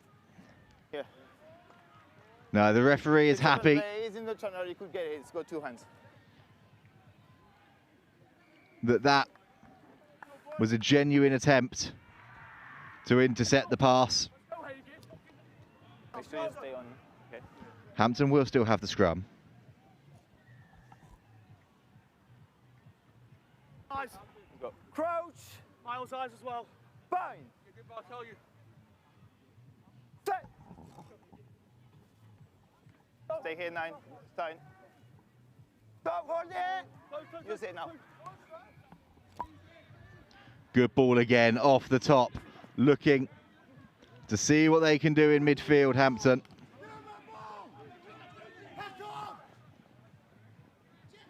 Never on the ball. Stay there. But the ball comes back into Wakefield hands. Quick pass to English, who has seen some space on that far side. Oh! Leaping like a salmon, taking it wonderfully over his head was the Hampton player, but then his teammate has knocked the pass on. 15, no count. And Wakefield will have a scrum just inside that Hampton half. Guys, hold it after 1.5, okay? 3 big steps, no more.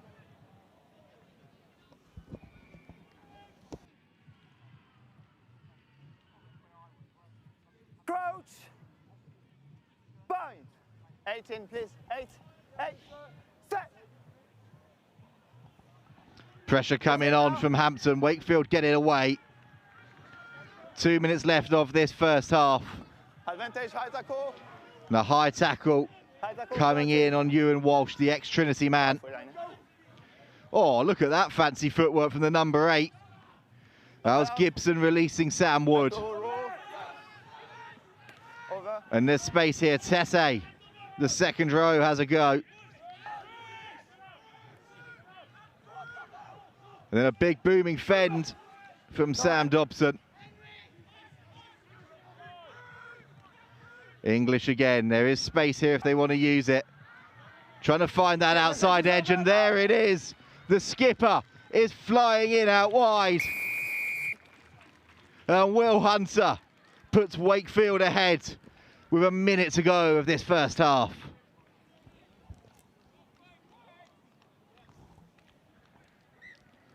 Look at this. They were just in danger of going a bit too sideways. Will Wakefield, and Hunter dropped the shoulder, pinned his ears back, straightened it up, and then had the gas to finish. 30 seconds.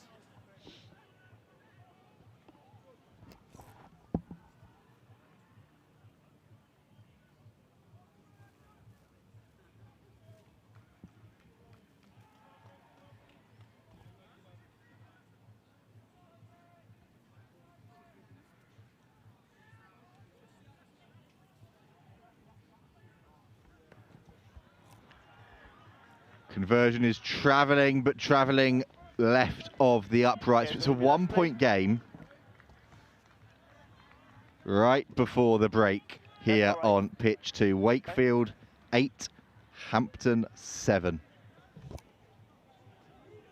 So it's going to be last play. Last play of the half. Yeah, okay. And the ball did just about travel the 10, so Hampton have got the ball back. And a penalty advantage for a high shot. What can they do at the end of this first period? Over.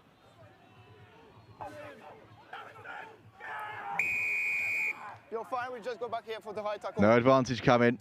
Back we go for the high shot. High tackle. High. Maybe last play, huh?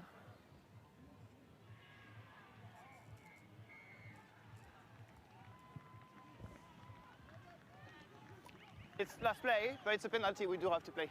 And Hampton send it into the 22. They're going to have one last attempt here. That's your mark. To put themselves back ahead going into the break. Stay there. It's last play, yeah. Guys, do not jog in. Make sure you stop before you step. Line out routine is good, and now the drive. There. Obstruction. Obstruction called though, and Wakefield, well, they want to have a rumble here. They don't want this half to end.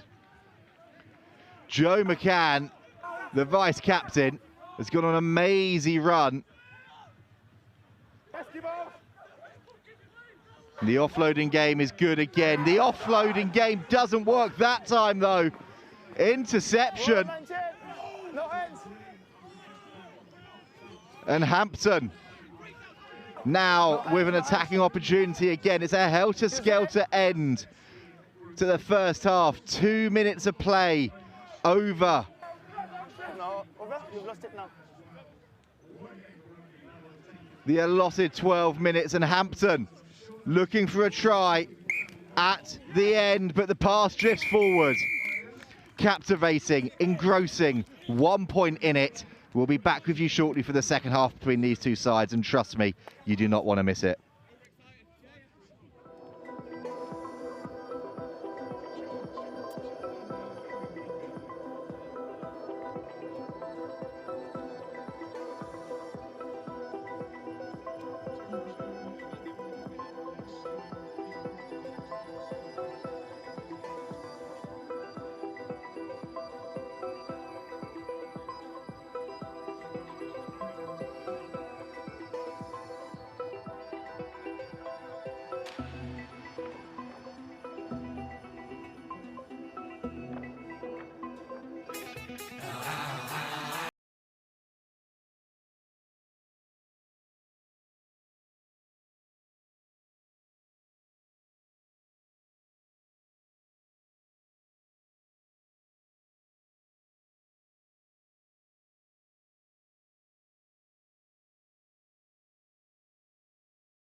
So this 39th St Joseph Festival of Rugby really bottled up on that fantastic game. Next up on pitch 1, we've got Wellington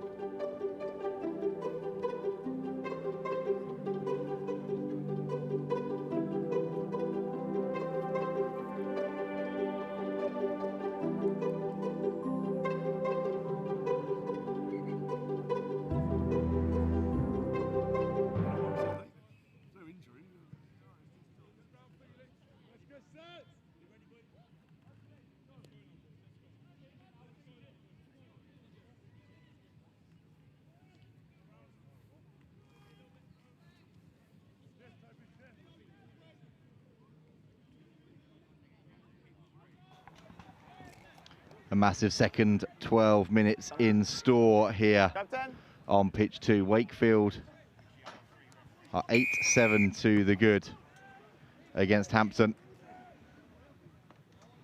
But it's tight, it's cagey, and it could go either way.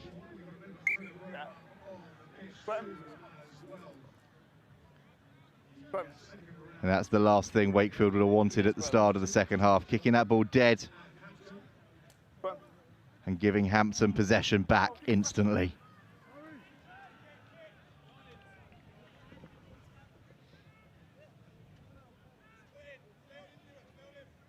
Hey, to make sure you're in. Crouch! Bang!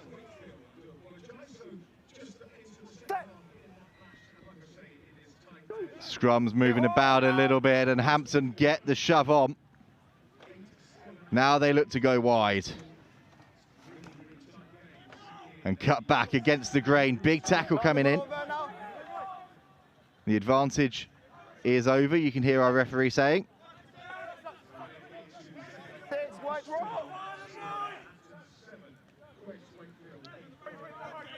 Bumping off tackles. Working slowly up the field here at Hampton.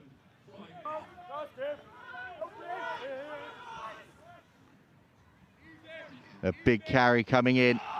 Big shots flying in. No, stop on that. They've on the ball. And Wakefield thought for half a second they were going to get a turnover. It wasn't to be.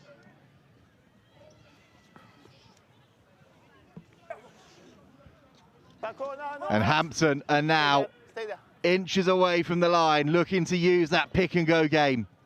Tackle, release.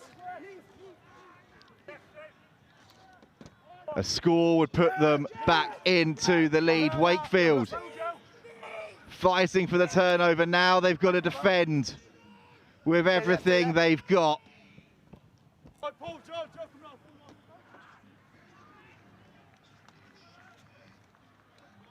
Referee making sure they stay on side.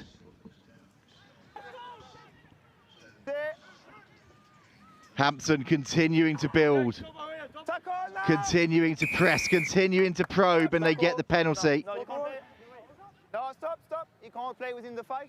You have to play the right. And the referee calls them back, taking it slightly too quickly. Yeah, you need to release.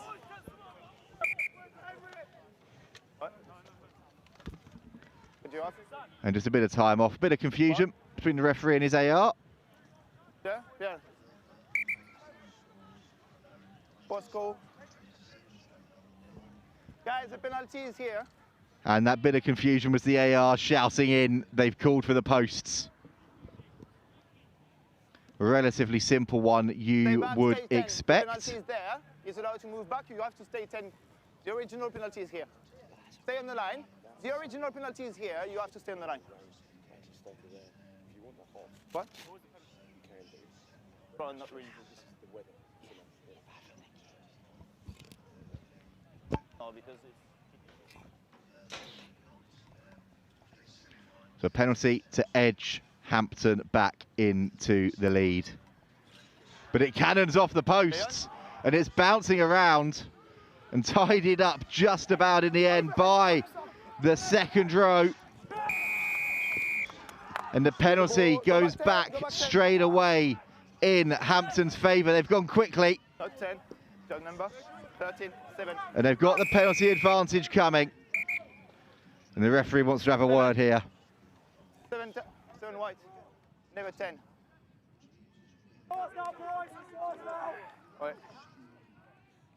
Wait. No doubt in the mind of the referee, a yellow card. Ready? Wait. For Wakefield's Harrison Powell. And how pivotal could that prove in the final reckoning?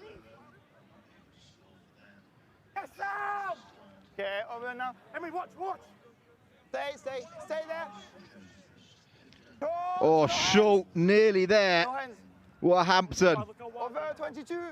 Advantage side 22. And there's another penalty advantage coming now. Cooper penalised for straying offside, and the ball is kicked wide.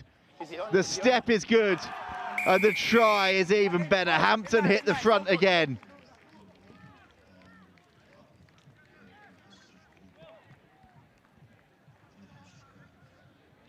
And that one was straight off the training paddock. Have a look here, penalty advantage coming. Ball back to the fly half. Inch perfect. Caught under some pressure. And then the little step off the right boot and down.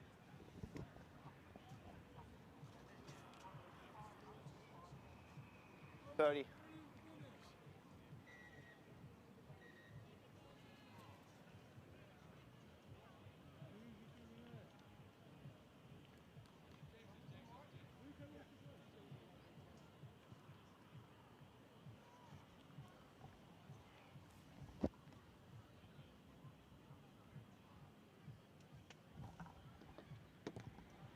Conversion.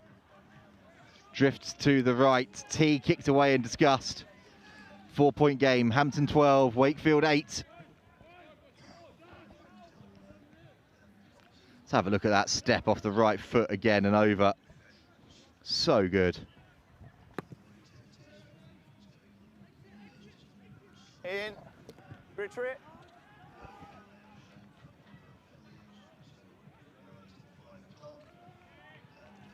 Kieran's kick goes long. English looks at it. Chooses to let it go into touch and trust. Yeah. Guys. There's Pat can do the job at the line out. You need to have time to stop. So you go in, you stop, and then you go. You need someone in the 5. Wait, there's no one in the 5. Yeah, no one in the 5 there. Free kick coming the way. of the side in the yellow, white and blue.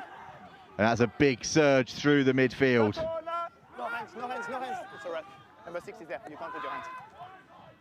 All right. Oh, potentially offside in midfield. Referee's not spotted it. No. It's a foot. It's a foot. And it's bounced off of a foot, so play on is the call, and Powell breaks away. Okay. Then Dobson has a go. But the penalty goes against the Wakefield man for holding on. 50 seconds still to go on the yellow card too.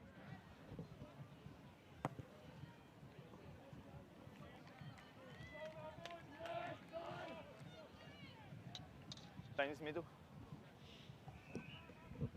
Here, that's yours.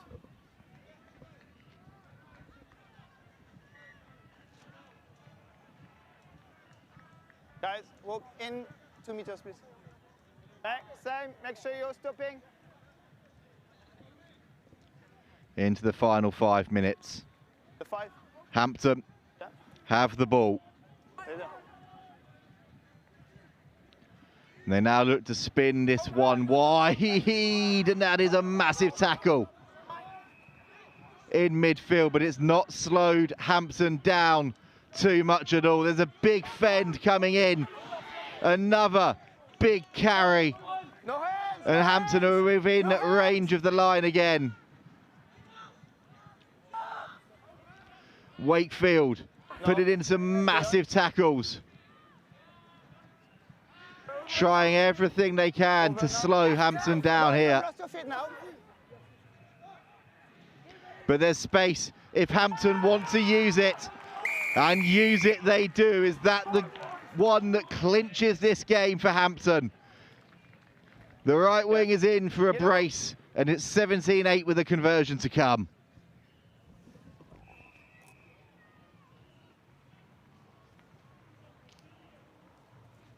Line with me.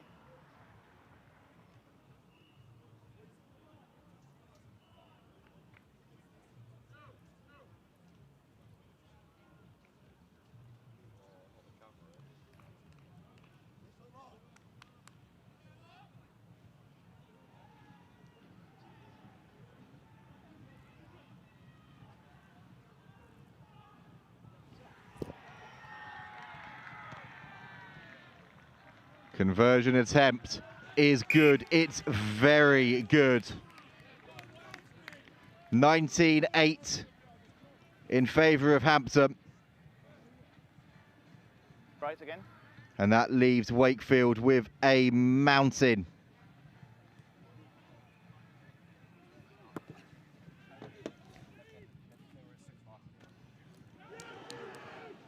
Well, it's a mountain to climb, but they're going to give it a go.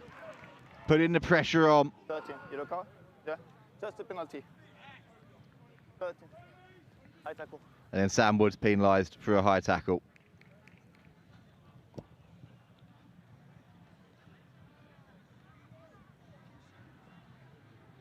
It's been a great second half from Hampton. They've had 2 opportunities. They've taken both of them. Their red zone efficiency has been incredible. Guys, make sure you're stopping before you jump. Okay, you need to come in and stop. On the AR. Go. Line out routine doesn't work. A knock on at the back Leave the ball, leave the ball. as Hampton went to tidy it up.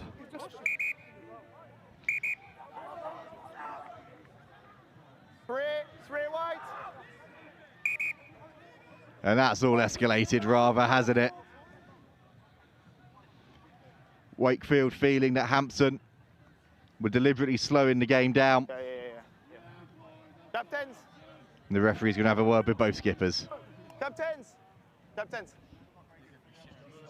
Captains. Captains. There's nothing, it's just an open. Okay, you won't play fast, okay, and I got 19 black and 21 whites coming in. No more? It's the final warning. We'll crack back on as we were with a scrum Wakefield. Crouch. Bind. So there. Okay, I'm on bind. You're already in. It's not safe. Let's reset it. And all of this slowing down of the game is working perfectly in Hampton's favour. Crouch. Bind. Set. They are more than happy to kill the clock. Okay, use it now. Wakefield want to have one last stab at this, Just a knock-on advantage. but they're wrapped up and English loses the ball forwards. And with another knock on there, We've got a knock-on. We go back on the first knock-on over there. we'll come back for a Hampton scrum. Again. First. Yeah, 1 minute. Great. 1 minute. 1 minute to go.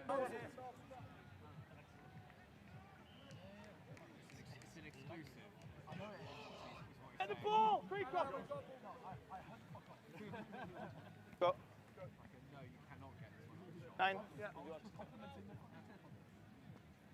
Let's go. Crouch. Bind. Set.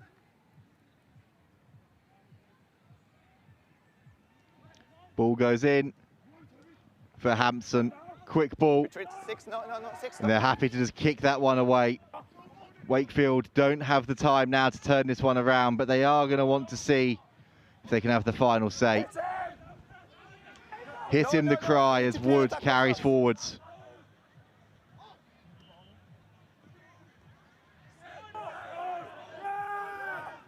Hampton, though, with the turnover.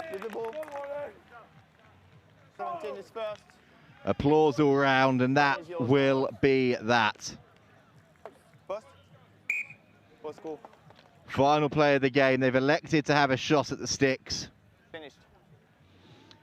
And regardless of whether it goes through or not, if you put it in or dead. as long as it goes dead, that will be the end of this match. Make sure you're behind if you want to chase.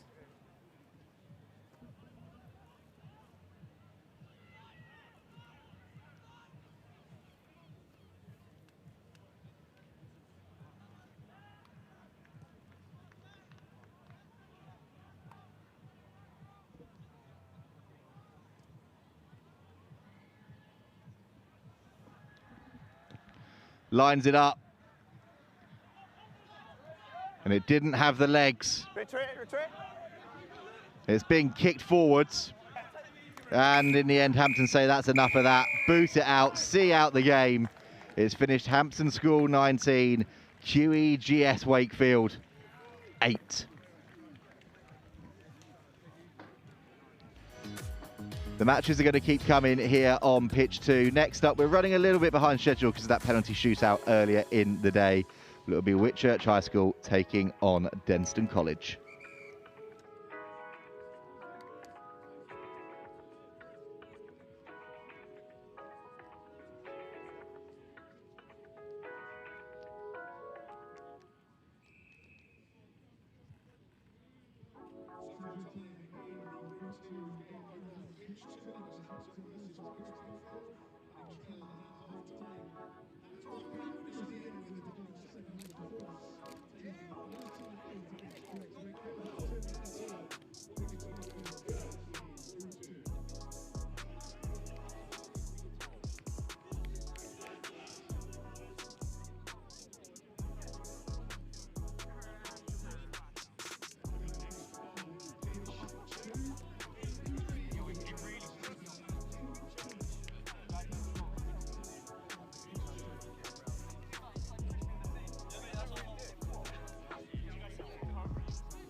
Wit Church High School taking on Denstone College here then on pitch 2.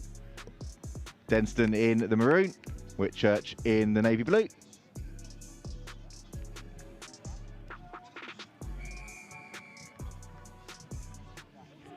And we're underway. Whitchurch taking it in early doors. I'm holding front. And boosting that one. Yet again, dangerously close to our commentary position. Put all the 10 then, lads, please. 10 is yours. Blue. To clear their lines. 5.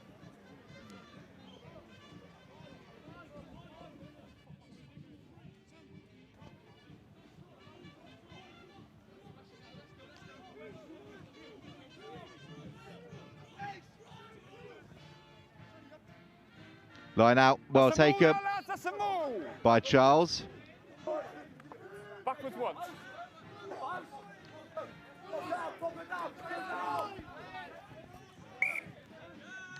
Not coming out of there.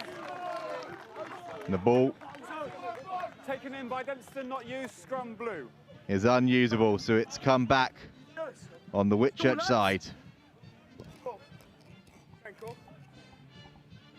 Both teams, stability, please. Stability. Come on, Scott. 8's in, please. Seconds. 8's in. Crouch! Bind! Come up. Lads, we won't go through until we've got stability, please. Bind longer, both. The referee is asking both teams to get a bit more stability 8's in. before he allows the scrum to go live. Bind! Set! Oh, it's a big old scrum coming in from Denstone. Whitchurch survive.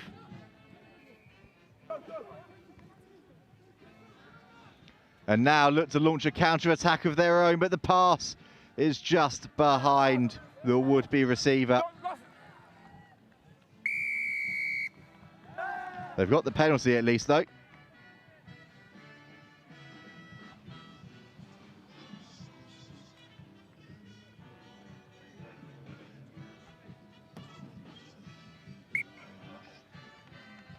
And a good nudge to touch. There's your mark at the front, please. Make sure we're 10 then, lads.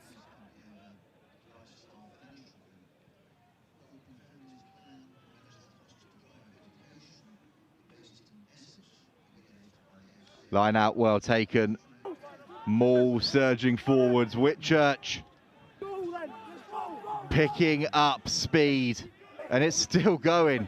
Still going. Say Maul! Out! Still, they motor forwards. They've got a penalty advantage coming. The ball was on the line for a split second. Come in the side. Hang on, wait. No. The referee's given a yellow card for coming in at the side. No, wait. Now, surely you'd have to question if he's given a Number, please. a yellow card there for in at the side and stopping the maul, that was moving at such a rate of knots that Time is off. a penalty try could be being considered. Wait a second. Time is off. Time is off. Wait for the whistle. Hands and feet behind the line.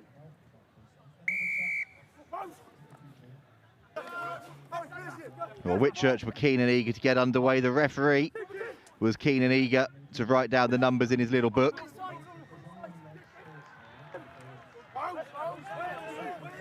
And now that he's finished doing that, we're back underway.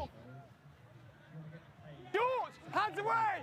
Whitchurch, millimetres short of the line. Tackle! Big tackles coming in, but there's too many men for Denstone College to stop and Whitchurch strike first.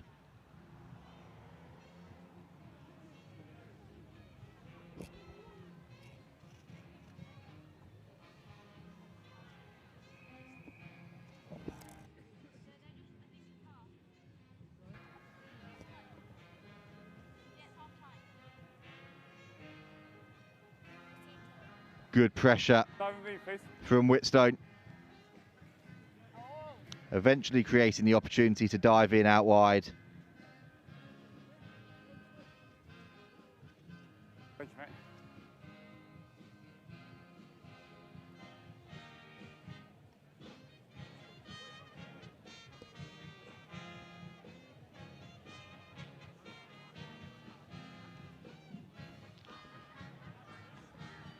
Conversion drifts wide, but it's 5-0 to Witstone over Denstone College.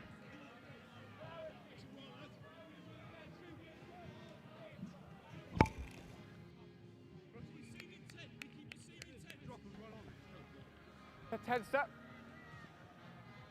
5-0 the score then, midway through the yellow card period.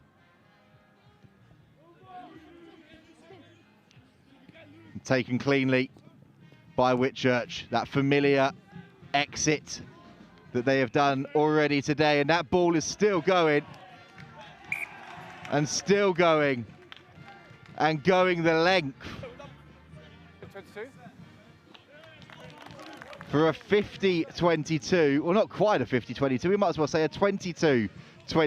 That was cannoned from one end to the other. And Whitchurch have now got a perfect attacking opportunity again.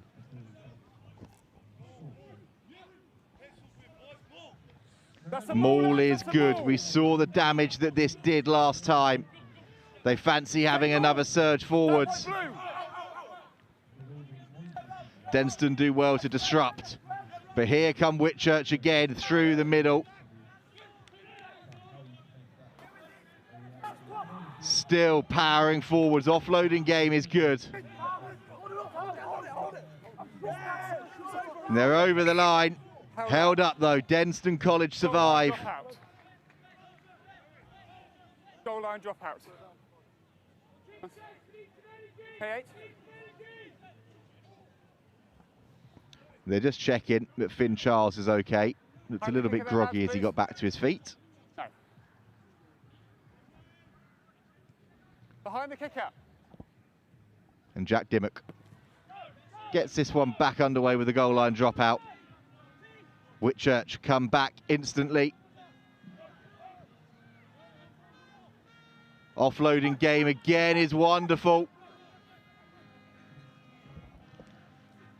Arriving at pace there was the big man. The welcoming committee was there. Charles doing well to stop him. Backwards. And the pass just evades the first Whitchurch man, but the winger tidies it up quickly. Backwards for me. It's a bit loose, but it's gone backwards.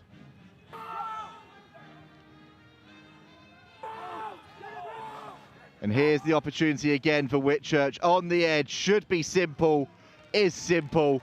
And they dive over for their second try in the last few minutes. Maybe a little bit. Yeah. Hurry, time to keep the intent.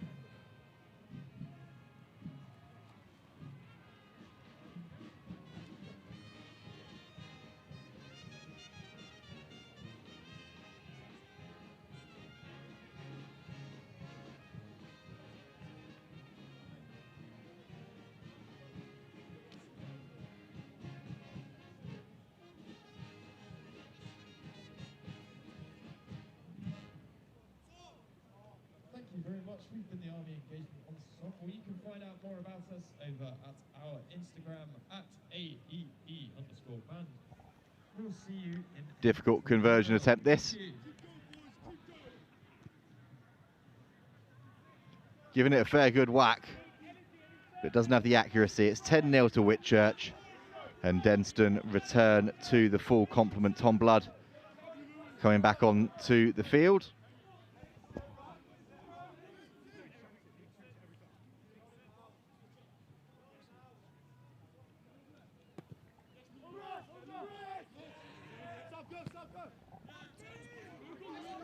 Whitchurch ride the tackle and continue to power forwards. Already back up into that Denstone More of an effort, please. half with a penalty advantage coming their way. Offload doesn't quite connect. We'll come back. 11. Roll, please. Number 11. Let's roll quicker, please. Make more of an effort. And hear the referee there, not rolling away. Mark.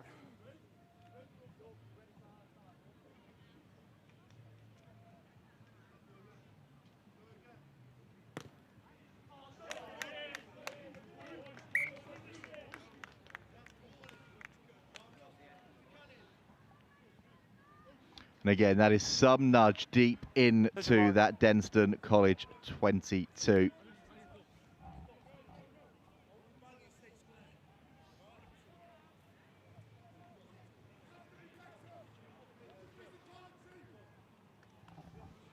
No, compete, play on.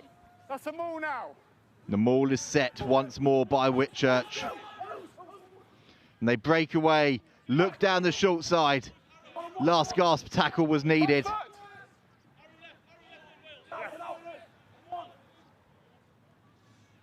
But Whitchurch continuing with these big carries, and back down the short side they go. No hands, back foot. Now they bring it central. Thank you. It's good, quick service from the scrum half, allowing Whitchurch to continue this momentum.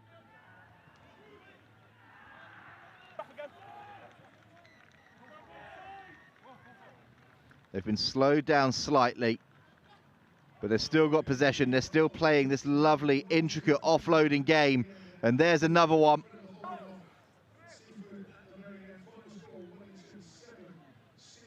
Denstone defending hard.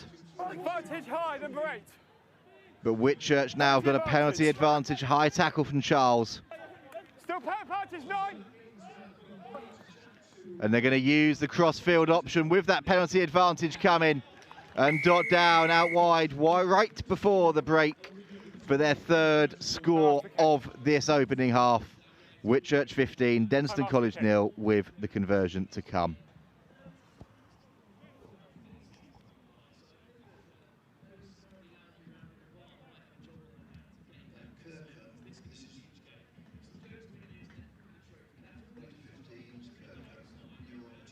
Time read 10, please.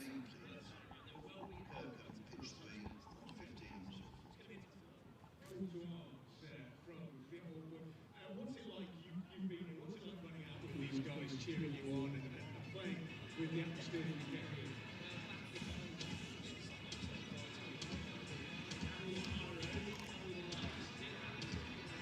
Another wide conversion attempt here.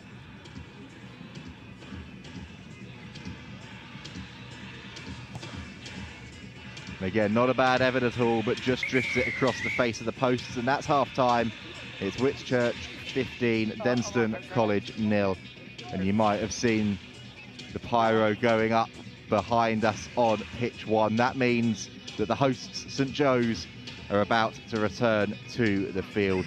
And we'll be back with you shortly, bringing you the second half action here on pitch 2.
Brad, you ready?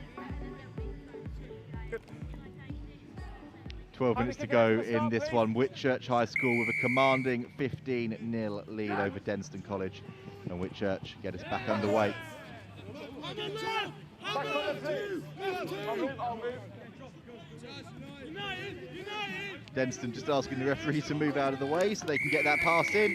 He obliges, but they might be wishing that he hadn't because they've been penalised instantly for holding on. Here's the mark. What's the comment, please? Let's go, please. Go.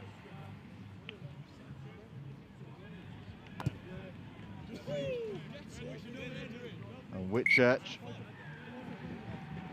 again put the ball on the money, 5 metres out from the line.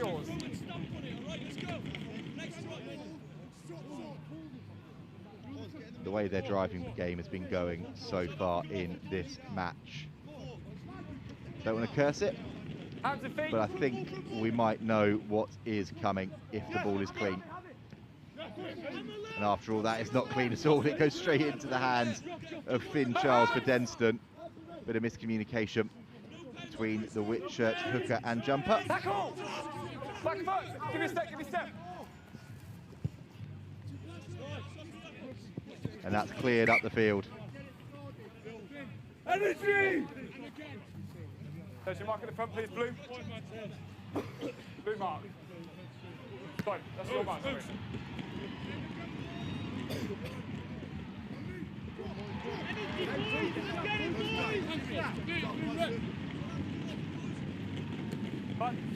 That's the ball now, lads!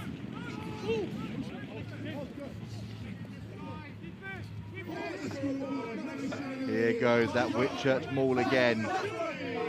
Penalty advantage coming. 21. And Denstone are just struggling to live with this power game here. Number 20, side entry. Sam Derbyshire, number 20, penalised there. And Whitchurch put it straight back into the corner. 5 is middle, lads, 5 is middle. This step, lads, 5 is middle. Hands and feet, lads.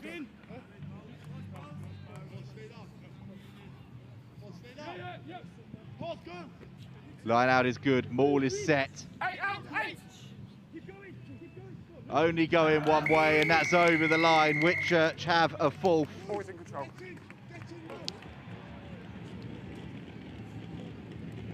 And yet again, it's that driving maul doing the damage. I'm here, right?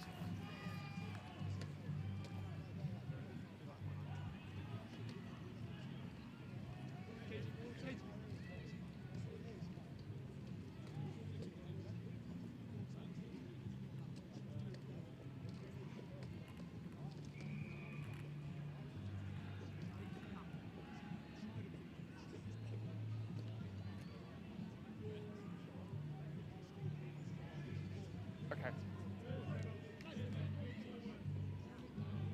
Have a word.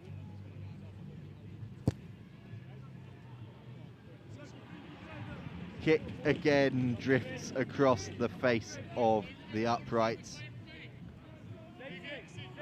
But Whitchurch won't worry themselves with that too much for the time being. They're 4 tries, 20-0 to the good.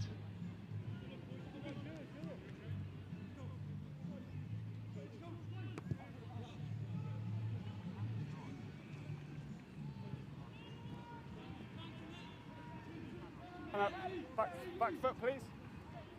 Carry back. Carry back! Carry back, so this one can't go straight out. Touch first.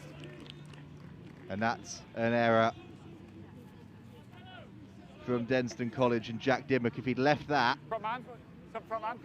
it was going straight out. It would have been a line out for his side all the way back in the 22. Let's have a look at this replay. Big old boot.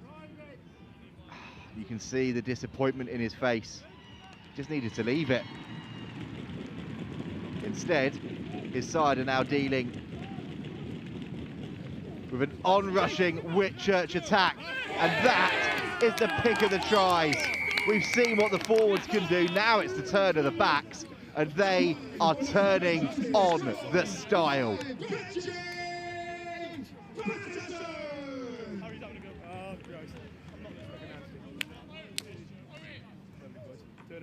Look at this for a lovely little set play. Three-man line out at the back.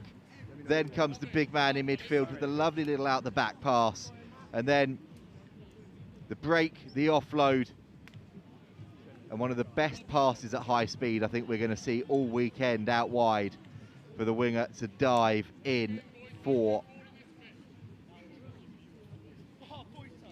Whitchurch High School to continue extending their lead.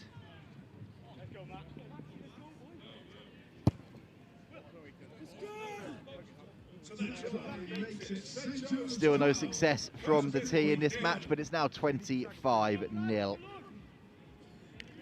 in favour of Whitchurch. And let's have another look at this again, because everything about that is just wonderful. Wonderful rugby to watch. One to give you a step, please. One to give you a step.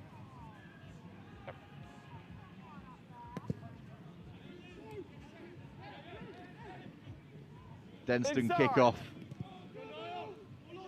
Slightly shell-shocked by what Whitchurch have brought to the party here this afternoon.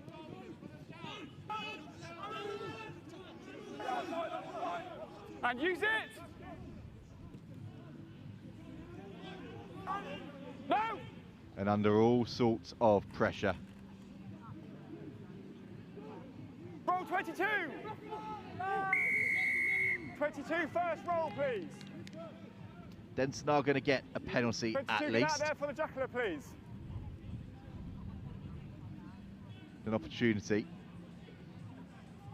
for Dimmock to kick his side up the field.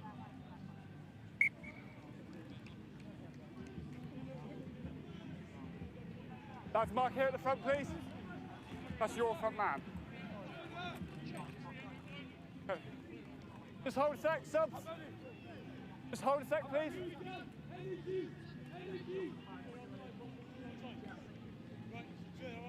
Time back on.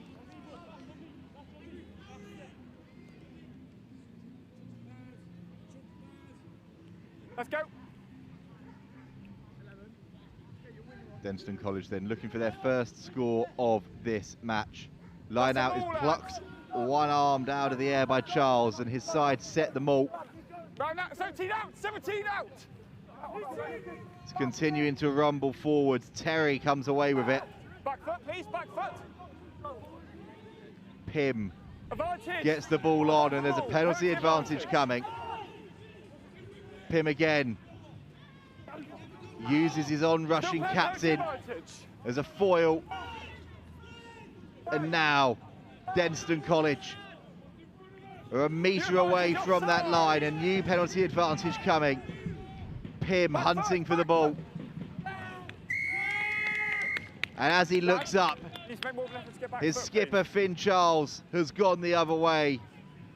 Dots it down. Denstone are going to make sure they don't finish this one pointless. Look at that take in the air to start things off from Charles. It's a lovely little rumble from Terry, and then you can see here Charles just comes from nowhere, uses his power, bludgeons over. Nice try.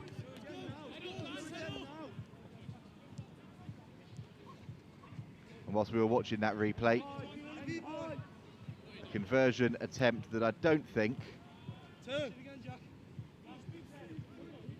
Dan Burns will want to see again. That's one of those for question of sport, isn't it? What happened next? Post, sadly, as far as the Denstone fullback was concerned, back off the uprights rather than through. On there by red, scrum black. The 25-5 knock on from Denstone College. Whitchurch with the scrum. On there. There's the mark hookers. And we are now just a few minutes away from the final whistle. It's been a great performance from Whitchurch, it has to be said. Crouch! Bind! Set! That's that ball. We're not going to be in until we're stable. 9. Wait for my indication, please. Both teams, I need you more stable, please. Just apologies there for any language you might have heard from that Whitchurch pack. Wanting to finish this one off in the way that they started this game today.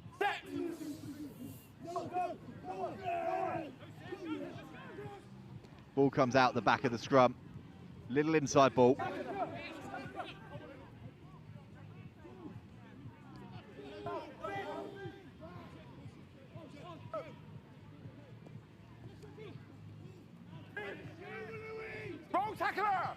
And attacking players continuing to charge forwards at will for Whitchurch.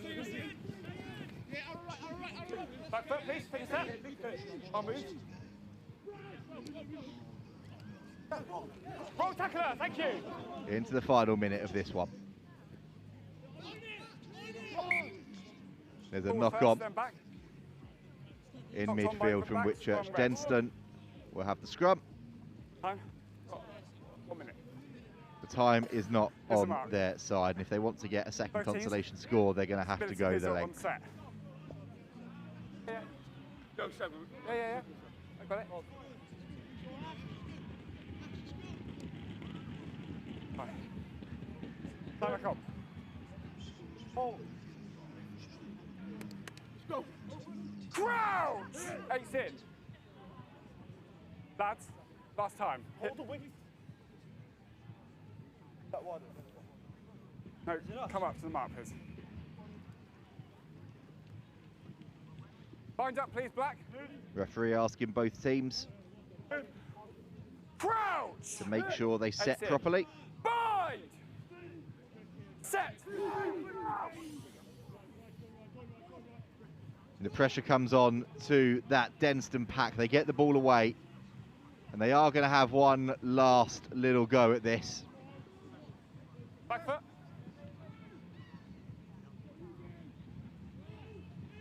Charles goes again. Another strong performance from the number 8, even in a losing cause. There's a penalty advantage coming.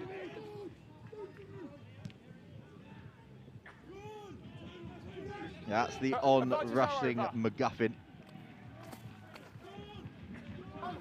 There's fly half Dimmock. Back foot.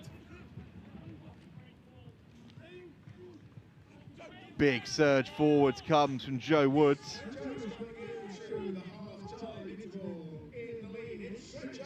And Charles holds on to it, feeds it wide to Alex Woods. He's won the contest. Advantage high. And another penalty advantage coming, a high tackle. Black 25. Woods again with the surge. New advantage 4. The penalties are really mounting here against Whitchurch. Can Denstone make it count? Captain, please. And the referee wants to have a word with the captain as well.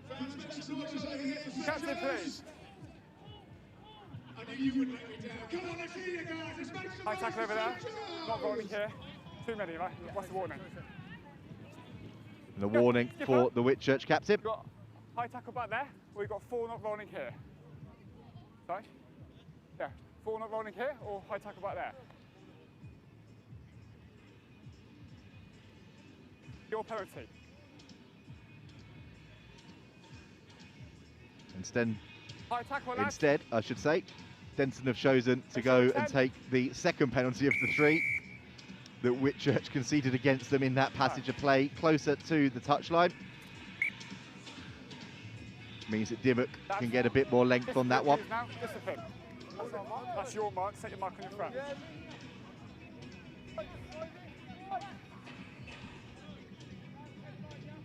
2 meters.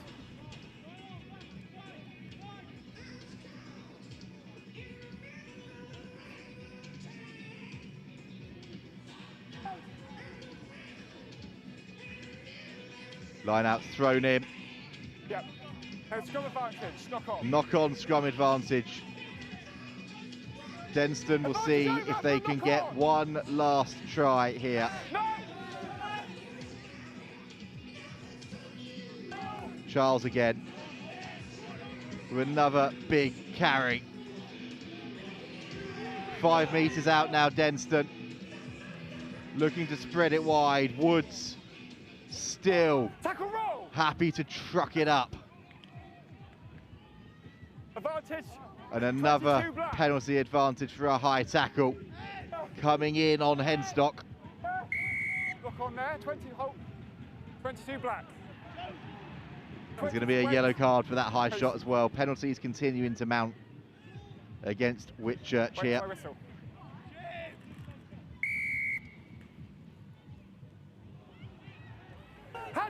And Denstone take it quickly.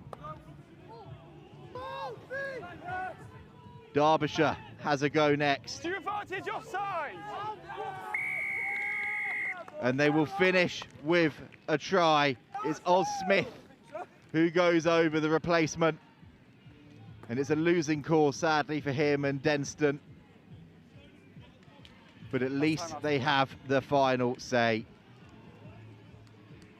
And it was the power game doing the trick in the replacement prop, powering his way across the line.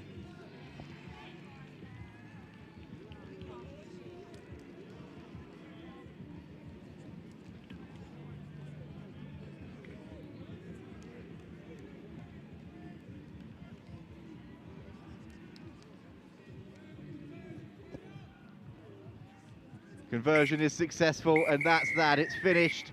Whitchurch 25, Denstone 12, and it's a victory built upon the dominance of that Whitchurch pack. We're continuing to move through the schedule today. We are running slightly late because of a penalty shootout earlier in the day, but we're now moving into Marlborough College, taking on Brighton College, and Mia will be with you very shortly to take you through that one.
As we prepare here, back on pitch 2, and it's Brighton College versus Marlborough. Two big sides in this competition, and Marlborough had a rocky start to the season up against Brighton, who've just lost one game early on in the season after playing 6. But it's Marlborough's number 10 who will kick us off. Harry Esmond, he's captain and school prefect down at Marlborough. And the ball's knocked backwards as it goes to the ground. Brighton out the back, and they kick it forward. Making some nice ground, it's out of touch.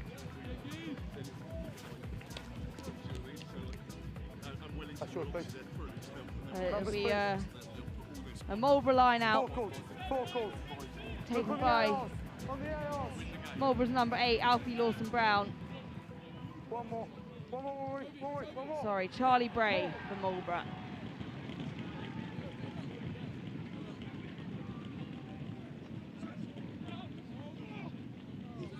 And out the hands and out the back as it gets passed down the line, and it's quick and straight through. And it's taken to ground by Marlborough. Quickly off to the side now as he looks for the gap. But he's struck again by mighty Brighton, who turn over as they drive down the middle. Just retreat in front, 2 behind. And it's a good kick. Bring them on, please, 14, retreat. Back again. Outside. And a quick dodge through there by fullback Max Taverner. Plays for Northampton State's under 17. Nothing, knock on advantage. And it's a knock on. Knock on first. As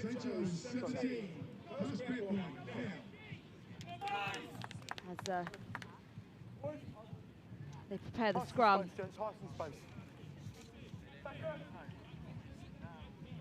Brighton, last champions here in 2017. And came 4th here last year. One of the only sides who truly gave St Michael's a proper challenge. Marlborough out back, passing down the line, and they kick. Gaining good territory, picked up by Brighton, who bat it back to them.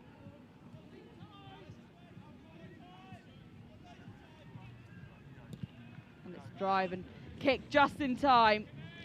But Brighton driving forwards now, straight into contact, and it's on the ground.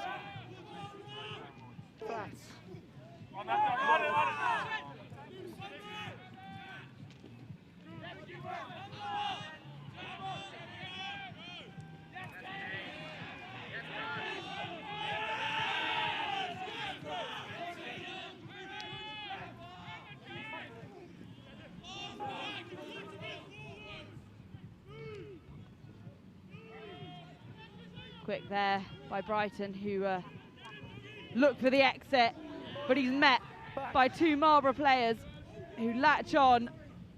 Offloaded again. They're struggling to break through the line.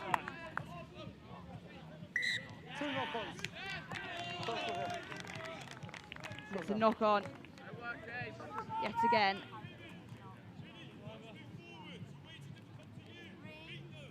Two knock-ons.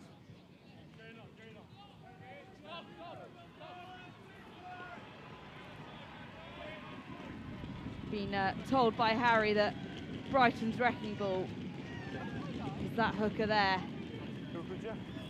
Doug Lemon plays for Bath.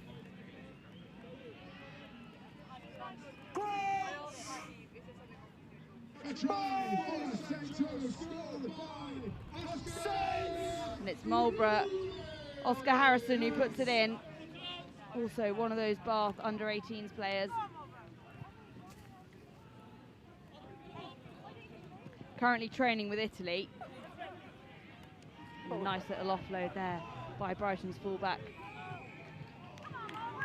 Max Taverner. Yes, yes. And it's touchdown by Brighton, who make the first try of this fixture. Luca Christie.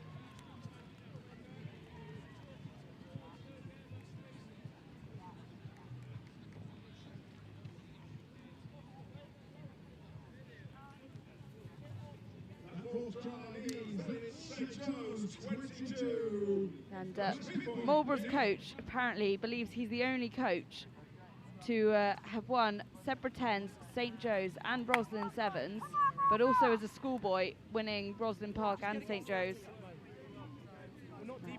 Something he told Angus after the Separate 10s this year. And the kick is good, taking Brighton to 7.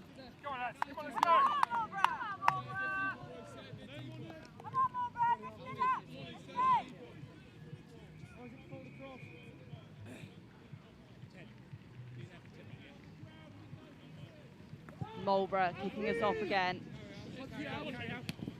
into the hands. Brighton's number 8. Alfie Lawson-Brown. The whistle's blown though, and it's a penalty. That's smart play, please, yeah? If he's not well done, go. Harry Eastman.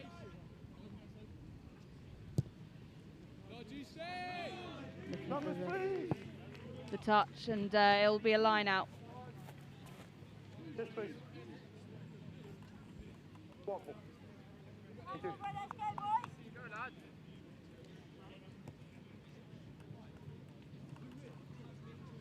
You in? You in? You in? Step 2. Bryson's Isaac Finn. Nice long throw, but it's missed, and Marlborough picking up that loose ball, looking for the space, and head down, and he dives out the back again. Good ground.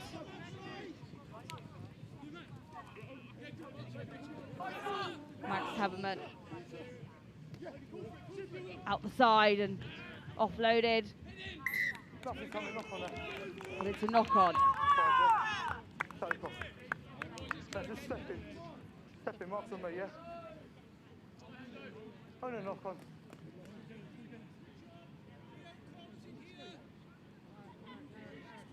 And yet again, those forwards crouch down. An attempt to win back the possession.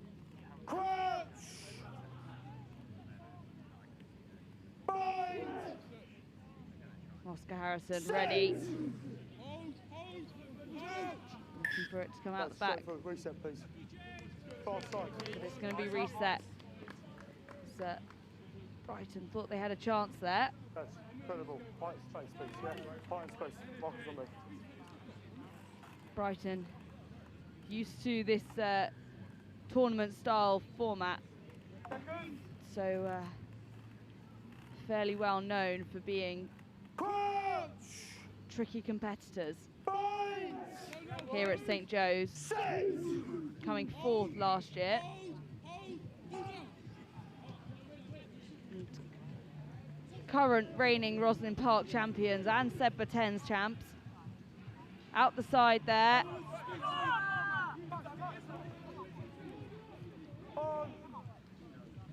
Quickly down the back. And it's a good carry by Doug Lemon. Not to me.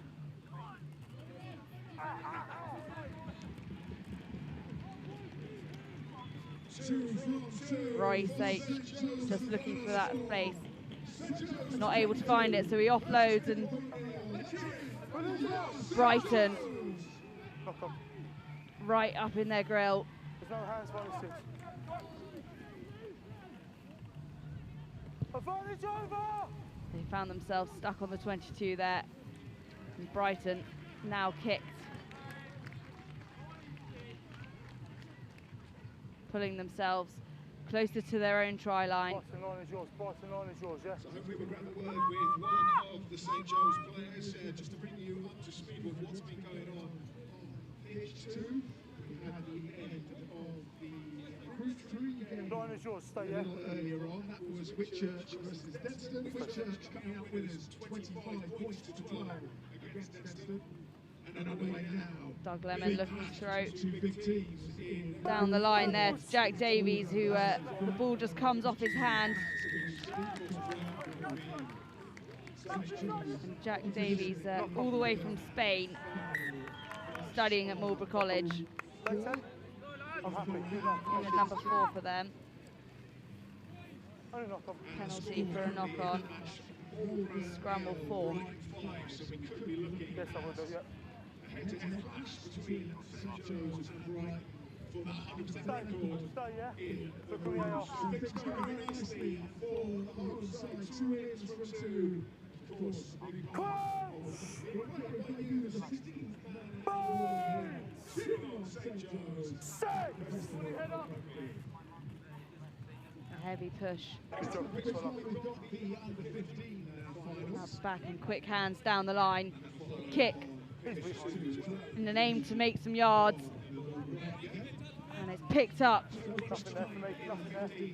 by Max Taberman.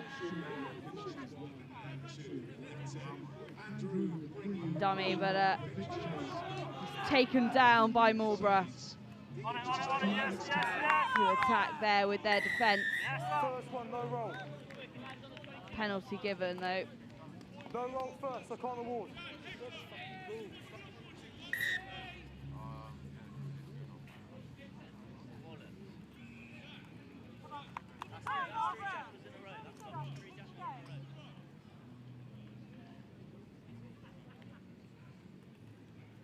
And Harry Eastman will take the kick for this penalty.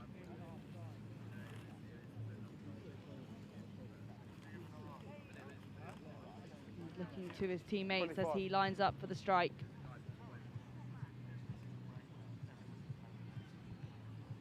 Some heavy pressure as onlookers look on following that big St. Joe's match. And the kick is good, which takes Brighton to 8. No roll.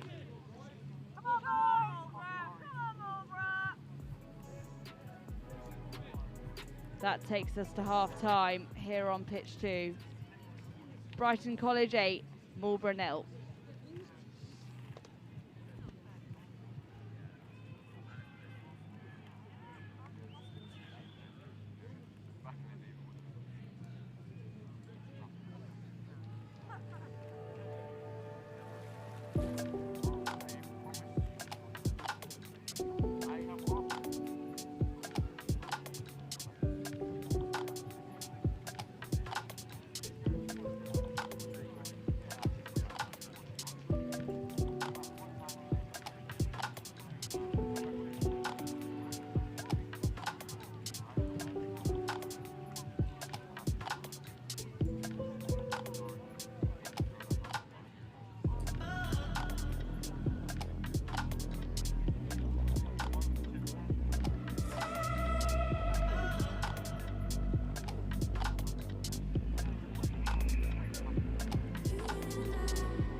So as we prepare to set up again for the second half here on pitch 2, and the temperatures have dropped, but the crowd's still swarming round.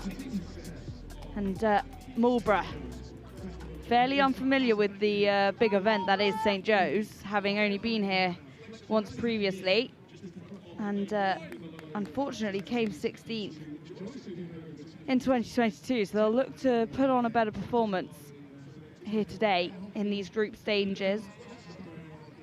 But a victory over Dornstey early on in the season. And we're away. Brighton. Number 9. Ted Warner, who Marlborough now looking for the space, and he's going to make a dash around the outside, but he's taken down, and Brighton College will swarm over him. Not if Marlborough have anything to do with it. side and 9. He's in at the side, Keep so it's a retreating, penalty. keep And retreating. Marlborough take it quickly as they pass down the line, waiting no time at all. Straight through the middle. Will he make it all the way? Can he do it? Oh, Brighton just latching on at the end. But he'll have helped out his teammates. Advance is 9 offside. As you see Isaac Finn yet again tearing at those Nothing, Brighton College defenders. 9 offside. Wait, wait. And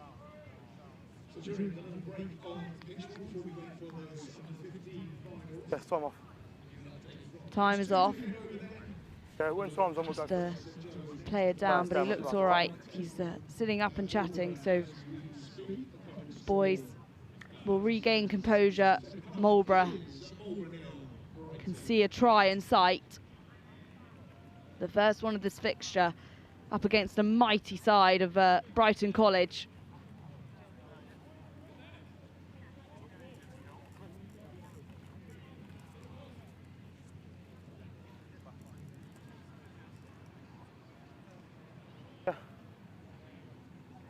And Marlborough will offside. Take a penalty kick.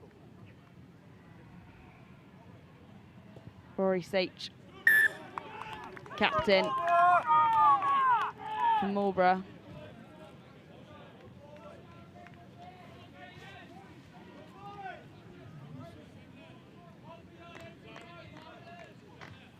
Like I said before, two big contenders at this tournament. Brighton, usually one of the favourites. Fairly familiar with a festival format, which can be incredibly taxing on the body for the boys. And it's a good carry by Marlborough, who pass it out the back, look for the space, and a nice little offload, but it's dropped and nothing, always going picked back, up by strong Brighton advantage. College. Penalty though. Always going back, lad. Needs a scrum. Carry it on. The cup final on pitch 1 between NSB and Samuel Woodbridge, and then the plate As Ted Warner on pitch 2. looks to insert it in for Brighton College. Guys, let's square this up, yeah? Up you come. Square it up. Yeah? No pitches. And the referee resets. Crouch! Bind! Sit! And it goes in, and it's straight out for Brighton College, who use quick hands to run out the outside. And it's Brighton College's number 14, Toby Simpson, who taps it down for the second time in this second half.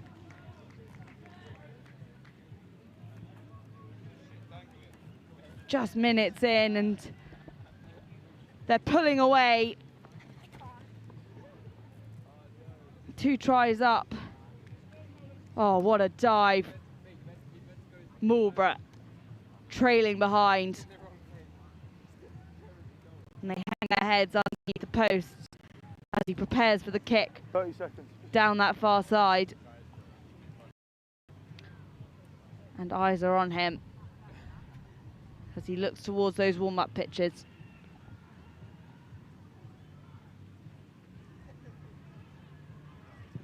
And into the clouds it goes.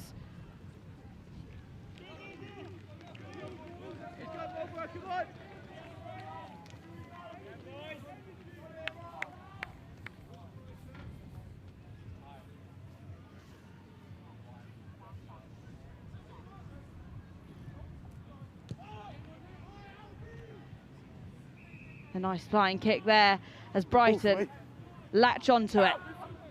Driving forwards. Bring him down, hands off. Marlborough in tow. Take it in.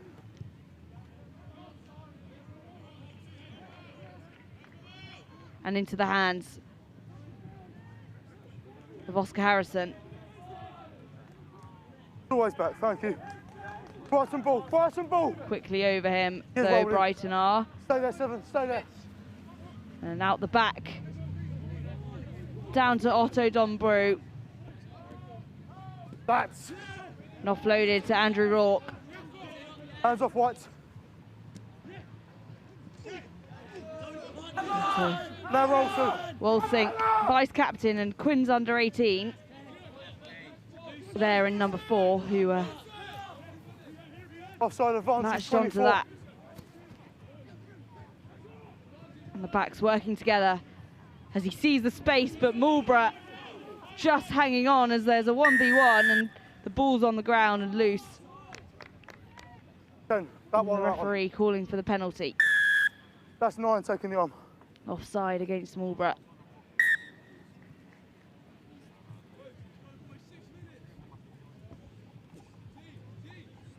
So Brighton now given the opportunity to widen that gap even more.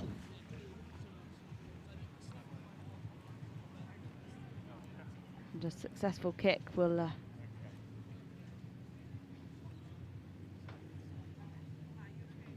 put them 13 points up.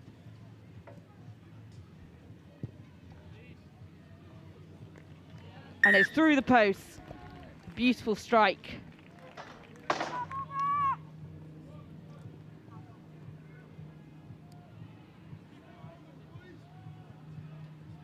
As they reset. Wait, just wait, yeah. Rory Sage for Marlborough. Marlborough really need to use this now if they want any chance back for Brighton. There we go. Of conquering Brighton. But a dash through the middle. Knock on. By Isaac Finn. This is knocked on. Making up a bit of ground. Marlborough turning it over though. And it's Ewan Jenkins. Nothing. Knock on first. And Marlborough find themselves back on the floor with a penalty.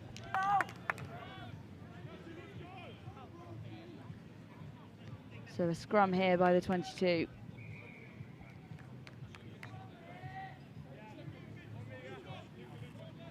And you can see the crowd just growing as these two big names in schoolboy rugby gather around.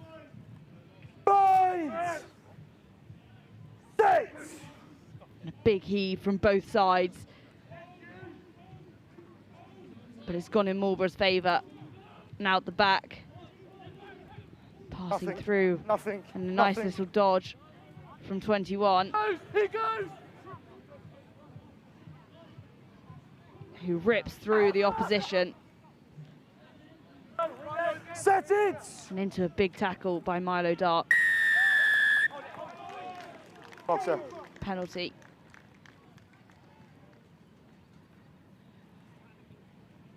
For 3.5.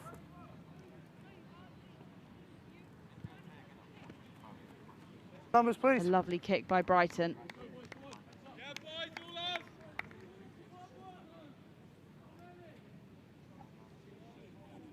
Yes. Hold that. Substitutions. Yes. Brighton have won 4 out of their 5 matches this season already.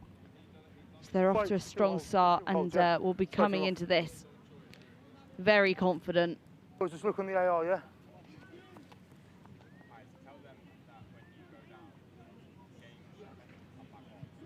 With Quinn's alumni, Marcus Knock on. Smith. 2 knock-ons. Knocked on. First one red. Second By one. Marlborough. It's gone down. Cool.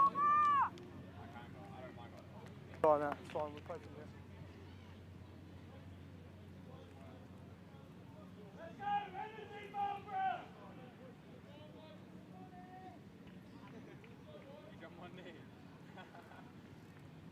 Crouch!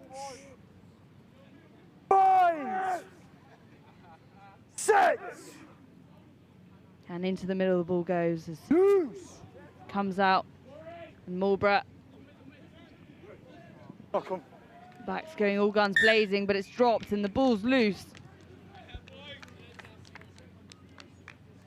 And yet another scrum here on the halfway.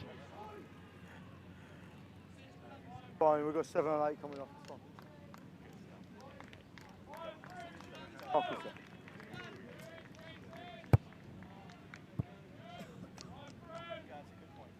And teams making good use out of their forwards as there's yet another penalty scrum.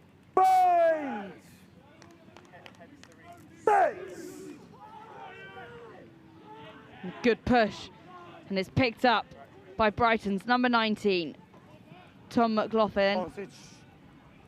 Tom plays for Bermuda under 18, so an asset to Brighton College.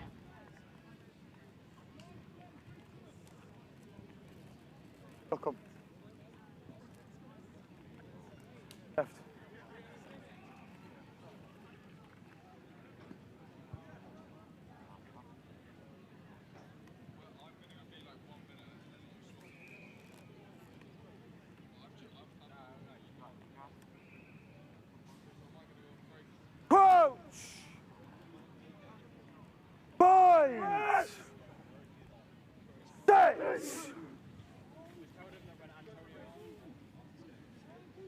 Out the back for Marlborough, down the line and into the centre.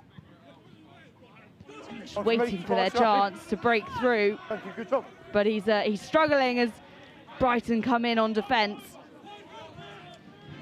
not giving them a chance to break forwards. And the band begins to knock-on advantage. Increase the atmosphere here at St Joe's. And it's a good run from Brighton's number 18, Wolfie Wilkinson, but unfortunately, gone down. That's why it's knock on first. Penalty's been awarded. That's fine. And we'll have yet another scrum.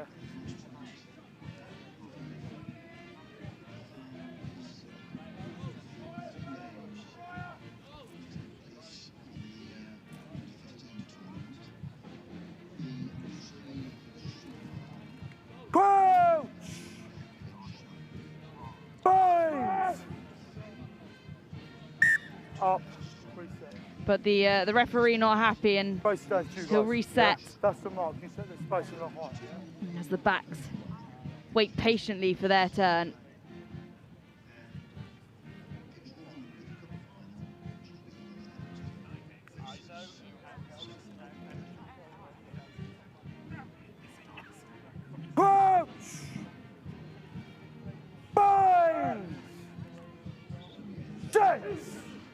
And a shove from both sides, coming out in Brighton's favour as they kick out to touch to finish the game here on pitch 2. Brighton College 16 and Marlborough finish on just 3. And I'll hand back over to Harry, who will talk you through the knockouts of the under-15s as we go into the finals for that age group.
Under 15s plate final action then ready to get underway. Here on pitch 2, it's Trinity School taking on Seaford College.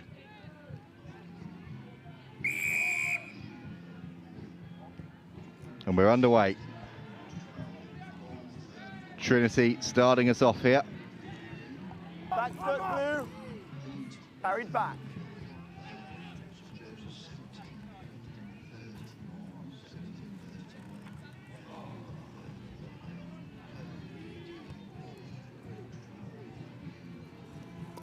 And Trinity got the ball back in their hands. Big carry early doors.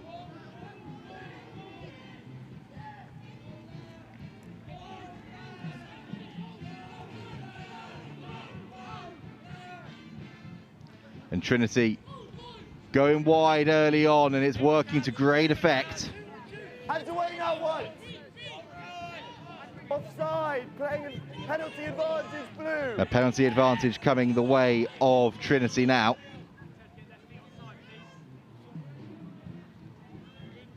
Nice offload. There's Wit if they want to use it. And use it they do. 5 meters out now. Back foot white. Still playing a penalty advantage, blue for offside. Penalty advantage still coming Trinity's way, but they don't need it.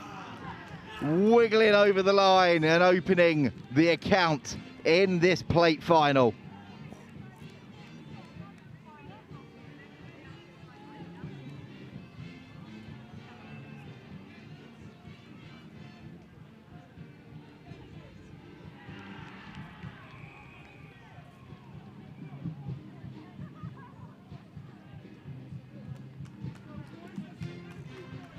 Great start from Trinity.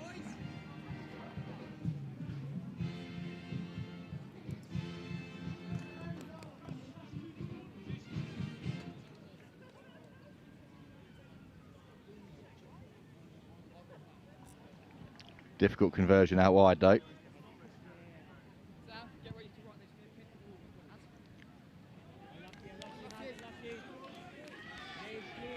stays at 5-0.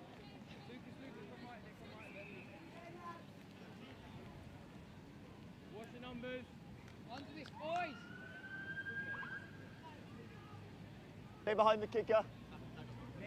Ready, white.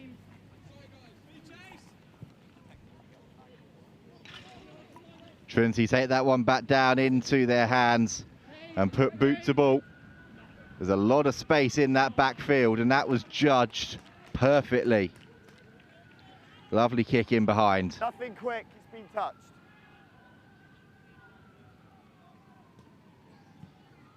Blue, there's your mark.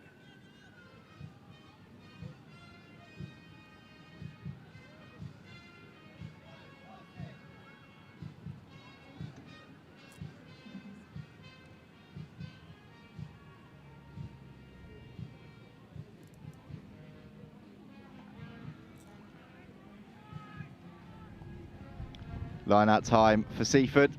Well taken. Yeah. Carried back. Straight out. But the ball goes straight out on the full. So an early opportunity for Trinity to try and add a second score of this final. White, there's your mark.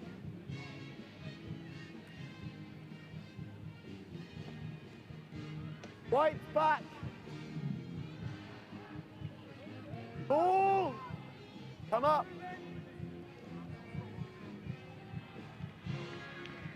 And here come Trinity spreading it wide. That was lovely interplay. And now they've got it out to the speedster on the right wing.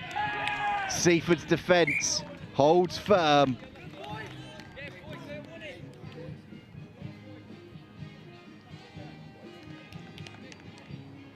And denies the team in light blue for now.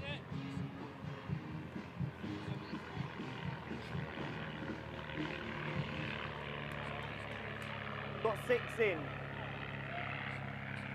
He's got 6 in.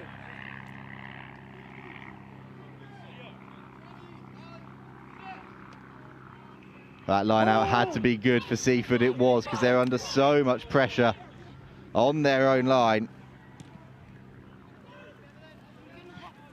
There's a good clearance kick, but Trinity are going to run this straight back at them. Lovely pass under pressure, some jinking feet, and here come Trinity again.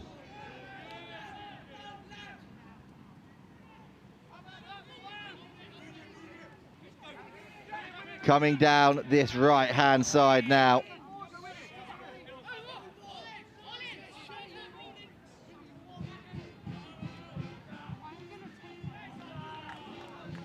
Back foot wide.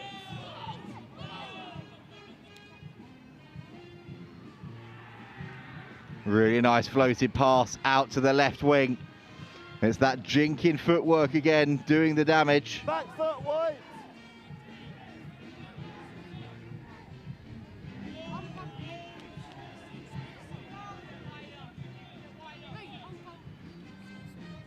Lovely pass out, and now there's opportunity and space for Trinity. The basketball pass.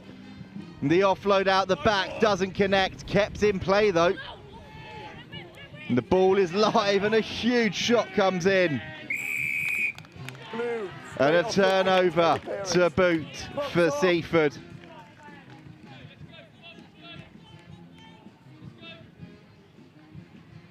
Coach held his head up first, so I'd like to see him. Hear the referee explaining there. Clock is off. And the clock is off.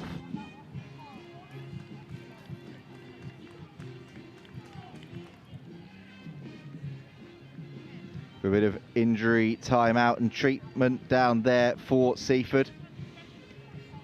Now, if you're tuning in and wondering, I thought there was another game before this one, then you'd be correct. The Under-15 Shield Final, due to a...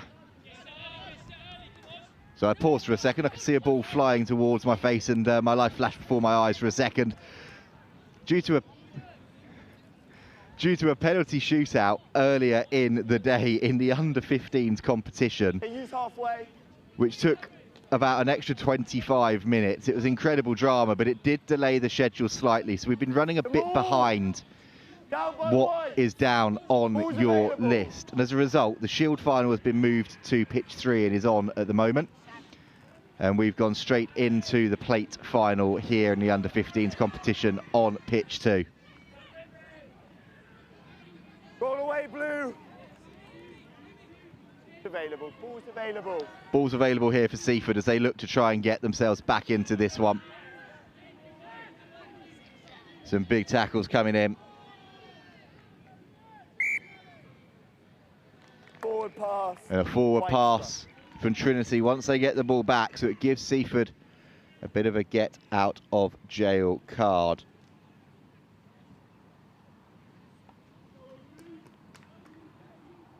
I'll step back out of the way.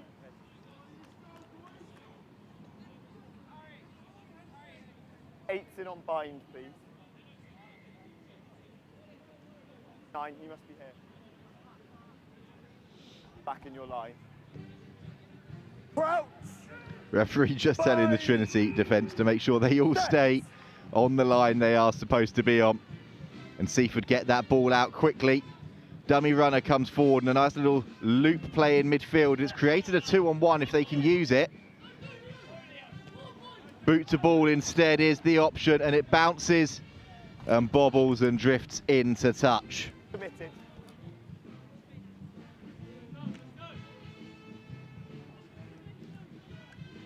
Nice bit of work there from Seaford to engineer something a little bit different to get out of their 22. And really good hustle from Trinity.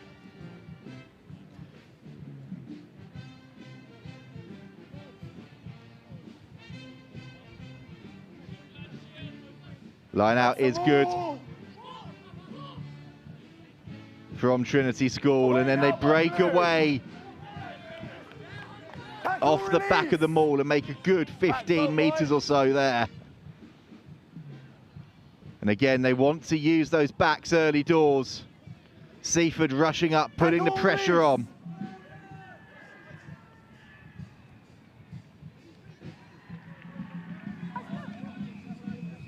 Tackle and roll away. Trinity continuing to build. 9 minutes already into this match. Just 3 minutes of the first half to go. It's flown by. Tackle release. And Trinity have been the side in the ascendancy, but they've only got the one score to show for it. That was a clever little dink through, and it's going to be latched onto by a Trinity boot. And the passing from Seaford is all over the place in the backfield. Chaos reigns on pitch 2 at St Joe's. And the referee's whistle calling a knock on saves and spares the blushes of Seaford. Guys, square. Right.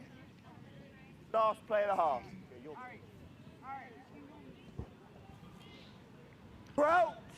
And well, that's how much this game has flown by already. The referee's already said this is the last play of an engaging first half of this plate final. And Trinity get a penalty against the head at scrum time. An opportunity to really turn the screw just before the break. They flung it wide. And the pass hasn't connected. It's been kept in play, though. Winger on the far side. How on earth has he managed to break free there after tidying the ball up? I gave you an instruction. And another penalty comes the way of Trinity. The referee clearly saying there he told Seaford not to compete.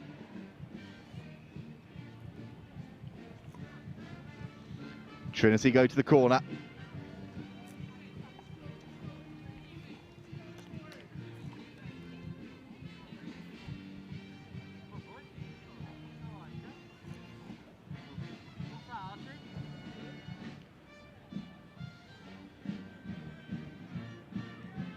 Lovely line out by Trinity.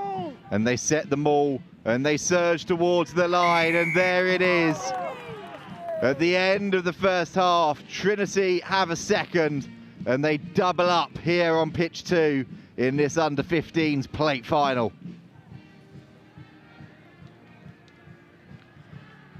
Have a look here, really well set maul, perfectly executed. And nothing that Seaford defence could do about it.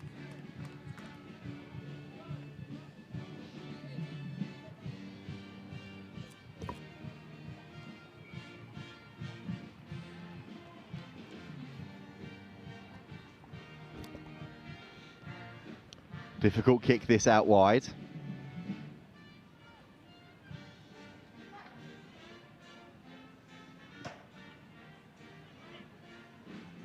Oh, so unfortunate. Cannon's back off the uprights. And that's half time here in the plate final. It's Trinity 10, Seaford College 0.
Back underway here on pitch 2 in the under-15s plate final at St Joe's. It's Trinity in the light blue with a 10-0 advantage over Seaford.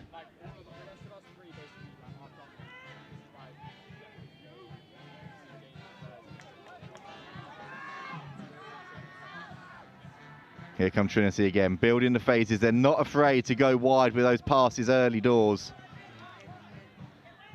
That was a bit of a looped hospital pass. But the man on the wing has cut back inside very well indeed.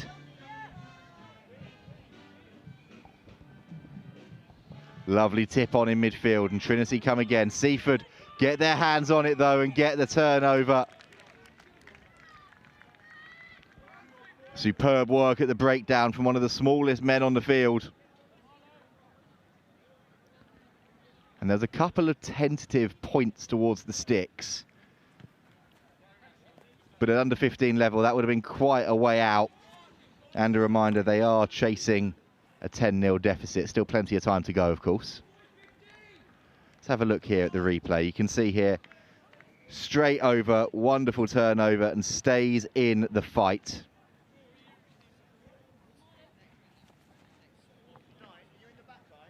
Really good work from Seaford.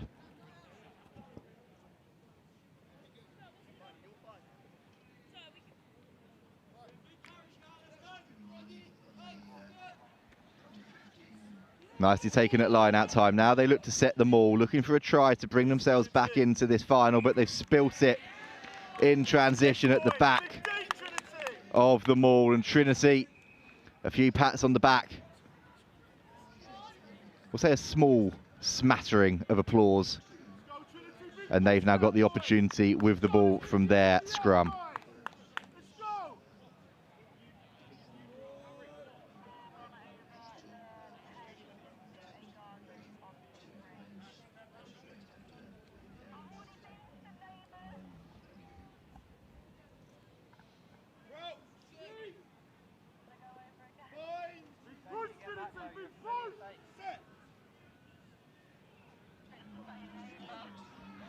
Good scrum from both teams. Trinity coming away with it.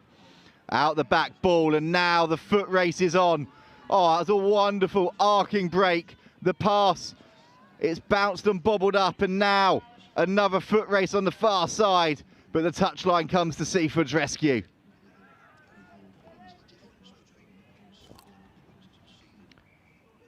The speed of the acceleration there in the midfield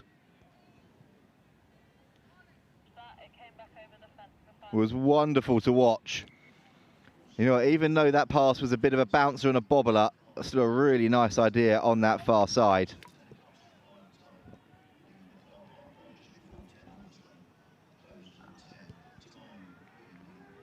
Seaford's line out has been really good in this final. It's been really good all weekend. And that, oh yeah, I was going to say, despite that huge fend afterwards, that did look forward in midfield.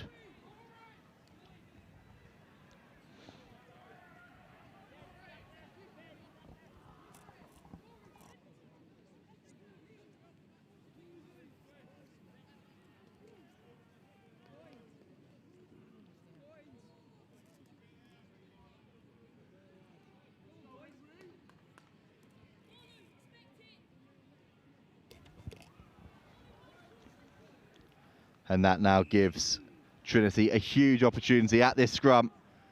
Quite a nice central position to pick which way they want to go. And they go right. And route one.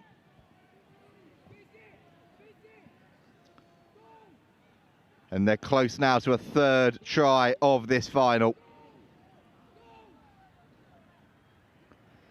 Good ball out. Power game coming in. Seaford defend heroically.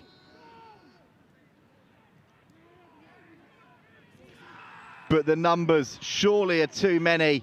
And despite a bobbled pass out wide, Trinity will not be denied. They have a third and they go up to 15-0 in front in this plate final.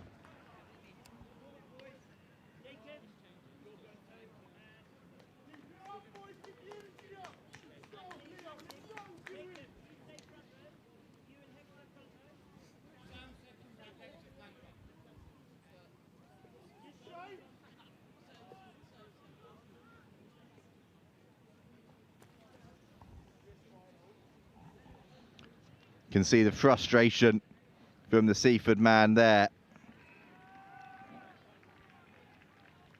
But he did well in the first place to even get across and try and put the pressure on.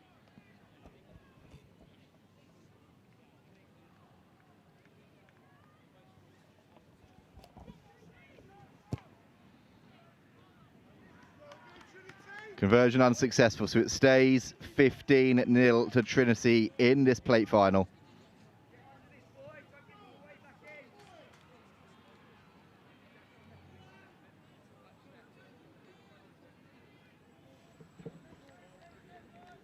That was a lovely finish under a fair bit of pressure in the end, wasn't it?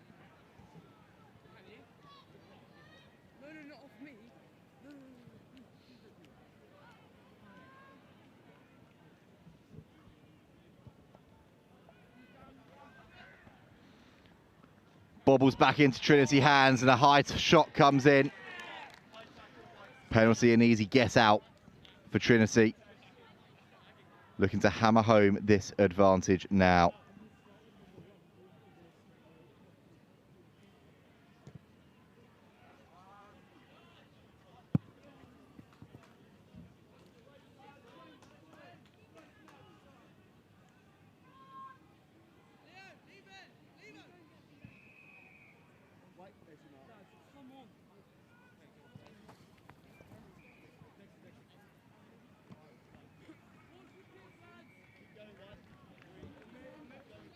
A great touch finder, opportunity again here for Trinity.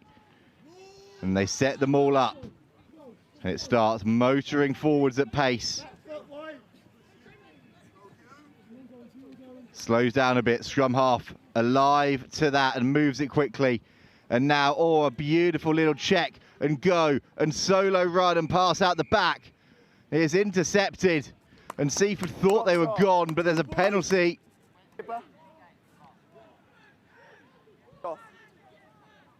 Skipper, skipper.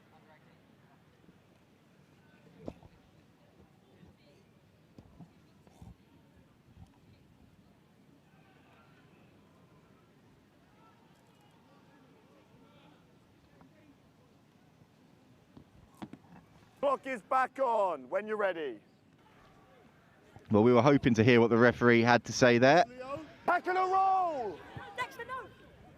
He was a little bit quiet for us, but the upshot of it all is that Trinity are meters out yet again in this final. There's some resolute Seaford defence coming in.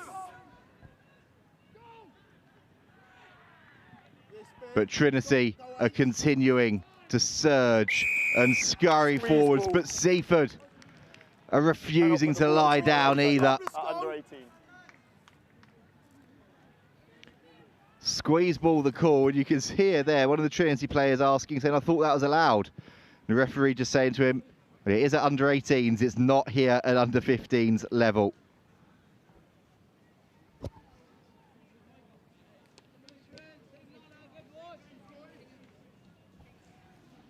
Seaford then.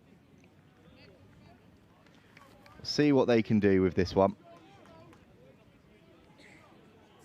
Back.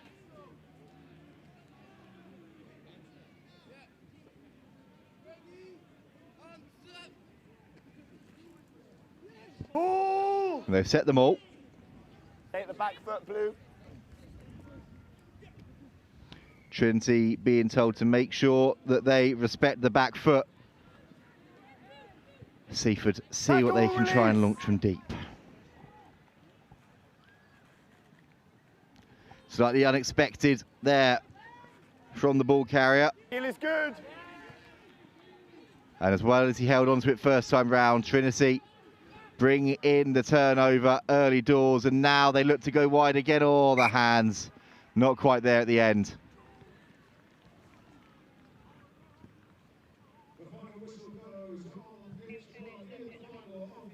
Unlucky there.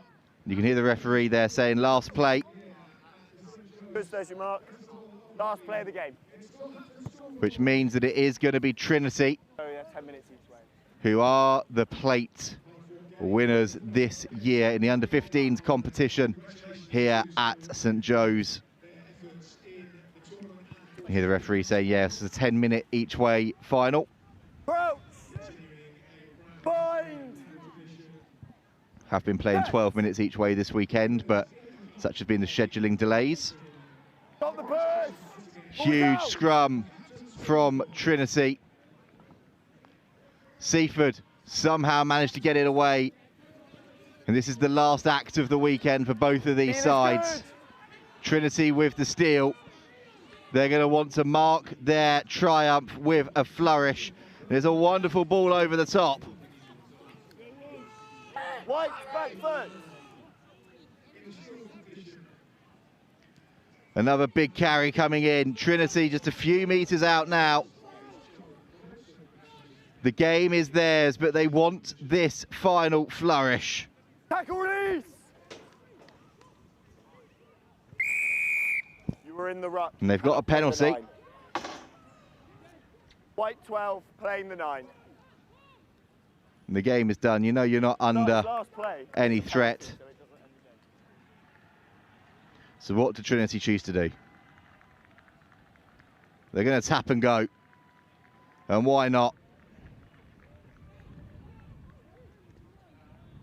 Quick ball on.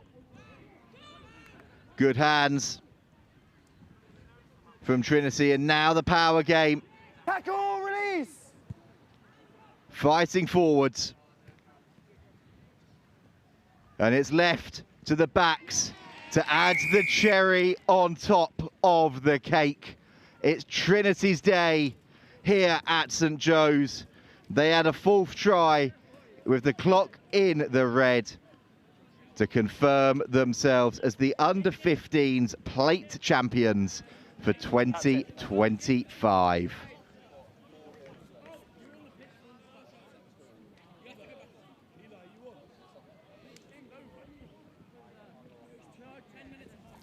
Great work from Trinity, and you can see those really happy faces down there. Love that. That is someone that knows how to work the camera, getting that W sign up to our roaming cameraman down there.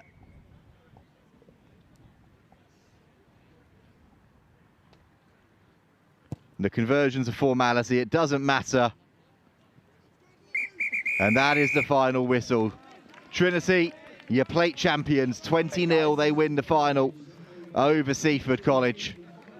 Congratulations to Trinity School. I'll tell you what, that is the same player getting the little celebratory fist bumps going into the cameraman as well. He's seen his opportunity to get some airtime, and boy is he taking it. Fully deserved. Great performance by him and his side, and they are the plate champions for this year.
No time to delay then, we're carrying straight on with the action.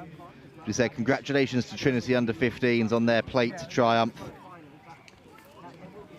Our attention now is back on the under-18s group stage competition. It's Berkhamsted taking on Strathallan School. Berkhamsted to get us underway. Comes back on their side, admittedly off of a head.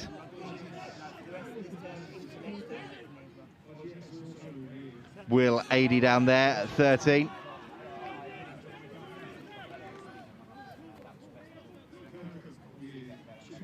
And here come Burhamstead again. Slightly loose pass. Here's AD again. Fizzing the ball on to his fullback. It's great work from Southwell Saunders to find Freddie Stewart.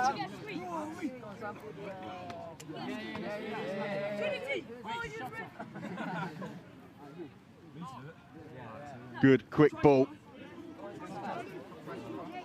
from Burhamstead in midfield. And the show and the go, the offload is good. Horsley linking up with Clark. And here he is again, the opportunity's there, the pass is slightly behind. Rory Humphreys, the skipper.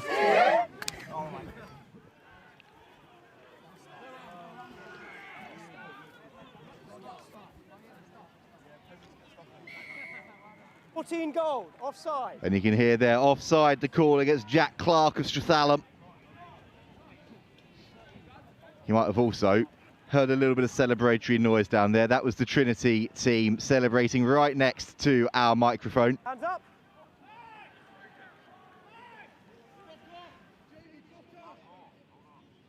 Here go Berkhamsted though with the action back on the field. Strathallan.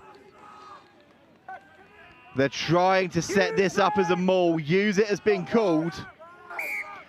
Strathallan win out in the battle of the bruisers up front. Berkhamsted went for the quick tap. They looked to get Cadmus Alcuro going forwards. But the Strathallan defence was there to hold him up, halt the charge, and create the turnover opportunity.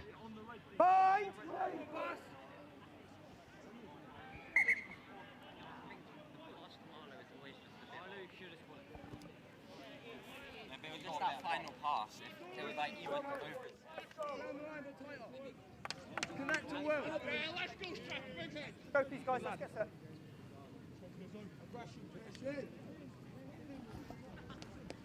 Ball in the hands of Callum Reddick down there, the scrum half for Strathallan.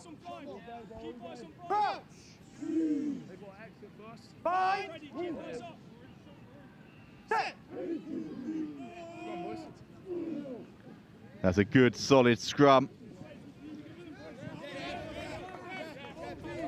And they bring the onrushing Clark into play. Trying to create an opportunity here at Strathallan for a clean exit if they can. There it is. Sails up, but not into touch. So Berkhamsted can come back and return the ball in kind instantly. Patrick Ludlow, the Saracens Academy man, has a little rumble forwards.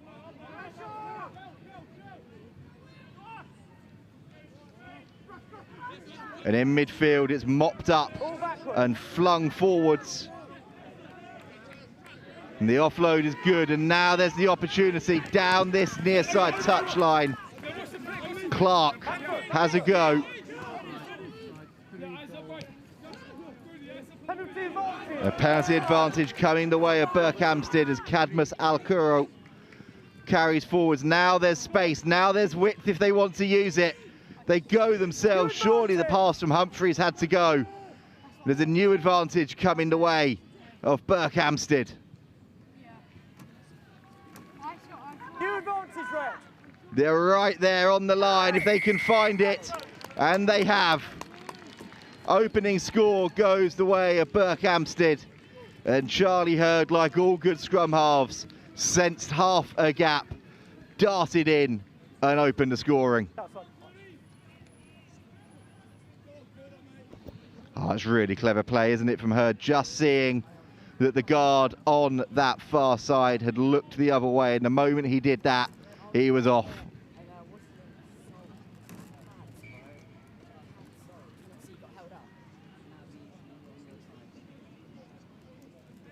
on, Pryor, lock in. Come on, Pryor. Come on, sir. Bro, it's kind of done how he has a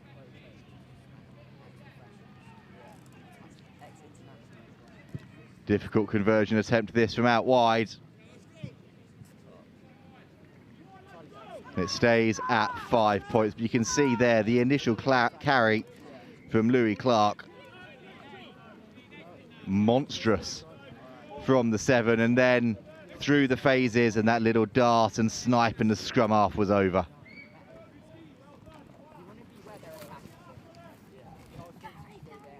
Timing.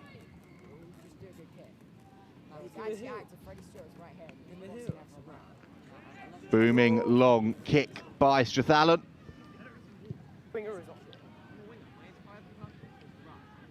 And that ball's going to bounce and bobble. And you know what? It's going to come back into Burhamstead hands. Tackle! They are forced into touch. Strathallan, well, they'll get the ball back from this line out. But they would have been sweating a little bit there as they saw that ball bounce away from them and in to a red and blue arm.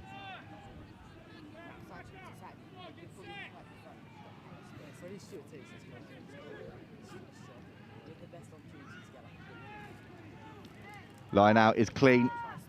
And here comes Strathallan in the middle of the field. Brody Cunningham with the carry.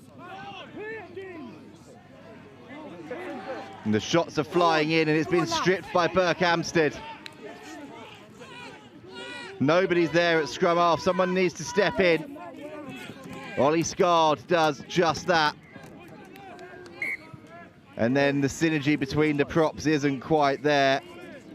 George Pierce and Cadmus Alcuro not quite on the same wavelength.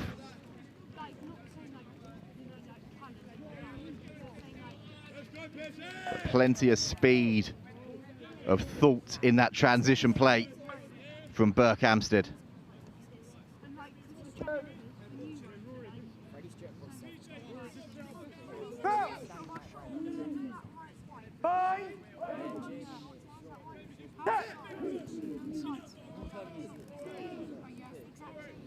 Pressure coming on at scrum time. Illegally from Burhamstead, and a penalty advantage comes away as Strathallan. The one-handed basketball style offload is good.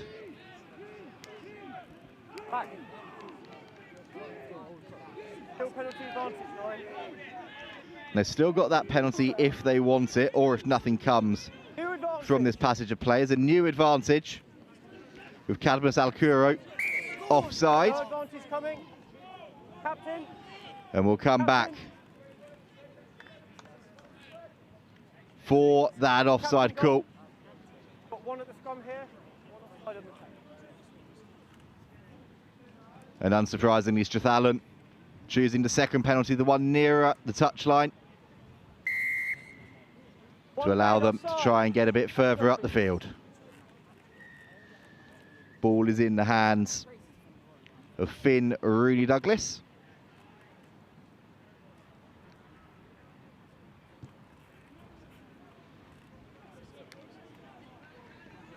Safety first, I think it's fair to say, with that touch finder.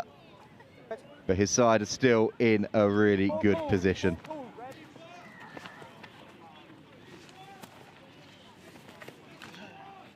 On the AR, please. Take a step, Red, on the AR.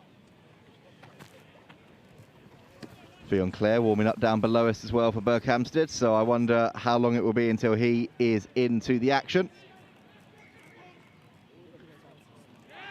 His side have pilfered that one at the line out. And there is an opportunity here. Big carry in midfield from Cadmus Alcuro. And the offload is wonderful from AD to Stewart. And now a penalty advantage coming the way of Berkhamsted. And I think, at the very least, a warning from the referee here as well. One high tackle here, goal. By goal 3 here. High penalty. And hear the referee saying that is it as far as he's concerned. 5 penalties conceded in 9.5 minutes. He's asked the skipper to go and have a word.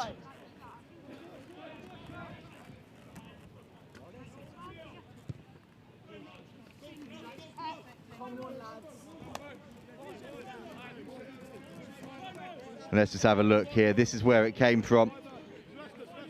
Big carry initially. Then you can see there, number 3.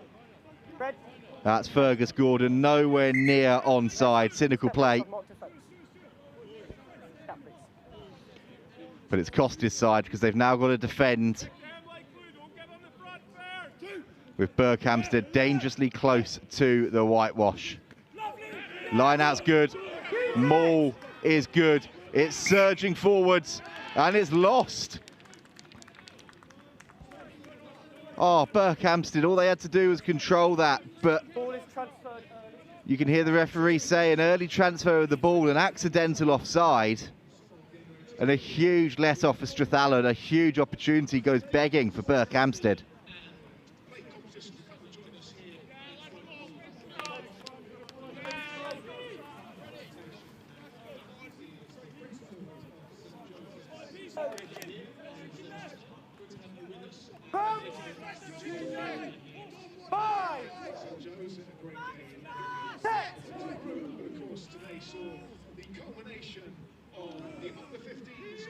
Pressure on at scrum time.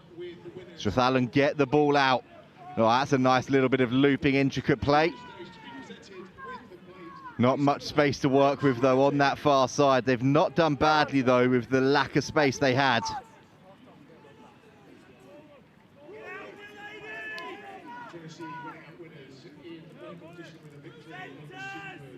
Here they are, continuing to press and probe and try and engineer an opportunity here. Offload is flung back into the hands of Cunningham. They're not afraid to go wide here at Strathallan. The turnover is good, though, from Burhamstead.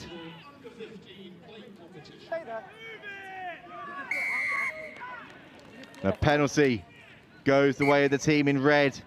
And then Strathallan march back a further 10 metres for chat.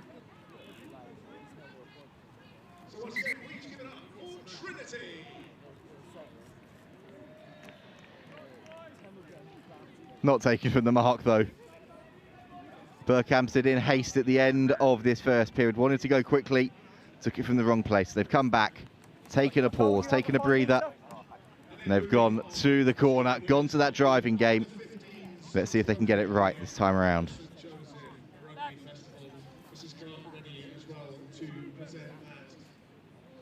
Well, the line out is rushed in haste, and Strathallan once again come away with the ball. Borry burrows forwards. It's cannoned clear into touch by Strathallan. We've still got time, and it's quickly taken is the line out. So we play on with Burhamstead in possession, sensing space, sensing opportunity. That was glorious. The pass was great. The offload is even better. And Burhamstead, out of nowhere, have dotted down through Louis Clark.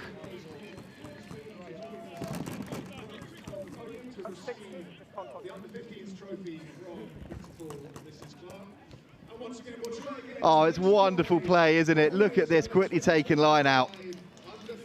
And then it's that speed of thought. The little offload firstly there, the 2-on-1 to draw the last man, the step inside from Stewart to find his on-rushing back row.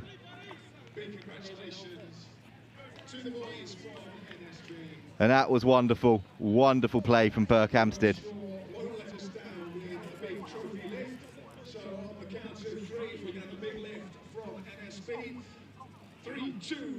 Charlie Hurd lines this one up, slots that through the sticks, and that's half-time. 12-0 Berkhamsted lead, a sucker blow to Strathallan right at the end of the first half, and Berkhamsted have put themselves in command at the break. Had a little shout up to the commentary box there from one of the coaching team with Burkhamsted this weekend. If you look down, you might see the slightly shorter blonde bloke that's just walked into that huddle. Josh Barton, an alumni of this tournament and of Exeter University, playing for Ampthill now in the Champ. Plenty of famous faces around this place today. I think we've had some on commentary over on pitch 1-2, but the likes of Duncan Taylor, Saracens and Scotland, Charlie Hodgson, England, Sale, Saracens, all here in attendance. Dan Bibby, obviously Sevens royalty, coaching this weekend too. So everywhere you look, there is so much talent on display. And here are some of the best bits from that first half as we take a short break, and we'll be back with you shortly.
Nearly ready to get back underway then. Ball in the hands of Strathallan's fly half, Hugo Johnson. And he sends that one down into the 22, and Berkhamsted with a big, vicious carry to start off this second half. No hands, gold! Red, back foot, back foot. Hurd puts boot to ball. Taken cleanly by Henry Czechslawski, but he's penalised for holding on. And Strathallan a march back 10 yet again for Chat. And this could be more than a warning now.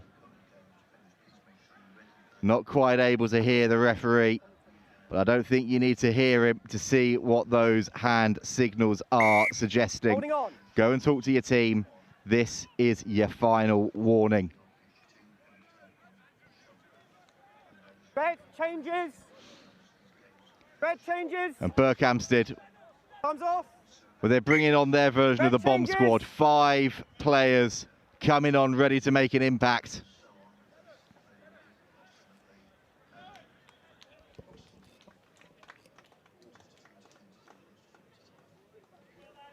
And some applause from the bench below us for the 5 making their way off the field. Guys, get the spacing right, please. Listen to the AR. Thank you. Thumbs on.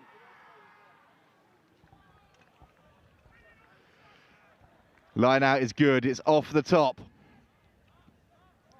Horsley fed it on to Hodgson. Now He's gone wide again, sensed a bit of space for his fullback out there, Southwell Saunders.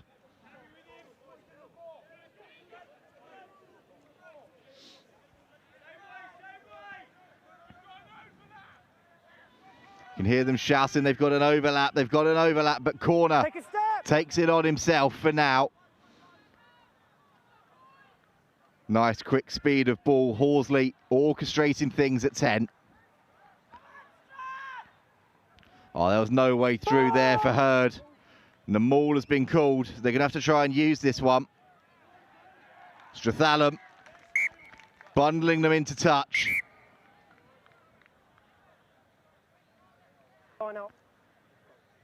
The line out option for Strathallan. It's really strong defence in the end.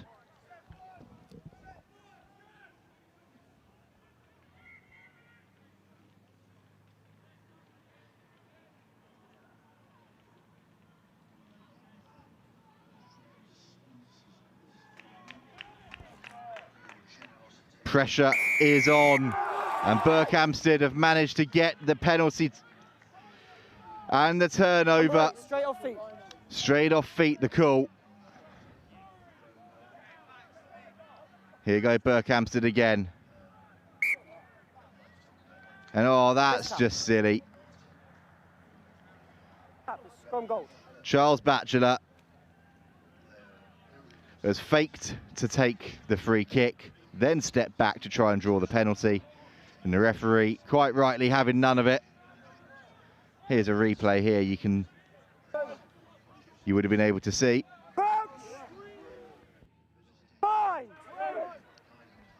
But he now needs to get that one out of his head and get back into the main nitty-gritty of his job, and that is the scrum. Hey, boys, we're listening to me now. We're listening to me now. Both sides, bring your feet in, get your spacing right, please. Okay? The referee not happy with how both teams are approaching the scrum so far, wants them to sort it out. Crouch! Bind! Set! Penalty goes the way of Strathallan. They needed that. Well, it's still playing on Batchelor's mind a bit too there. 3 for hinging, collapsing. Back you go. You can hear the referee there. 3 penalised for hinging and collapsing, and then penalised again for some choice words back to his opposite number. Not been Charles Batchelor's finest 30 seconds of the weekend.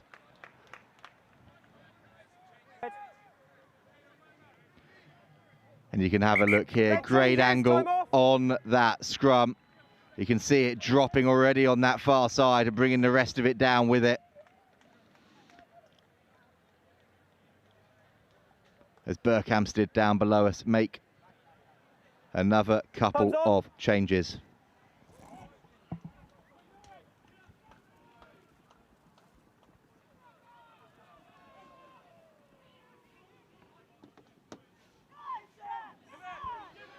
Strathallan coming away with the ball, and they've managed to break free, but it's stripped in contact and lost forwards.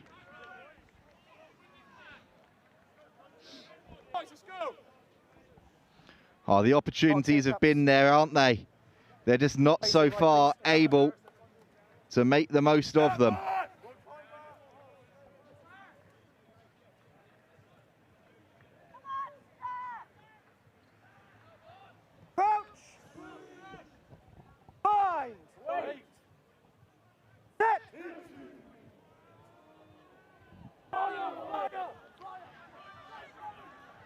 Opportunity here for Burhamstead. Oh! The knock-on comes at just the wrong moment for Will Adey.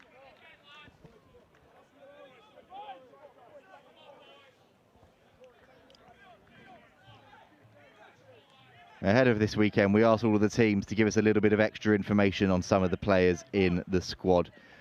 Do think, looking at some of the information that Berkhamsted have sent over, that some of the squad might have had a little opportunity to have a bit of a joke themselves. All I'm going to say is Will Adey, number 13, has a tendency to wear fake tan. That's it. And with the greatest of respect to him, Looking at him down on the field, I don't think that is true. But he's got some defending to do right now, and you can see him tracking across the field, forcing Strathallan to put that kick in behind. A knock on at the back. Archie said, and it was there, has given a great opportunity to Strathallan to try and get a score on the board.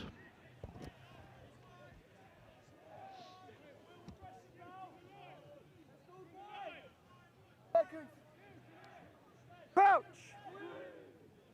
Bind. Set. Ball is in from Reddick. Quick ball to Johnson. Oh, big collision. A penalty. Completely upright, never make an attempt to tackle. High. See, high, upright, never making an attempt to tackle. Tom Story, the player penalised. And Strathallan boot that one into the corner.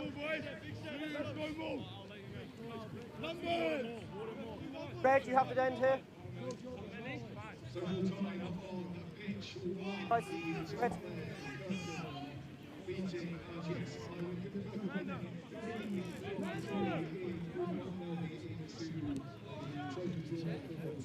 Strathallan within range of the line. Searching for their first score of this fixture. Line out is safe to the front. Maul is now set. Burkhamsted are trying to slow this one down, and they've done that well. Reddick is going to have to fight to get that out and use it if he can. There's a penalty advantage coming his side's way now too, for collapsing them all. There's a stray boot gone flying now too, as Reddick gets the ball out to his fly half. Johnson on the wraparound, still going.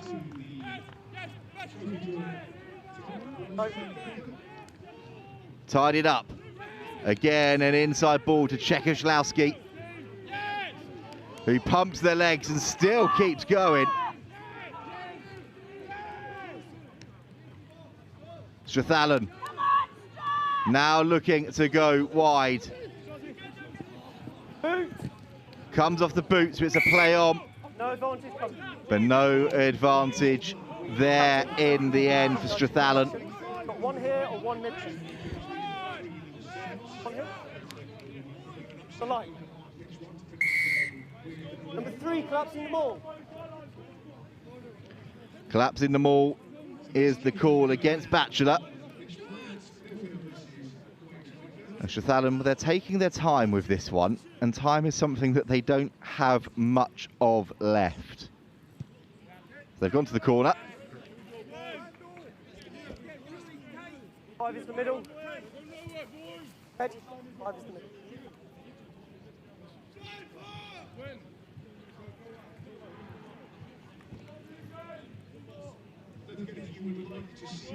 This is a big moment.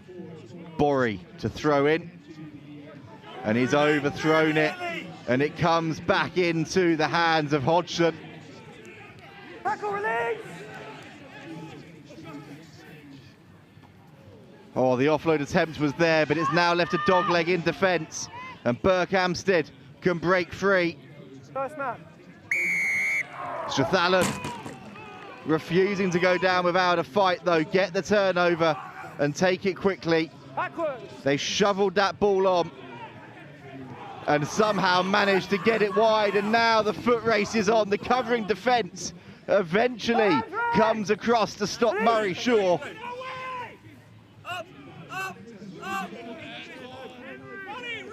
Bell is the next to have a go. Up, up, up with 80. Cross-field kick is the name of the game. It's taken on the far side. And Jack Clark dots down for Strathallan. They finally have their first score of the match. And it's come from a lovely weighted cross-field kick from Brodie Cunningham. And Jack Clark has finished it off out wide.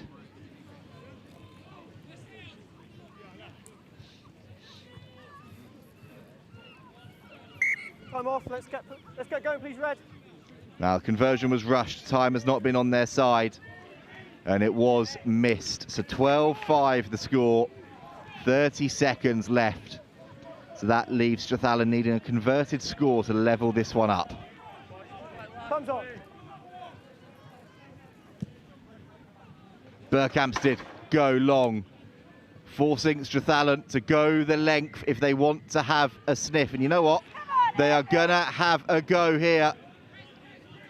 Somehow they've managed to keep that ball in play, but there's now a swarm of Berkhamsted players hunting players in blue and yellow, and they've got the turnover.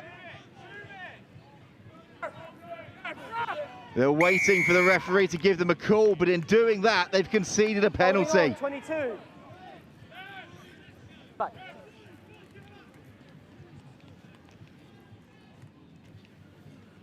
So an opportunity now here for Hugo Johnson to boot this one as far up as he can. He's done a pretty good job with not much of an angle to work with. Here's a replay. The ball was stripped and live. Berkhamsted were waiting for the referee to go, that's it, kick it out. And in doing so, switched off for half a second. Strathallan came in, got the ball, and now have created this opportunity for themselves if they can get the passes to stick. Big tackle coming in, ball lost forward and turned over from Townshend. And that will be that. Booted by Billy Dunwoody as far and high into the woods to the side of us as he can. And Berkhamsted have held on. 12-5, they've beaten Strathallan to make sure that they continue their fine form this weekend here at St Joe's.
Welcome back for a massive final group game here in Pool 2 of the Under-18 competition here at the 2025 St Joseph's Festival. It is Hampton in black and gold, kicking off versus Cheltenham College in red and black. Both of these two sides have won one and lost one. And this game is winner takes all. Winner of this one is going through to tomorrow's trophy quarterfinals. The loser of this one will find themselves in the bowl competition. It is as tight can be. Over on the other field, Millfield versus QEGS Wakefield. Millfield will be going through to the trophy competition, but a win there would guarantee them top spot. QEGS Wakefield will be going through to the bowl, but again they'll want a victory there to try and get as high a seeding as possible. We start off with a Hampton scrum. Two former pros prowling the touchlines for these two sides. Ollie Morgan, former Gloucester and England fullback, the head rugby at Cheltenham College. Hampton Schools head of rugby, Andy Beattie, the former Bath back rower, one of the most fearsome age grade internationals there has ever been. He was an absolute beast in the back row alongside Alex Sanderson, the Sale director of rugby back in the day.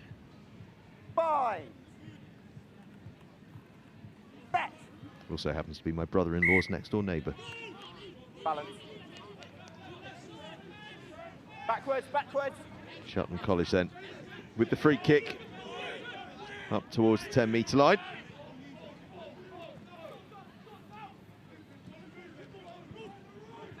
Showing some lovely handling here at Cheltenham College.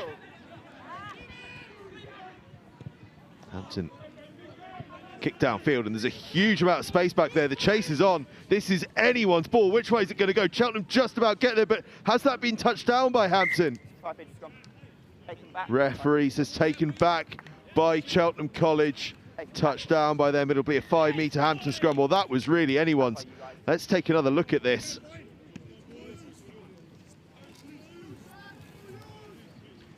Oh, I'll tell you what, that was about as close can be.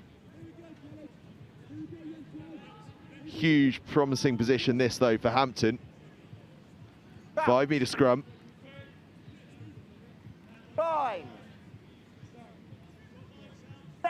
Now they would love an early score here. Battering around the corner they go, but that's magnificent defence from Cheltenham.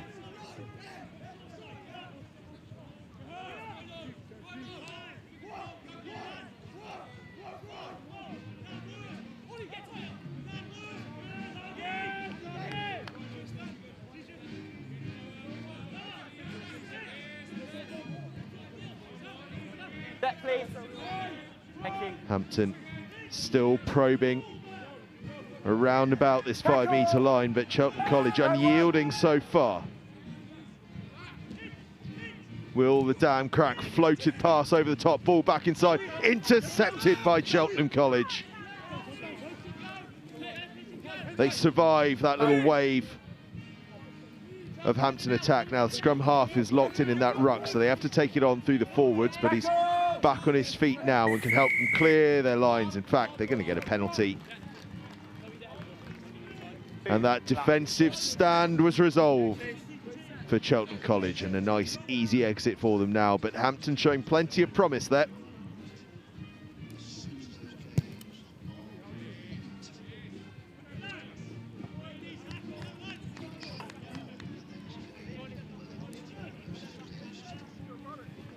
Back. 9. 2 more, please. On him.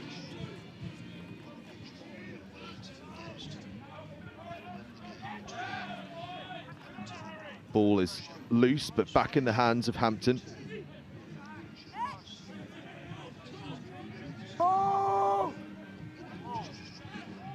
Turned over again by Cheltenham College. This game really very loose at the moment.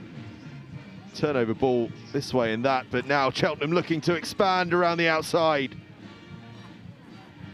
First real sign of what they've got in attack. Hampton doing well though, just to create an untidy situation, bundle the ball into touch, and we will have a Cheltenham College line out.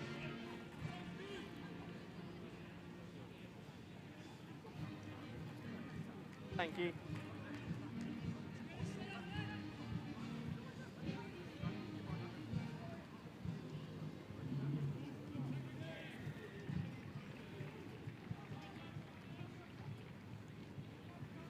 Oh!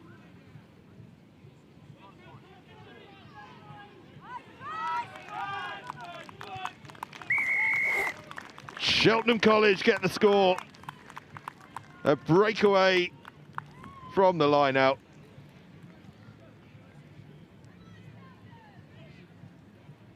Lovely ball there to Fanalua, who is the real superstar, and just pops the ball on to Jones. And I don't think he could quite believe he had that much space in front of him. And I'll tell you what, knowing front row forwards like I do, that is going to be a 50-metre run-in by the time the tale of this game is told later on this evening. Lovely interchange, though, between Jones and Fanalua. That's 10.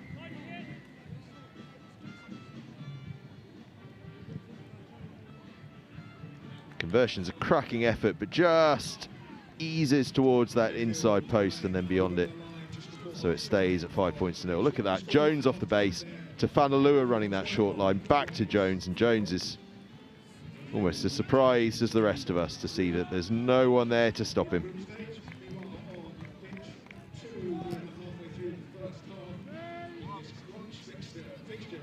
Some advantage, red. Always sideways, always under pressure.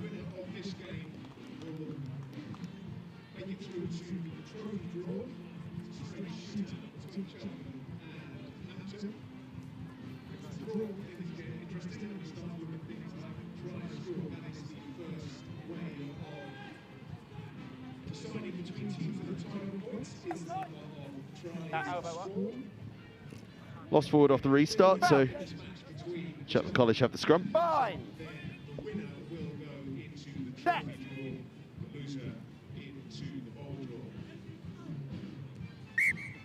Straight out. Straight out. Straight out of the tunnel. I couldn't see if it got to the flank. By the way, a shout out to the Army Band. I don't know if you can hear them in the very distant background over our microphones, but they've been playing us along all day. They're going to be back tomorrow for a little more action. Joe Burns, I believe, is going to be in conversation with them. And as just today winds towards its final few games, a reminder that at the end of today, once this pitch is all finished up here on pitch 2, do join us over on pitch 1, where myself and Joe Burns himself will be rounding up the day's action, celebrating Northampton School for Boys under-15 cup triumph, but also debating and deliberating over the day's play in the under-18s, and perhaps more importantly, what that may mean for tomorrow's runners and riders in the knockout stages. These two playing for a place in those top-end knockout stages, because a place in the trophy quarterfinals is on the line for the winner of this game. Cheltenham College with the narrow advantage, 5 points to 0. But Hampton have had some cracking spells so far. And they have the penalty here. Red, off feet.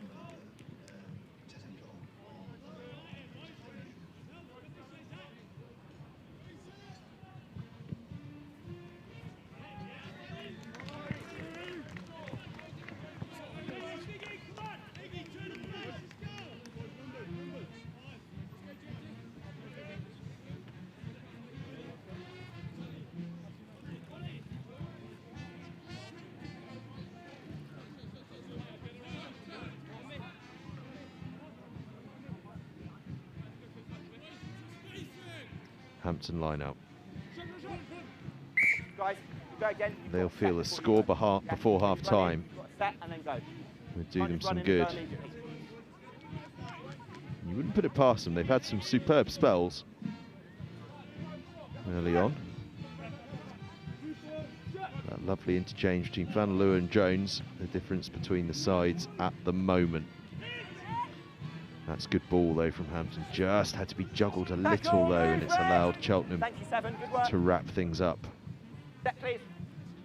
So Hampton will go down towards this near side, battering away, but playing with penalty advantage. Opportunity then just to try something, and they just try another little stab through. Nearly worked earlier on. This time it's covered. So they will come back for the penalty.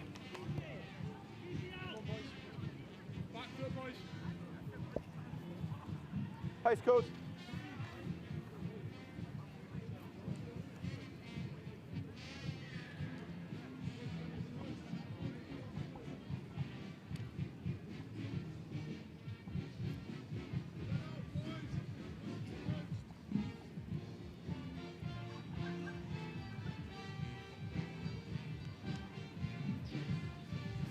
Penalty Hampton.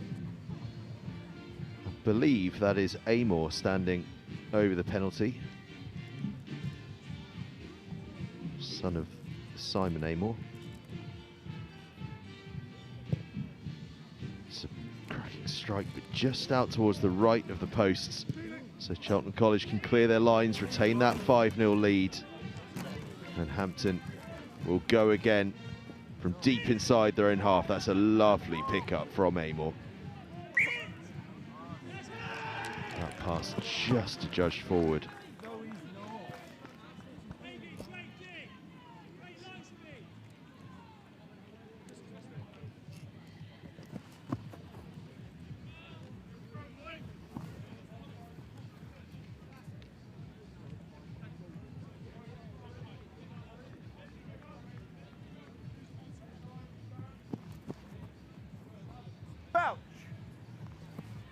Cheltenham College scrum. Big blindside to work with here if they fancy it. Stay high. Hampton have got a left shoulder up though, so they go to the open side. Vanalua this time is the decoy, and they just wrap around the outside here into the outside channel. Up towards the 22, just one offload too many perhaps there, and Hampton back in possession. Amor thinks he spotted something. Lovely feet from Amor.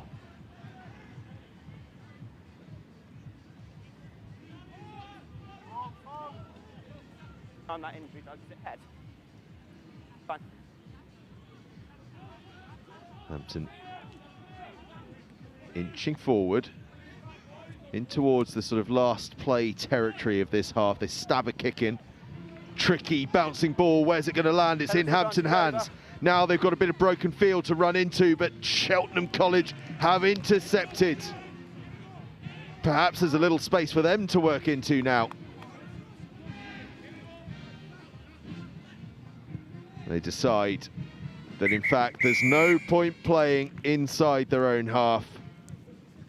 Not when they've got that 5-point cushion. So Selby thumps it long and out into touch, and we head into the half-time break. Cheltenham College leading Hampton in this all-important Group 2 game, 5 points to 0.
Just like rugby, business moves fast.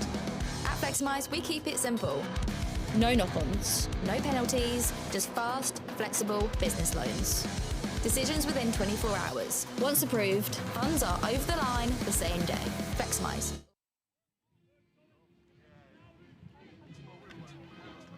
Welcome back. Cheltenham College versus Hampton School. Group 2 here. Winner of this one goes through to the trophy quarterfinals, and at the moment it's advantage Cheltenham College leading Hampton 5 points to 0. Some of their parents might be booking a stay at Curious Retreats, given what might be coming up tomorrow for them if the result stays this way. Hampton clear their lines up towards halfway. 12 weight, 12 weight. Thank you.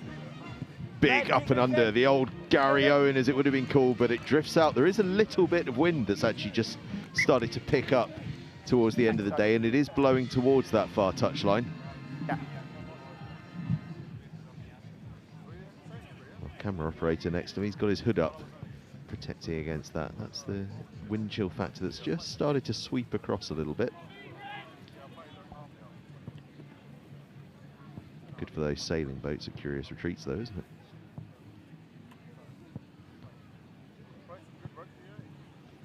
Hampton off the top with the line out.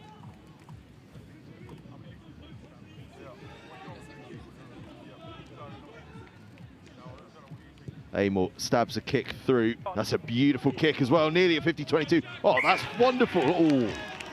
Oh, I thought Cheltenham College had managed to keep that in. I'd love to see a replay of that. Did he keep his foot in touch? Touch judge had the best view of the lot. Let's have a look at this. It's a cracking kick from Amor. 50-22. He just got himself out of shot. Touch judge is probably right. They're pretty good, these touch judges.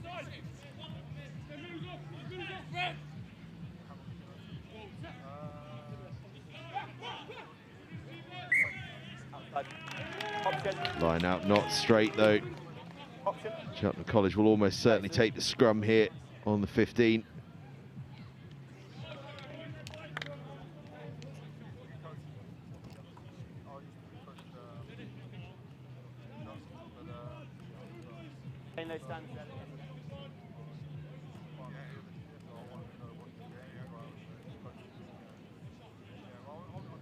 Bounce. 5. Set.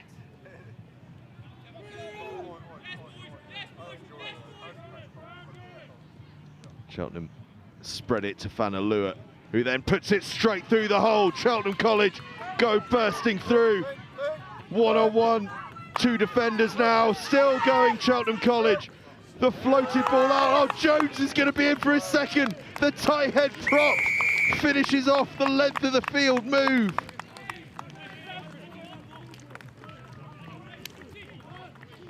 Well, of all the players that might have been there, what money. The front row forward. Brilliant from Jones. What a move this was. Fanalua, the danger man, draws and gives. And they're bursting through. I think it was Savage, the fullback, and that floated pass to the onrushing Jones. Oh, how about that for coast to coast from Cheltenham College? It puts them 10-0 up.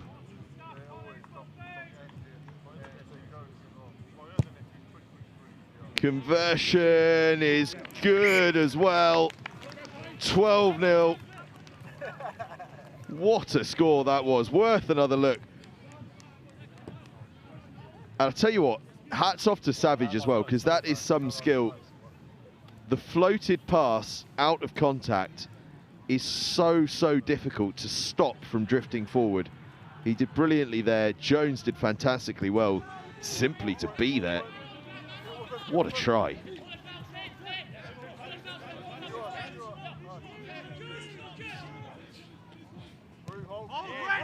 And Cheltenham clear their lines. All good now. Stays in field though, Hampton. And Amor in the backfield just steps off. He's got a lovely step, hasn't he, young Amor? First man. But it's been nicked by Cheltenham College. If they can get fast ball, they've got numbers on the short side, but Hampton have managed to slow things down and just buy themselves enough time to get defenders where they need to go. Still though, Cheltenham rumble on. I think they fancy a third. They've popped the ball over the top. There's a whole load of space back there. The chase is on to recover it. Oh, Hampton have done so well there. Lovely footwork. And again, just a touch isolated though. Going first.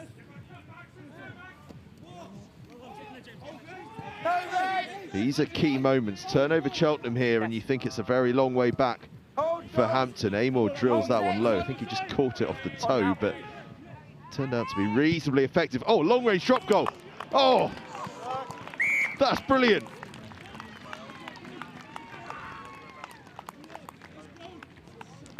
Nicholson, the fly half, he likes that. Cheeky grin on his face as he trots back off the field. Thought about running it back and decided, no, do you know what? 3 points will do it, lads. Brilliant from Nicholson. Casual as you like. He's been watching George Ford. 15-0 now, Cheltenham College lead. I think that might be the first drop goal we've seen today. We've been calling out for a few of them. There's been loads of situations where they would have been well advised. And you know what? In the context of what's to come over the course of the next 24 hours, the ability of Nicholson clearly to bang over a long-range drop goal just make you think. In a tight quarter-final, semi-final, perhaps even a final for Cheltenham College, the ability to drop a goal could be a real difference maker. So keep an eye on that. That's worth thinking about as the weekend unfolds. What it also does do is mean that Hampton need 3 scores here, and with less than 6 minutes left to play, you would say it probably means Cheltenham College are going to win this game and are going to go through to those trophy quarter-finals. Hampton aren't going to stop playing anytime soon, though. That's for sure. It looks as though Amor has moved to 10 now for Hampton. Trying to see if they can get the ball in his hands in a little bit more space.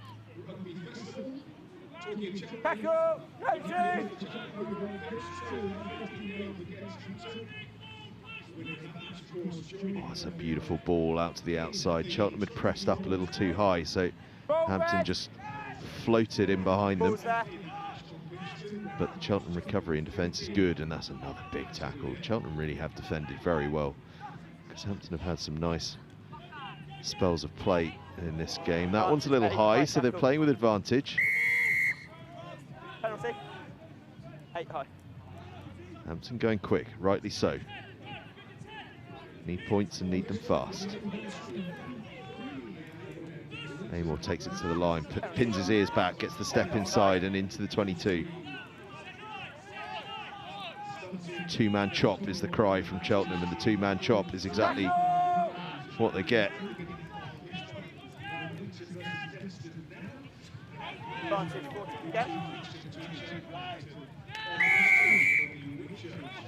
Penalty, Hampton.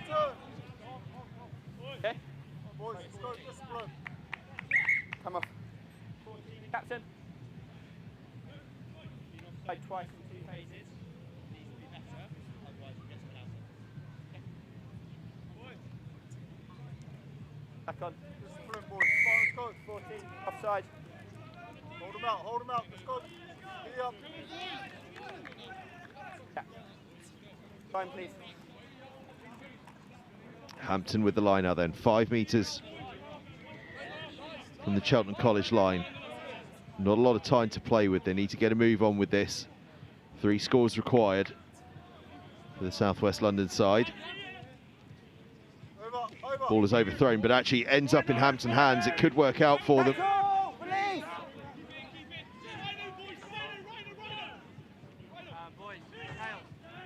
Battering around to the open side.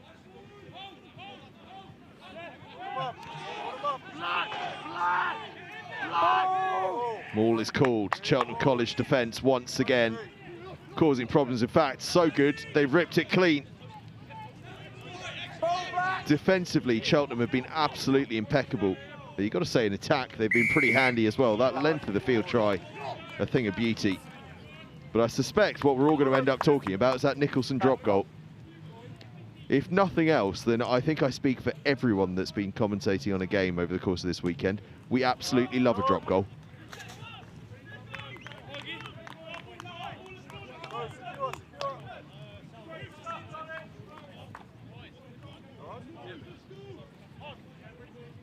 Cheltenham taking their time over this line out, unsurprisingly.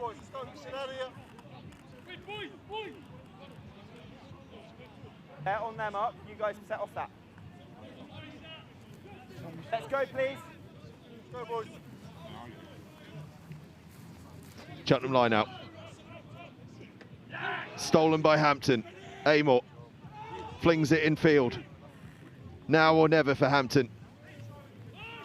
Oh, and it might be now, no. Scything tackle from Cheltenham College. Their defence has just been spectacular. Even when they look bent, look broken, they find a way. 23 goals to stop the tackle. Well, let's take another look at this drop goal. Nicholson runs onto it like he fancies a counter-attack and then just thinks, nah, you know what? 40 metres out, no problem. They cleared it by a mile as well. He could have gone from halfway. Absolutely brilliant.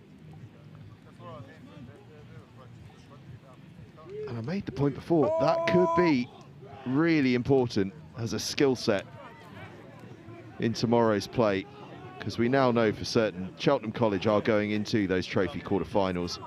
And in tight games, if you can collect 3 points as easily as that, you're onto something. If you can score tries like this, no, the ball called forward, so close. Oh, we've seen some beauties today from Cheltenham College, haven't we? Hampton getting stretched here. It's that man Jones again, influential.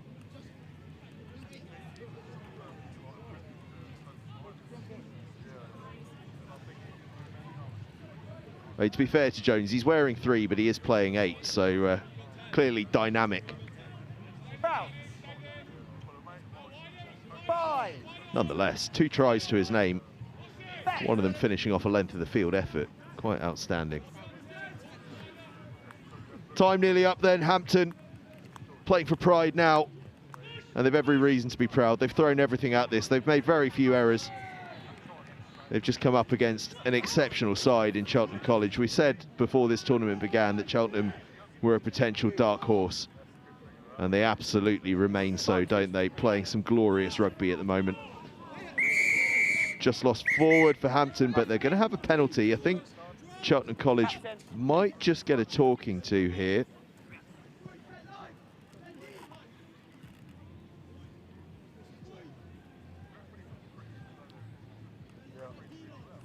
Captain.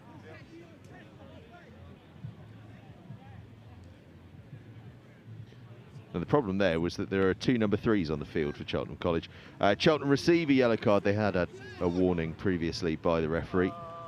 It won't make any difference here because I think we are in last play territory now. But it will mean Hampton get a chance to attack off this line out, 15 versus 14.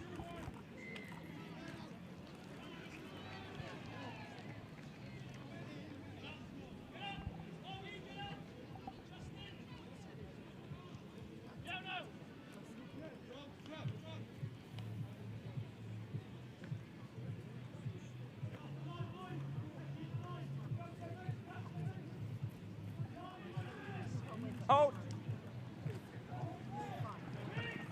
Hampton trying to burst through the midfield and half succeeding as well. Now they flash across. They've got numbers here. The Cheltenham drift, though. The energy that Cheltenham is still displaying in defence is extraordinary. Half the team covered across on that drift there. Never seen corner flagging quite like it. They are still a little tight here defensively, though. So they're going to have to work to try and spread here, because Hampton have got numbers now on this side. Again, though, Cheltenham's cover across is fantastic. Not now. Incredible energy at the end of what has been an exhausting day's play. And a pretty grueling match this as well. Ball is loose, advantage Hampton. Amor just stabs one through. He's been a bundle of energy, hasn't he? 12 flat. 12 red, no clear release.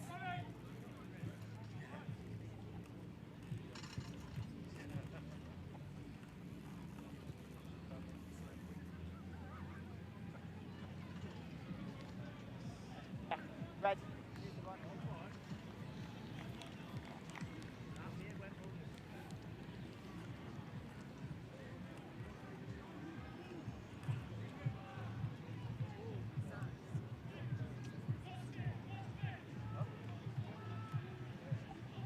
Hampton then. Do they have a score to finish this game with a flourish? Cheltenham poached the line out.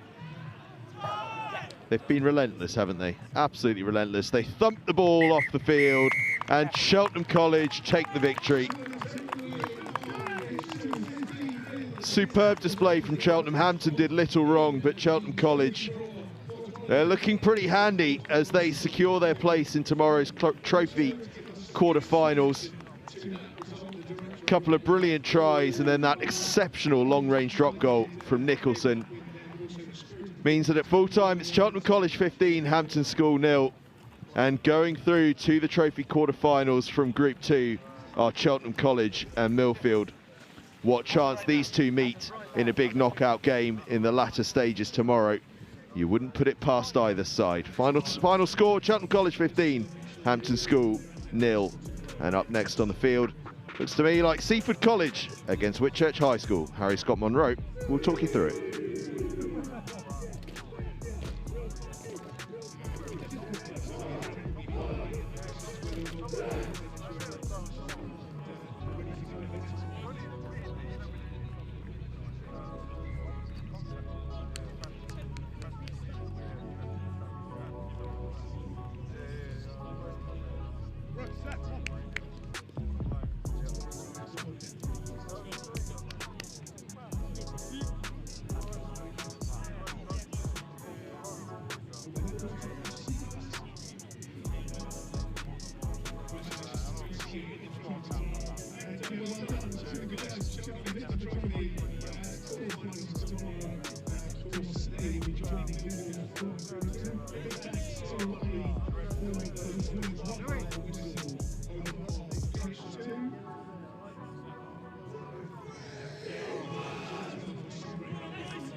Welcome back then. It's Whitchurch High School taking on Seaford College. Seaford will get us underway.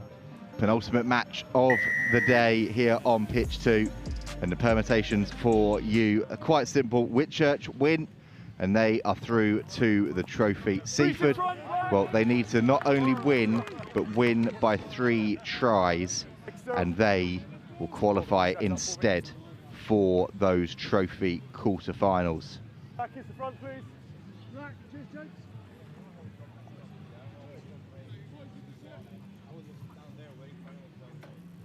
Spence, you set the gap, please, 3.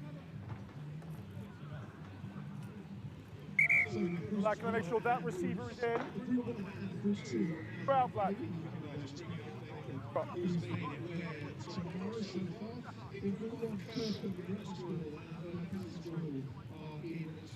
Line out goes to the back, taken well by Seaford. A big truck up from Chase Thomas.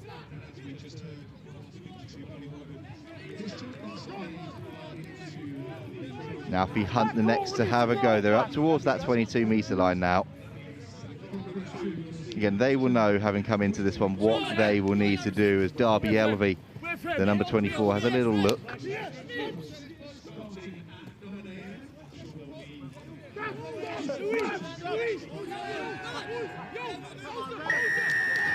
Whitchurch penalty.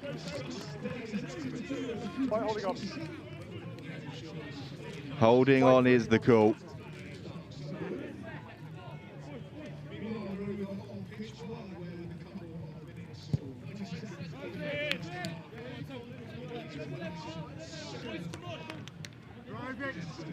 A solid touch finder from Whitchurch.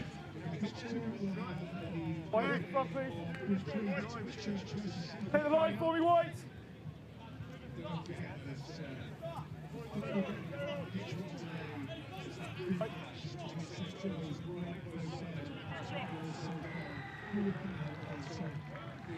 And the maul is set, and now it starts to trundle forwards.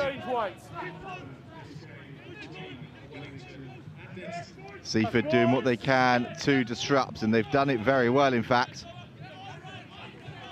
Forcing Whitchurch to break away and reset.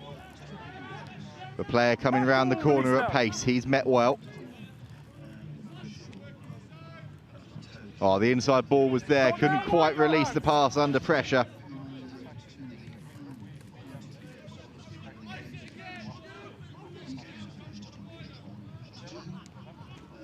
Oh, have some of that. It's a shame the ball's been lost forward, because that was bruising from Whitchurch. Huge carry. Have a look at the bump here. Have some of that. And it had created the space and opportunity out wide. The ball, sadly, like a bar of soap, popping out at just the wrong moment for Whitchurch.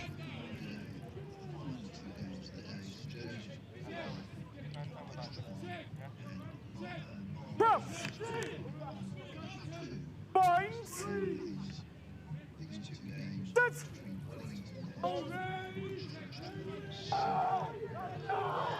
Seaford ball in, it's put in by Oscar Wardman. Wait, reset. The referee just happy with a reset, not exactly the cleanest.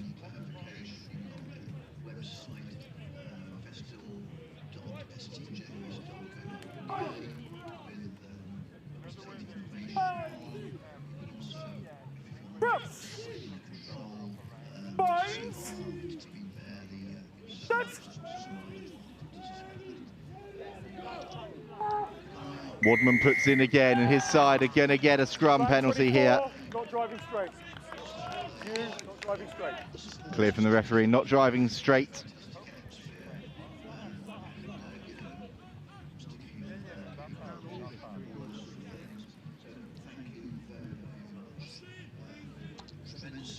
Touch has been missed by Seaford though, and Whitchurch can counter.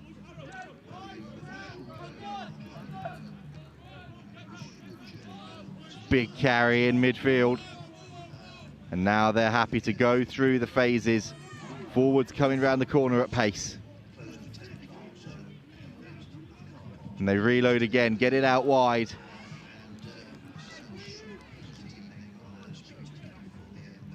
Patient, steady play from Whitchurch. And they're continuing to pump the legs and break those first tackles. Ball is fizzed on. That's by White. And then there's just an errant hand in there as the tackle was being made. So it's going to be a scrum to Whitchurch. An opportunity for both front rows to try and show what they can do again. Well, and then coming in. Wait for me, please, 9.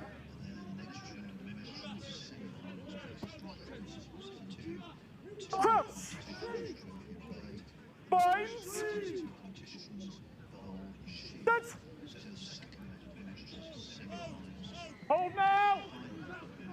Ball comes back for Whitchurch. And that's nice looping play to find the on-rushing winger. And here's the opportunity for the speedster out wide. Get out of there, 13, thank you. Now the big men are happy to truck it up. Switcher play. Little chip over the top. This one looks interesting. The contest, release now, White. Comes back into Whitchurch hands. Backwards off black. It's a bit messy, but it's gone backwards. They've got the opportunity, but it goes begging at the last. Oh, the hands were so good. all the way through that passage of play, and then the final pass goes down.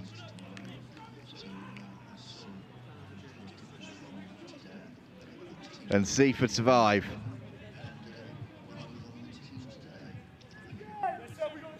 Have a look here. Oh, if that had gone to hand, he was under a bit of pressure. But you would have thought the try would have been on. Okay, I need a clear gap on bind, please. Free kicks.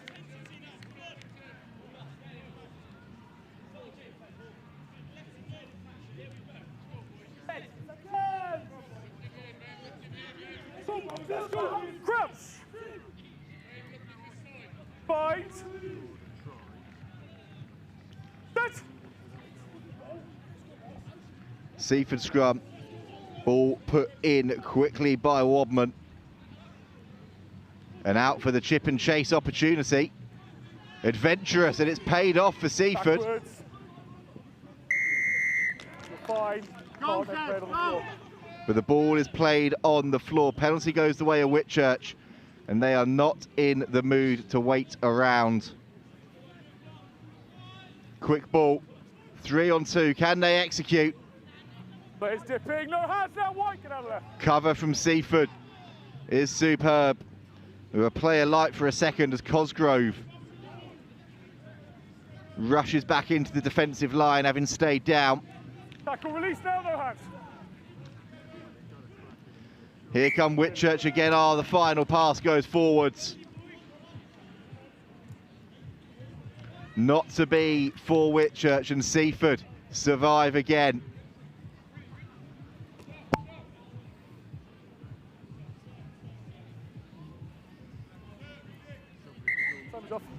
Referee then calling time off. It's that man again that was down in the backfield a bit earlier, receiving a bit more treatment. And Jack Golding, number 7, coming on.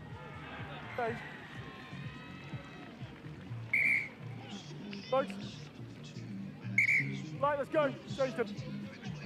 The referee then said time is back on, wants to speed up this game a bit if he can. It's being played at quite a helter-skelter pace already.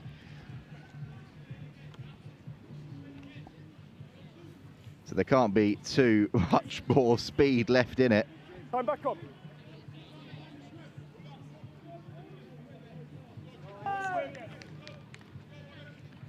Wadman again to put in. He's going to want to get this ball back and out quickly.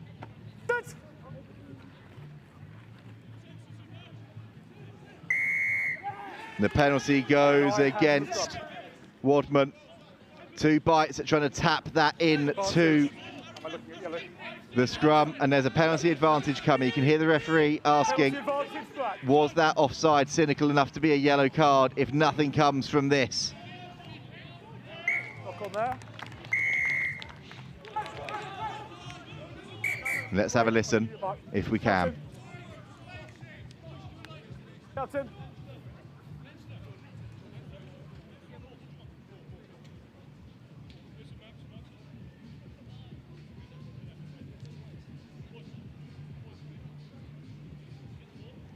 We can't sadly hear the referee, but he is explaining that it was a cynical offside, and the final warning goes the way of Josh Andrews and his side.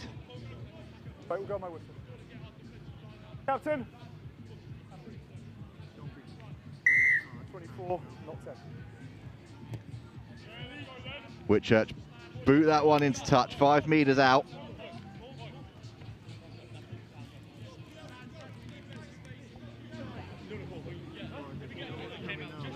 Please. 5-man line out called. Goes to the front jumper, and now they will try and trundle this one forwards. It's going. Seaford haul it down. The tackle is good. Penalty advantage. But there's another penalty advantage coming, and there's the score from Whitchurch. A huge score. It's taken them the best part of 10 minutes to find their way over the line, but they've done just that in their hunt for a place in those trophy quarterfinals.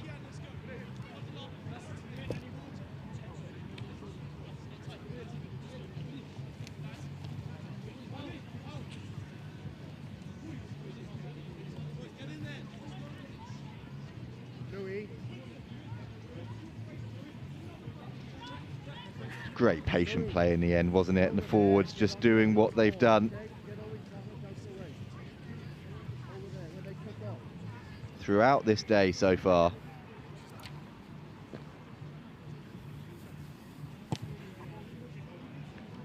Conversion drifts across the face of the post of 5-0.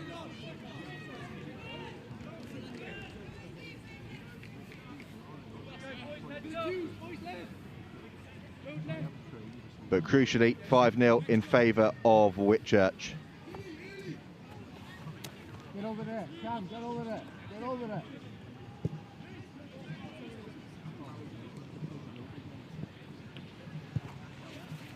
Free. Ball is cleared down the field. Seaford, track back, collect it well. But there is a mountain of Whitchurch bodies there, trying to put the pressure on.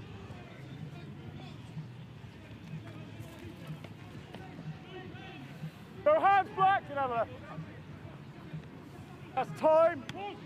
And that is the end of the first half. This is the last play. Wadman goes to the air. And Whitchurch are happy to continue playing this one. Players dipping for me. Hear the referee saying player dipping, so no high tackle. We'll play on.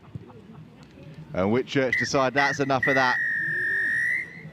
One of their players is down after that collision in midfield, but that is the break. Whitchurch High School are 5-0 up against Seaford College. A patient opening half, I think it's fair to say, and they are 12 minutes away from a place in the trophy quarter-finals.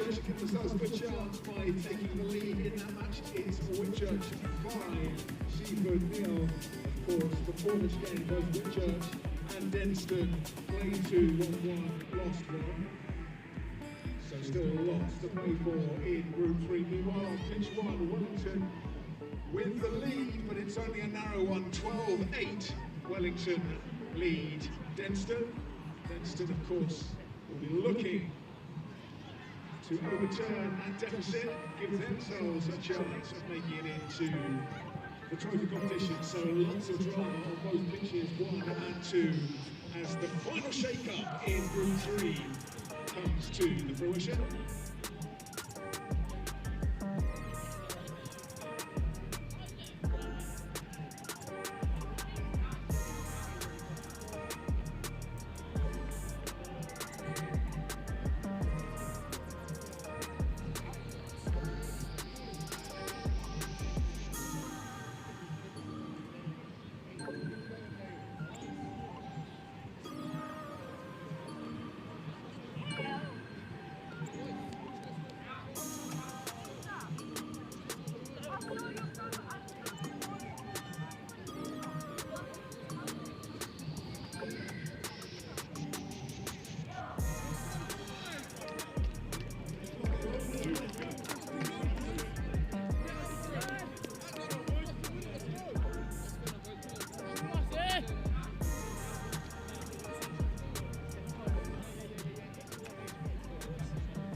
Half-time messages passed on, and if results stay as they are, Whitchurch will be taking their place in the trophy quarter-finals. They're 5-0 up here on pitch 2 against Seaford College, with the second half about to get underway.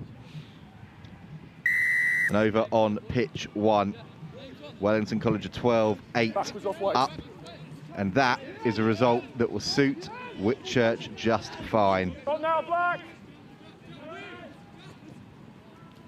Plenty of time left though. And a forward pass from Seaford is going to give Whitchurch another opportunity.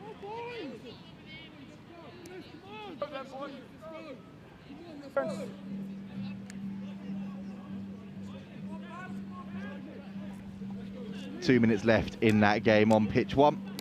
The full 12 minutes, give or take, of the second half. Same standards, please. Square and stable at every stage. Crouch! Binds! Still to come here on pitch 2. Now Black. Taken well by Whitchurch at the back, and now here's an opportunity. Siving through. East now, white.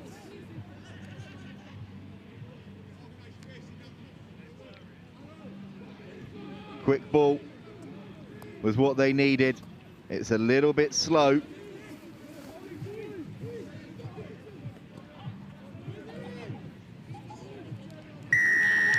And the penalty goes against Whitchurch for holding on. Seaford surviving and giving themselves a sniff. Back 16. Back, please, gents. A minute to go in the game over on pitch 1.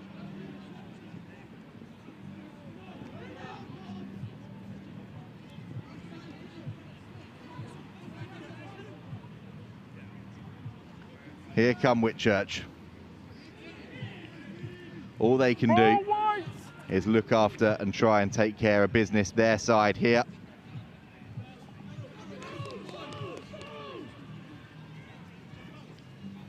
The ball out the back is nice. Hands being pushed through. The ball is patted back. It's a bit messy, no advantage at all there. And a knock on from Whitchurch. Seaford will have the scrum opportunity.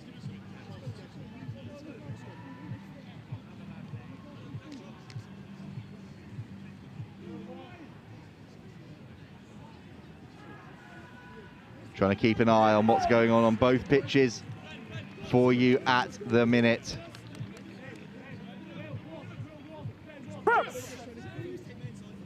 Binds.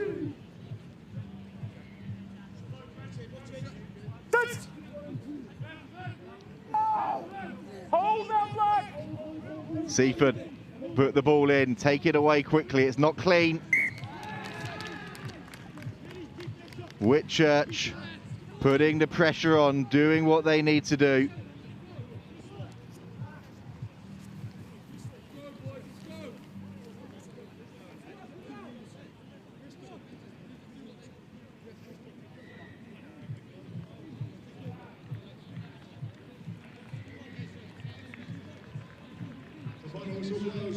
That game has finished over on pitch 1, 12-8. The final score. Denstone College lose out. So Wellington are going through top of the group into the trophy quarter-finals. Whitchurch know that if it stays like this, they will be qualifying with them. Oh, that pass was a little bit risky. Forward and into touch. Forward into touch. Scrum or line out option. You can hear the referee there saying scrum or line out option down below us.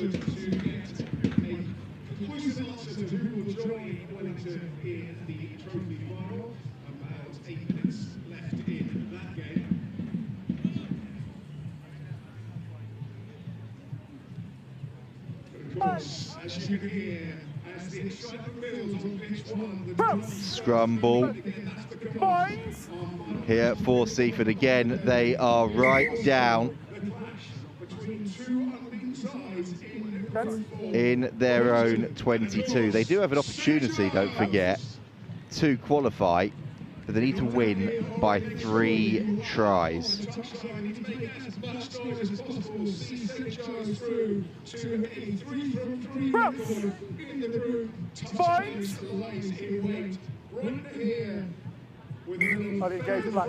Free kick goes the way of Seaford. An early engagement. Sam McLaren-Clark takes it quickly. And there is a bit of opportunity and space here if they want to use it. They've got boot to ball. That's plucked out of the air by the Whitchurch fullback. He returns in kind.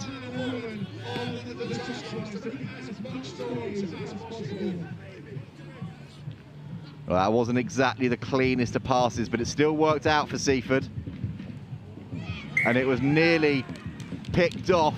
But the referee's seen a knock on in there.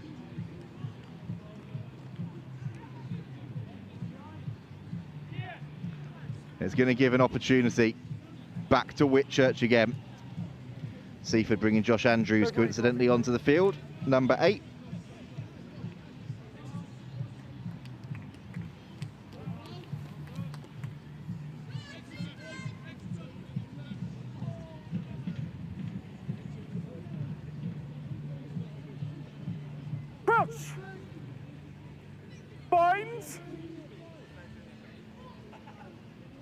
Set!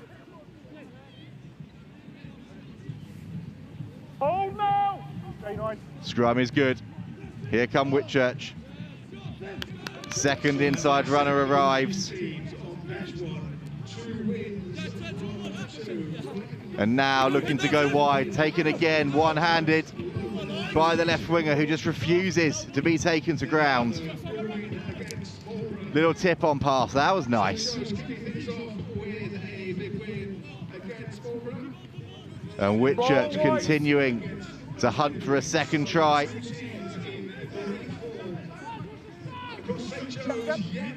To suffer defeat in 2025. Let's make sure that this final game of the Pressure is still right on this Seaford defence as Whitchurch get themselves within sight again. Getting closer now. Short, says the referee. They're going to have another sniff at it. Penalty advantage coming the way of Whitchurch as well too. So they go wide, it's flung wide, and it's finished beautifully. Whitchurch, 2 tries to the good. Captain, number 8. And surely now on their way to those trophy quarter-finals.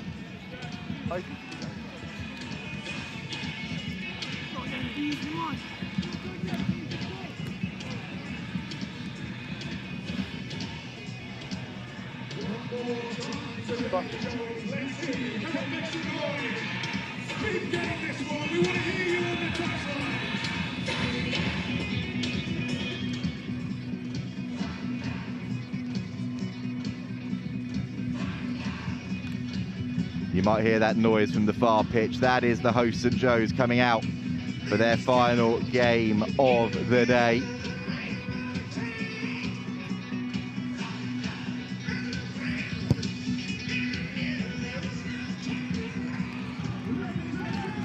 Proper grudge match that. Brighton College against St Joe's. The winner will top the group. And we'll be bringing you the other game from that pool to round off the action here when this game's done. That's Marlborough College against Hurstpierpoint College.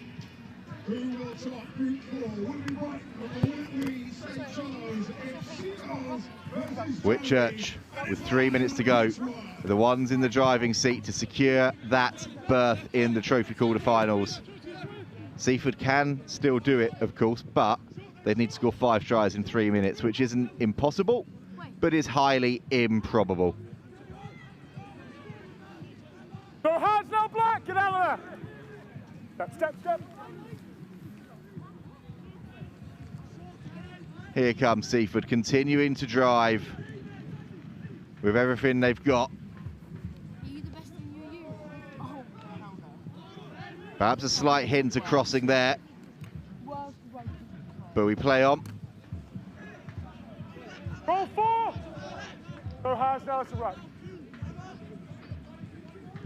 Backwards off wide. Our ball goes backwards. And the pressure comes in from Whitchurch. Player not rolling, so there is going to be a penalty here for Seaford. And they're right to tap and go at this point in the game. Trying to just shovel it wide and see what can happen. Got held. That's a tackle now. Don't go there, Black. Tackle finally completed.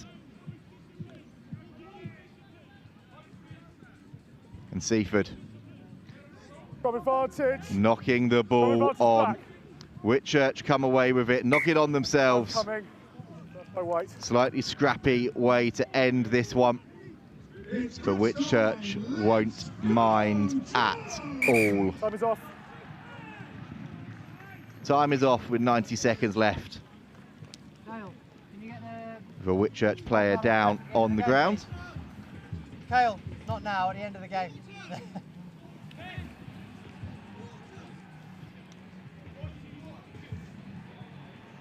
Stage.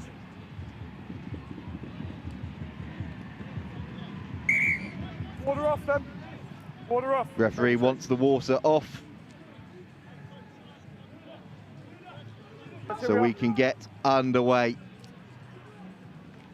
Happy with numbers?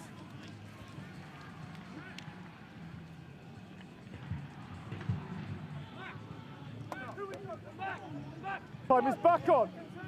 Time back on. And time certainly on the side of the team in possession. Whitchurch just need to simply see this out now. It's a bit scrappy at scrum time. They've gone boot to ball. Backwards. I'll tell you what, Seaford have done incredibly well to scramble there after the initial dropped ball in the backfield. Big carry coming in. Roll 20. And there's a bit of space here. And Seaford are away. And now it's a foot race. Covering defenders come scrambling back. Roll black. Seaford need quick ball. They've got it. Now can they make the most of this opportunity? Oh, rushed at the end. They've got a penalty still. And the referee's going to want to have a word here.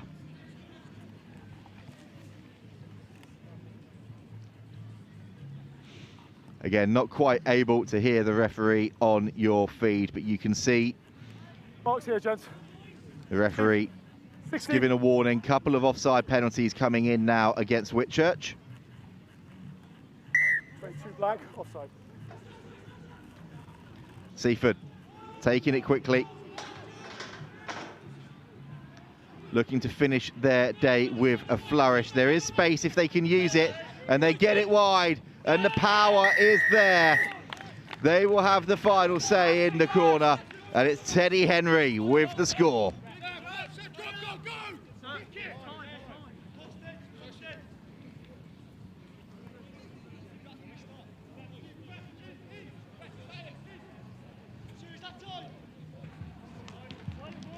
And the game is done, sadly,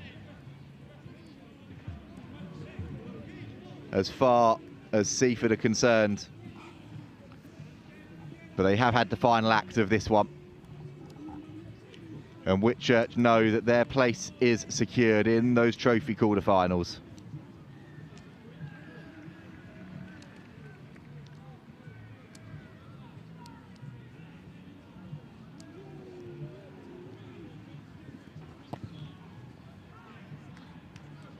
The conversion attempt drifts and falls short, and that's the end of that one. It's Whitchurch 12, Seaford 5.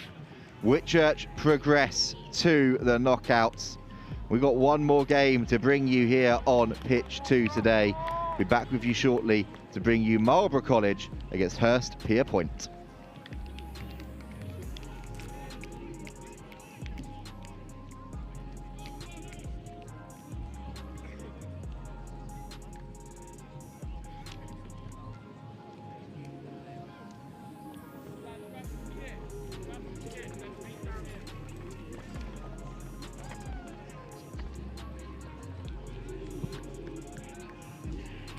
Up like that.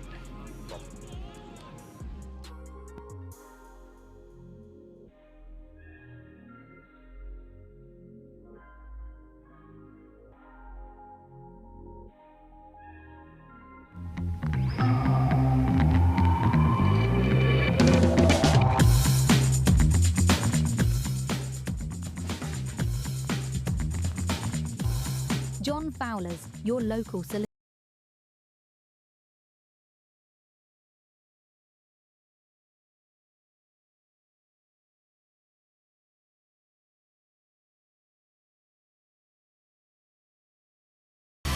Just like rugby, business moves fast. At Fleximize, we keep it simple. No knock-ons, no penalties, just fast, flexible business loans. Decisions within 24 hours. Once approved, funds are over the line the same day.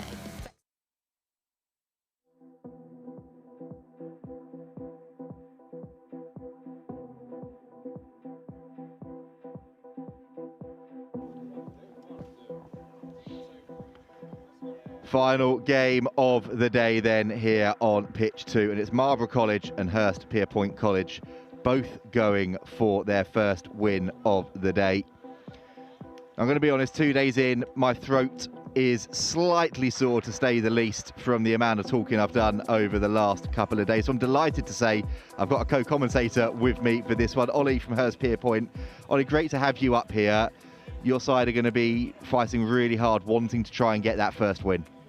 Yeah, definitely, 100%. I think this means a lot to everyone on that pitch today, probably from both sides actually. But to get this the win here today on day one would be massive for both sides. But obviously, I'm going to be rooting for Hurst here.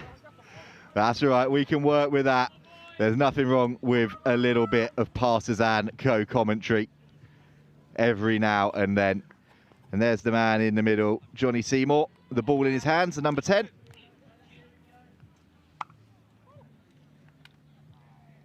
And Marlborough waiting to have this one come down their way when the referee eventually sorts out all of the wires. And there is the whistle. We are underway in the final game of the day on pitch 2. Knock on, it comes straight back for Hurstpierpoint, and there's an instant opportunity out wide. That didn't take long at all, did it? Eddie Hemingway, lightning fast reaction, lightning fast try. Oh, that's just a brilliant way to start the game, obviously. First points of the day. I'm sure he'll be extremely happy with that one, and great try to start the game. Great pace as well. We've got a replay in front of us here. Obviously, there's the knock-on and a bit of confusion for Marlborough, but the speed afterwards, as soon as he got the ball in his hands, so good.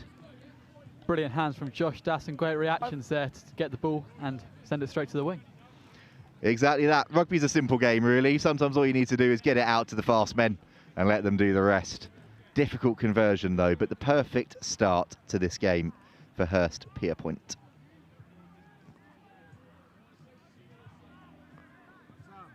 You can see there, that angle from our roaming camera, just how difficult a kick that is. It really makes you appreciate, doesn't it, the skill of the kickers on display this weekend. Seymour then lines this one up.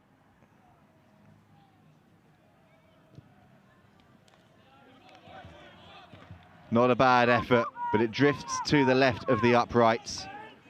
And again, we've got a close angle here. Really good identification of the space. And there was Hemingway diving over the line.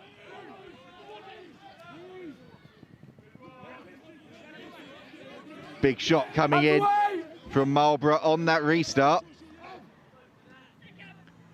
The ball comes back and the lines are cleared. Again, slightly dangerously close to our cameras, but we've managed to survive so far for the last 2 days. We're still just about surviving here. Whilst we've got this line out coming up as well, talk to us a little bit then about, obviously we've gone through the names today when your side's been on the stream, but some of the personalities in the group. Who are some of those big names, those big players?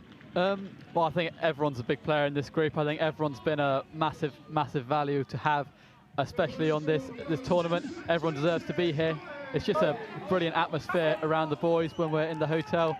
And last night when we were out for dinner, it was immense. Like every boy here adds something to the group, and every boy here gives 110%. Doing 110% effort there, forcing that knock on, and a good attacking opportunity with a scrum on halfway. Again, you're talking about the atmosphere, but the atmosphere here today as well has been great. It's such a prestigious festival. We're into the 39th edition now, but it gets better every year. And to have the crowd like you've got over there for St Joe's has been a really healthy crowd on this pitch today as well. So important for the players on the pitch. I think it's such a great addition to the festival. I mean, playing on pitch 1 against St Joe's earlier, you got so many people watching. I think it creates such an atmosphere here and such a great game to play on. And obviously it puts a bit of pressure on the players having a few people watching, but I think every team here has reacted to that brilliantly today, and I think it's been a very professional tournament and seen some very great teams, some very great players play here. We certainly have. The standard has been incredibly high right across the board, under 15s and under 18s. The penalty coming the way of Hurstpierpoint. They're playing the 9 at the back of the scrum. Johnny Seymour safely does it into touch. An opportunity then at the set piece. Xander Bullen, the ball in his hands. As the pack trundle over, get themselves ready. A shortened line out here. So I wonder if there was a trick that was supposed to be up their sleeves. They've got a scrum advantage for the knock-on. One of the quickest advantages I think we've seen all day, but now there is a little bit of space out wide. The pass infield, though, doesn't go to hand. It's picked off by Bertie Rollings. And then he loses it forward, and now the foot race is on. Finn Hobson has to tidy up. And under pressure is bashed into touch. And a great outcome for Hurstpierpoint here. Attacking line out in prime real estate. I mean, that's just brilliant work right there. You just see the obviously a bit of a scrappy kick into the backfield, but then that chase from the winger and the team pushing up together and forcing the mistake, pushing them into touch. Just brilliant defence there. It really was, and sometimes defence is the best form of attack, and that's exactly what's happened here for Hurstpierpoint. Now it's up to the pack to see what they can do at line-out time. It's a clean ball, maul is set, and now it starts to surge and rumble forwards. It's in the hands of Bullen at the back.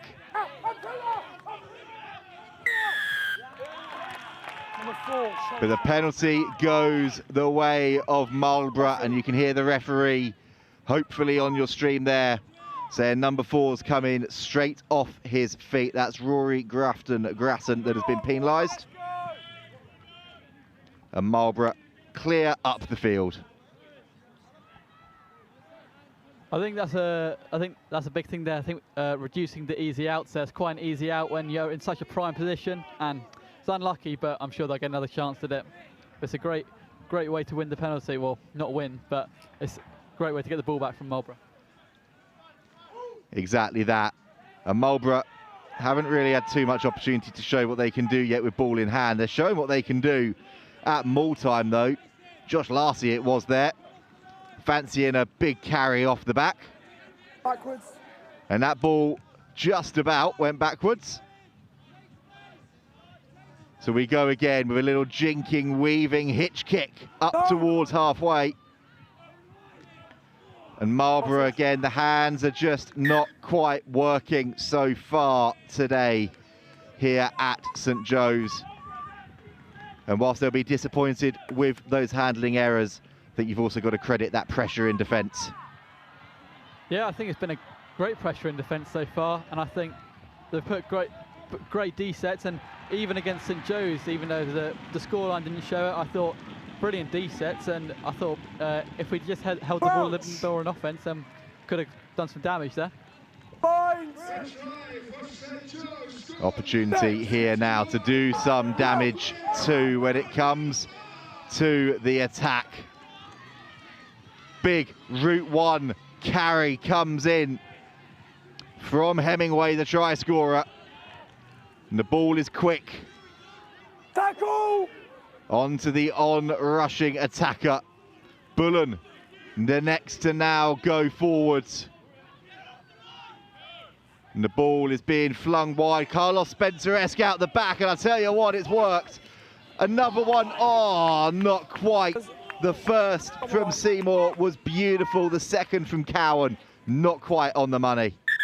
Time's off. I think that's very unlucky. I think that was a great set of play there. First from Wilby Wood to Johnny Seymour, and then an unbelievable pass there through the legs by Johnny Seymour. And I think it's just unlucky not be finished off there, but shows the talent that's coming through here, playing with a bit of freedom now.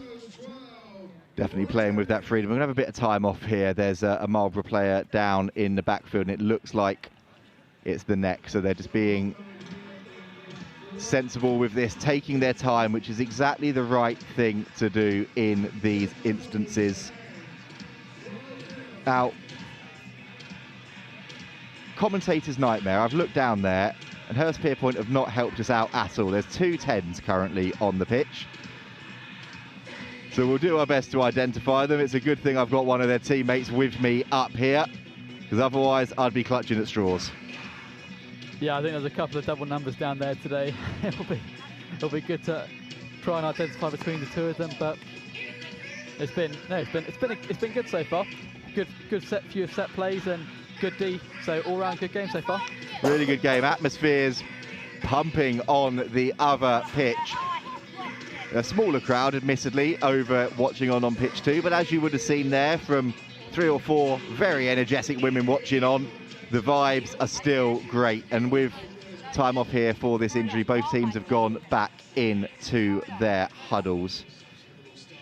Reminder then, these are the last games of the day, and then straight into things again tomorrow morning. 9 AM we get underway with the bowl quarter-finals across pitch 1 and pitch 2.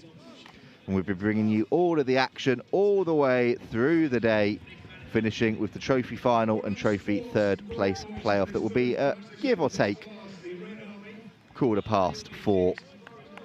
Time still off here, with all of the right attention being taken to the Marlborough player. It's really good now to see him sitting up, and Hurstpierpoint doing the sensible thing whilst there is a bit of a stoppage, running over back towards their replacements, just getting a ball just to get the hands going. It's a really difficult one, this, isn't it, when there's an injury that's quite serious or takes a bit of time, because you don't want to lose that momentum, but you also don't want to lose heat. You want to keep yourself warm, you want to keep yourself in the moment, and passing drills like we're seeing down below us now are great, but they only do so much. Yeah, and I think it can be a bit of an annoyance. I mean, obviously not. There's an injury, so you obviously got to take care of it with sensibly. But I think, yeah, when you're on top this much, like Hurst were in that first passage of play, I think it's a bit of a bummer to be losing out on that momentum. But obviously, it's necessary when someone goes down with something like a neck injury. So it's annoying, but it is what it is, and we'll play on, and I'm sure they'll gain that momentum back. They certainly will. And the good thing is that it looked like it was Doug Lemon that was down on the ground. He's back on his feet. He's back in the huddle with his teammates and has been checked out by the medical staff. It looks like he's been cleared.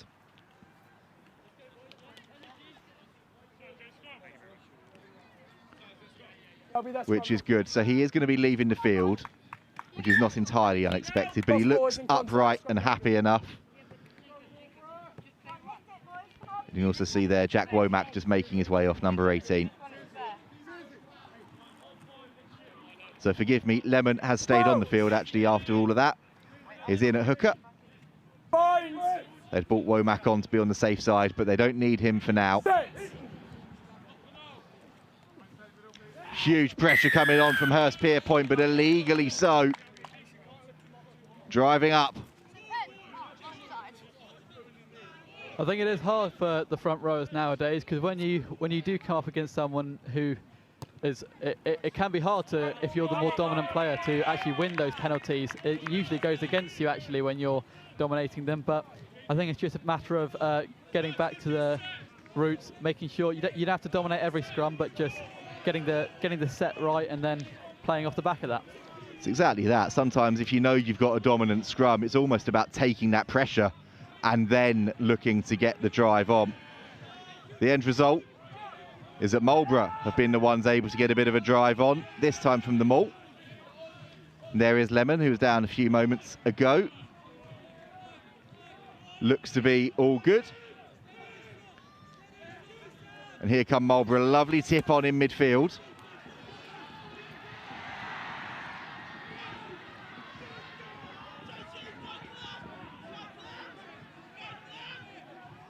And a big, hefty carry comes in again.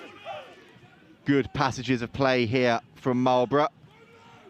A nice injection of pace into the line from Will Catt. Jenkins next to have a go. Gathered. And it was gathered, so we were allowed to continue. Jenkins, a number of Bath Rugby scholars in this Marlborough team. And they've got an opportunity here on the left. The tackle was sublime, but the referee is happy with the finish. And Will Catt dives in, takes a knock for his troubles, but draws this game level, and that's a stunning finish out wide.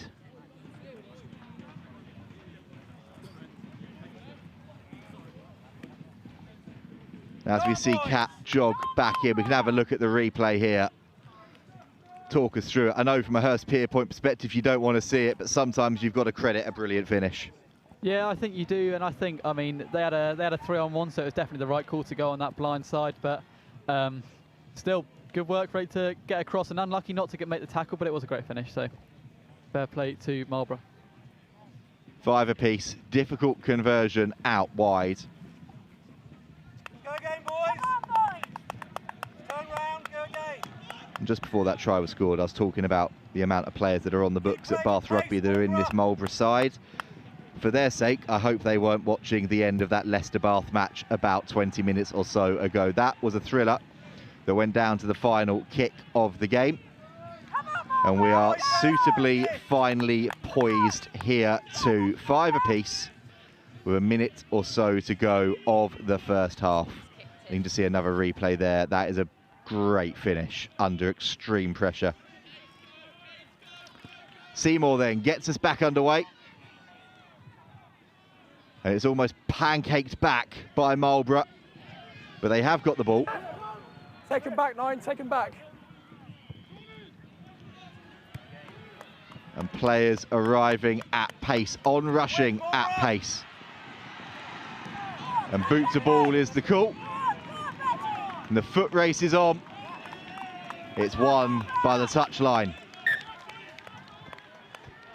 It's good vision, that. No one in the backfield on the left, but maybe you didn't connect with it completely, but unlucky not to get anything from it. So it's worked out enough for them, though. At least it's got them out of that proverbial coffin corner. But it has given Hurstpierpoint the ball back with the last play of the half to see what they can do with it. It would be brilliant to see something good off here. You see Wilby Wood line up at 10, about to get the ball from Joyce Deadman. Great flat ball. And it is, and they go round the outside, and Hemingway, the try scorer right at the start of this game, tips it on. Not the cleanest of offloads.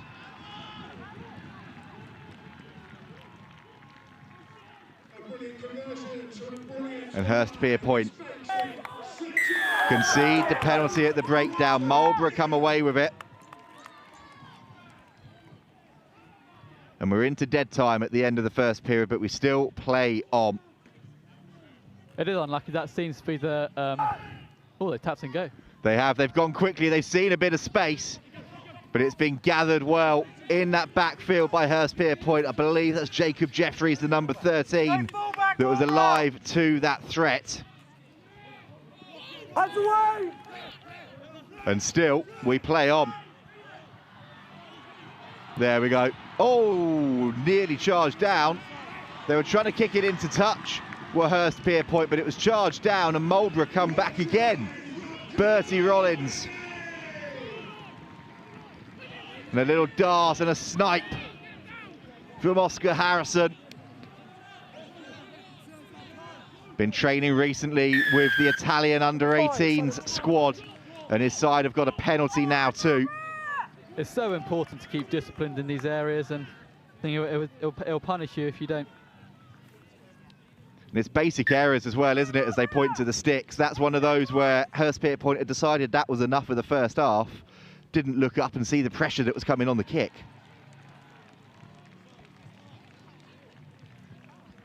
And the end result is there's an opportunity here for Rory Sage, the captain, to try and put his side in the lead as we go into the half-time interval.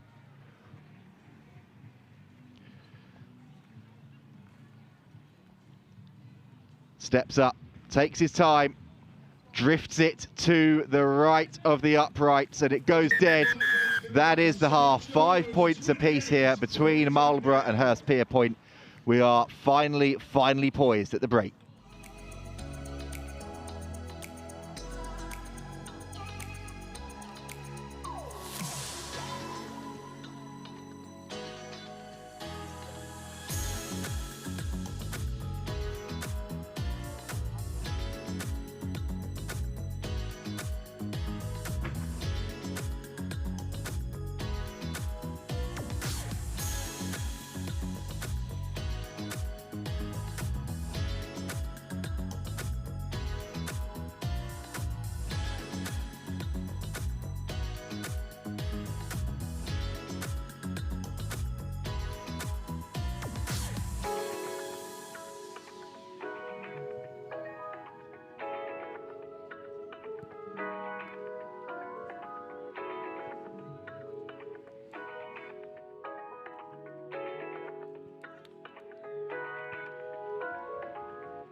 Back underway then for the second half.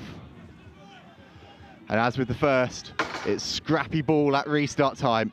But Hurstpierpoint come away with it and kick in behind. Such a brilliant chase that.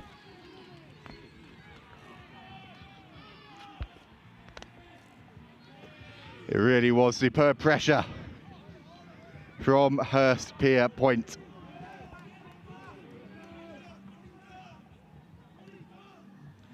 Marlborough then fizzing this one wide and a little dink over the top. It's worked, you know, what a pickup that is. And the offload to boot. Harry Dalton bringing a bit of flair to the party in the last game of the day.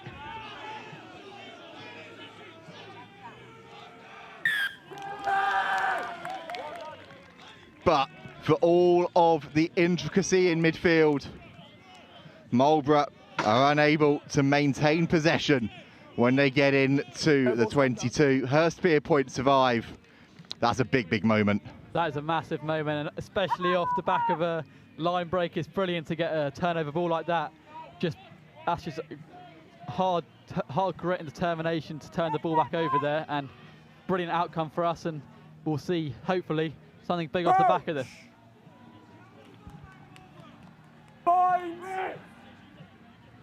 Well, dusk is starting to settle around us now. Hopefully it holds out for another 10 minutes or so. Somebody that's not holding out though is Demetriou. Big carry from the number 8. Puts his side back on the front foot again. But with not much coming and not many options, Seymour is happy to cannon that one down the field. Whites retreat! And it's returned in kind. Keeps it in. Dinks that one off the side of the boot. And it's going to keep bouncing and bouncing. How far is it going to bounce? Not quite dead. Saved by, I think, a speck of white paint from that being a really big inadvertent error. And that was a little bit rushed from Marlborough. Let's just see if we can work out what the referee's saying. Perhaps lucky there, they're going to get a second bite of the cherry at that goal line dropout.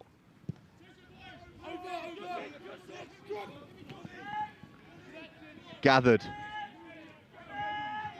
by Hurstpierpoint, and now an opportunity in midfield. That was Jeffries. Bullen nearly has his shirt ripped off his back as he continues to make crucial meters. Seymour, oh, the pass doesn't connect. And down below us, it rolls into touch. Marlborough ball. That is unlucky, but showing signs of things to come. We're getting good ball there, as we saw it came to the back off the drop kick and played out wide, and we have another go. So just keep nibbling away, keep getting these chances, and hopefully one will go in. Exactly that. And they're going to get the ball back there. That line out, definitely not straight. As I said before, it's another easy out for Hurst, which is brilliant on our behalf, but got to minimise those if you want to stay in the fight here. You certainly do. And in a game as tight as this one, you want to control your controllables. And set plays, set pieces, two of the things that you can normally target. This is one you can target as well, the scrum. That's a good march on from Hurstpierpoint. They get it out the back and a lovely wrap-around ball between the halfbacks, and all that was a delicious little pass. Out to Wood, but he's wrapped up and mopped up in contact. Marlborough told to stand off and not compete, and in doing so, they've got themselves a penalty. That was all a bit messy and scrappy on the floor. You might have heard in the background, St Joe's, the hosts, have secured top spot in this group. They've gone 3 from 3. And as the final whistle blew there, Marlborough College put the ball into the perfect position. This is where defense becomes so important, especially here now for Hurst. If they can turn the ball over here, it'll be a massive game changer. It will. You feel like in a game with margins as fine as these, that moments like these are ones we'll be looking back on in 10 minutes' time when we know the outcome of this fixture. It's a quickly taken line out to the front. They look to set the maul. Do Marlborough College. They're inching up towards the line. It's messy, it's scrappy, and it's a try. It's a penalty try. And you suggest that a yellow card will follow now for a deliberate collapse of them all. That is an absolute killer as far as Hurstpierpoint are concerned, but jubilation for Marlborough. That's a massive killer, but you know you've got to live with these mistakes. You've got 4-minute yellow card, and there's only 4 minutes left in the game, so you know we're gonna have to work with it. And they've been on top pretty much the whole game, and you know when you let small things slip like that, then that's where it can go bad. But I'm sure we'll be able to bounce back off this. Johnny's able to take the kick again, and hopefully Ned Taggart or Joandro van Jaarsveld or Josh Das to get underneath this. So it's Xander Bullen, the player that's received that yellow card, and Hurstpierpoint are putting the pressure on. Big shot coming in on James Elkins, the Cornish-born back row. And he's lost the ball forwards after that shot. So here is an immediate opportunity. This is massively important now. Win this scrum, get good ball off the back, play it out, and it'll be brilliant to score a try here and bring things back level. The one thing that they have had to do, though, is sacrifice a player to bring on a front rower, with Bullen in the bin. Sam de St. Croix comes onto the pitch. Joandre to come off the pitch, though. So sacrificing a back row.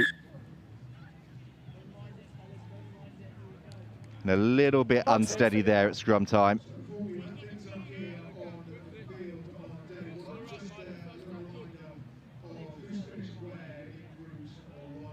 Big moment with Stedman with the ball in his mitts.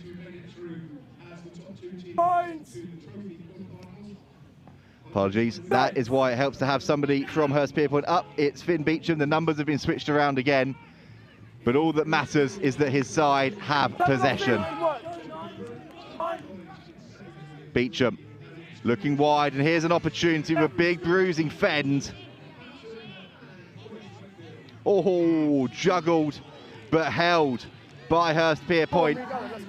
The tackle wasn't complete, so they can get up and go again through Graft and Grattan. Wilby Wood, what a line that is from him. Great line from Wood, 10 to 10. Seymour to Wood. And they're working themselves within range, but then they concede the penalty.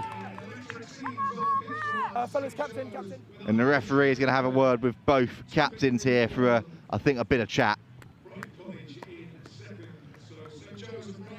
We can't actually hear what he is saying, sadly, but you assume that he's given both of them a dressing down to take back to their teams at this stage of the match.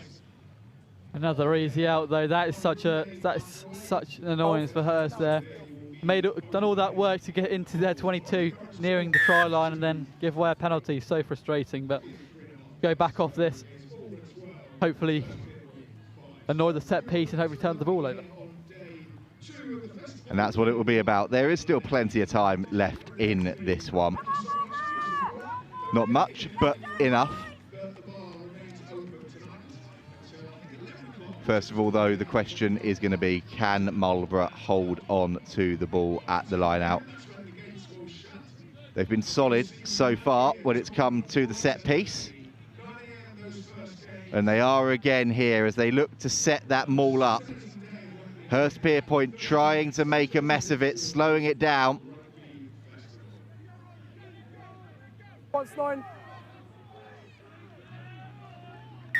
And doing enough to force the turnover. That's the sort of scrappy win that you need if your side are going to haul themselves back into this one. 110%. That is amazing for Hurst there. I mean, obviously don't want it off the line out, but getting in that maul, that is the one risk of them taking it into a maul, is them holding it in there, and it's just brilliant work rate, 110%. Everyone in that maul is all in there, and it's just all about the relentlessness there of winning that ball back, and everyone clearly wants it. So they certainly do. There's 2 minutes or so left of this match.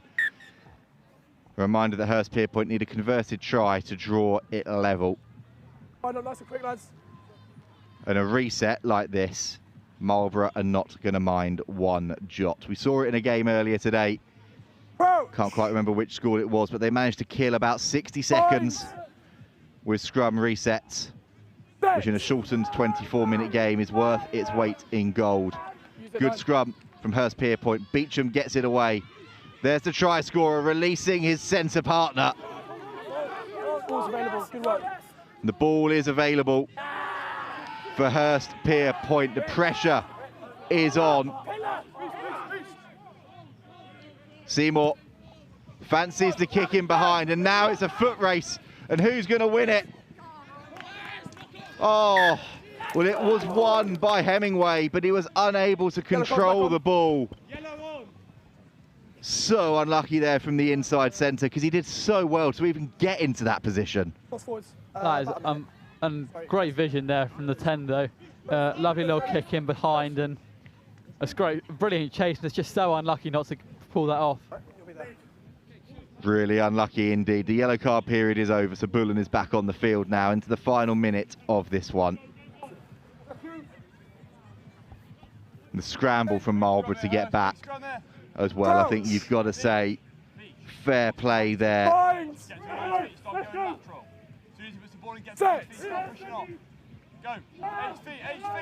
And there's huge pressure coming on the referee. Everyone's popped up in that one. Is going to say to them to slow it down. And we'll have a reset and go again. 15 seconds. So 15 seconds left of the match. You may have heard there from our referee. And Marlborough will want to just try and kill the clock. 8 in, please. Keep the ball in their hands. Come back on. Crouch. And then binds. Set. Boot it out for the victory. They've got to get the ball back from the scrum first, and they're under a mountain of pressure. And Hurstpierpoint get the penalty against the head. That is so crucial, and that is a brilliant penalty to win. Right in the 15 seconds left. Unbelievable stuff there. But still need a converted try, still need to put it in range. They've gone for the tap and go. The man with no number tries to put his name up in lights. Short! And they're agonisingly close here at Hurstpierpoint. You can hear a cry of patience coming. They think they've got it down. They have. And now it comes down to the conversion. From the South African Yo Andre there, unbelievable work rate from the forwards, just pushing it around the corner and pushing it around the corner. And it's just such high work rate. Unbelievable from the forwards there, and it's brilliant to get over the line. But obviously now puts a lot of pressure on Johnny Seymour, the number 10. Big pressure on Seymour. He still needs to get the kick to tie this one up, but Hurstpierpoint, regardless, have given themselves something to really build on going into the matches tomorrow. The fight that they've shown. And I think something that we've learned from today is that possession is so key in these short games. It's incredibly key. And as you see here, these turning over the balls in crucial positions can kill teams if you let it. It certainly can. Now here's the pressure kick on Seymour to level this one up. Takes his time, steadies himself, drags it just to the right of the sticks. And Marlborough voices are those that you hear. They've held on at the end, and it's finished Marlborough 12, Hurstpierpoint 10. So Marlborough will finish third in this group. Hurstpierpoint will finish fourth, and they will both move on tomorrow into the latter stages of this competition. Sadly, it won't be in the trophy, but plenty, as you said, to build on, learn from. And Ollie, as you said, I think the huge takeaway from today possession is so key in these shortened games. 100%, and I think you see it there. When Hurst had the possession, they could keep building the pressure and building the pressure, and once you build the pressure, you score tries, you get over the line. And, just when you keep turning it over, you can't build enough pressure to score those tries, and it's incredibly unlucky from Hurst there, and incredibly unlucky not to tie that game. But I thought both teams has an unbelievable effort, and yeah, it's been a brilliant game. Thank you very much for having me. No worries, Ollie. It's been great for you to join us. I'll let you get back down there and, well, I was going to say chill out, but commiserate with your teammates, but also celebrate what's been a fantastic day of rugby. And that brings to a conclusion all of the action here on pitch 2. So much action over the last 2 days, so much still to come tomorrow, and it's time to head back down pitch side now to Angus. Thank you very much, Harry. What a fantastic day it's been on pitch 2. What a fantastic day it's been overall. And we are going to close things very quickly here on pitch 2 after that dramatic late finish there between Marlborough College and Hurstpierpoint College, because we are going to send you all over to pitch 1 where we are reviewing the day's action and looking ahead to tomorrow. So stay with us over on the pitch 1 link for that. You know exactly where to find it. But from all of us here on pitch 2, goodbye, and we will see you tomorrow morning, 9 o'clock in the morning, bright and early.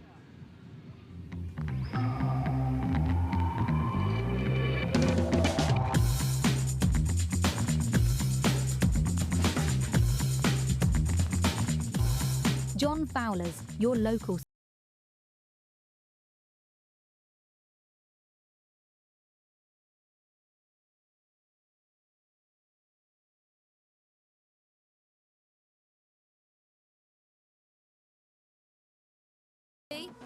Business moves fast. At Fleximize, we keep it simple. No knock-ons, no penalties, just fast, flexible business loans. Decisions within 24 hours. Once approved, funds are over the line the same day. Fleximize, always in your corner.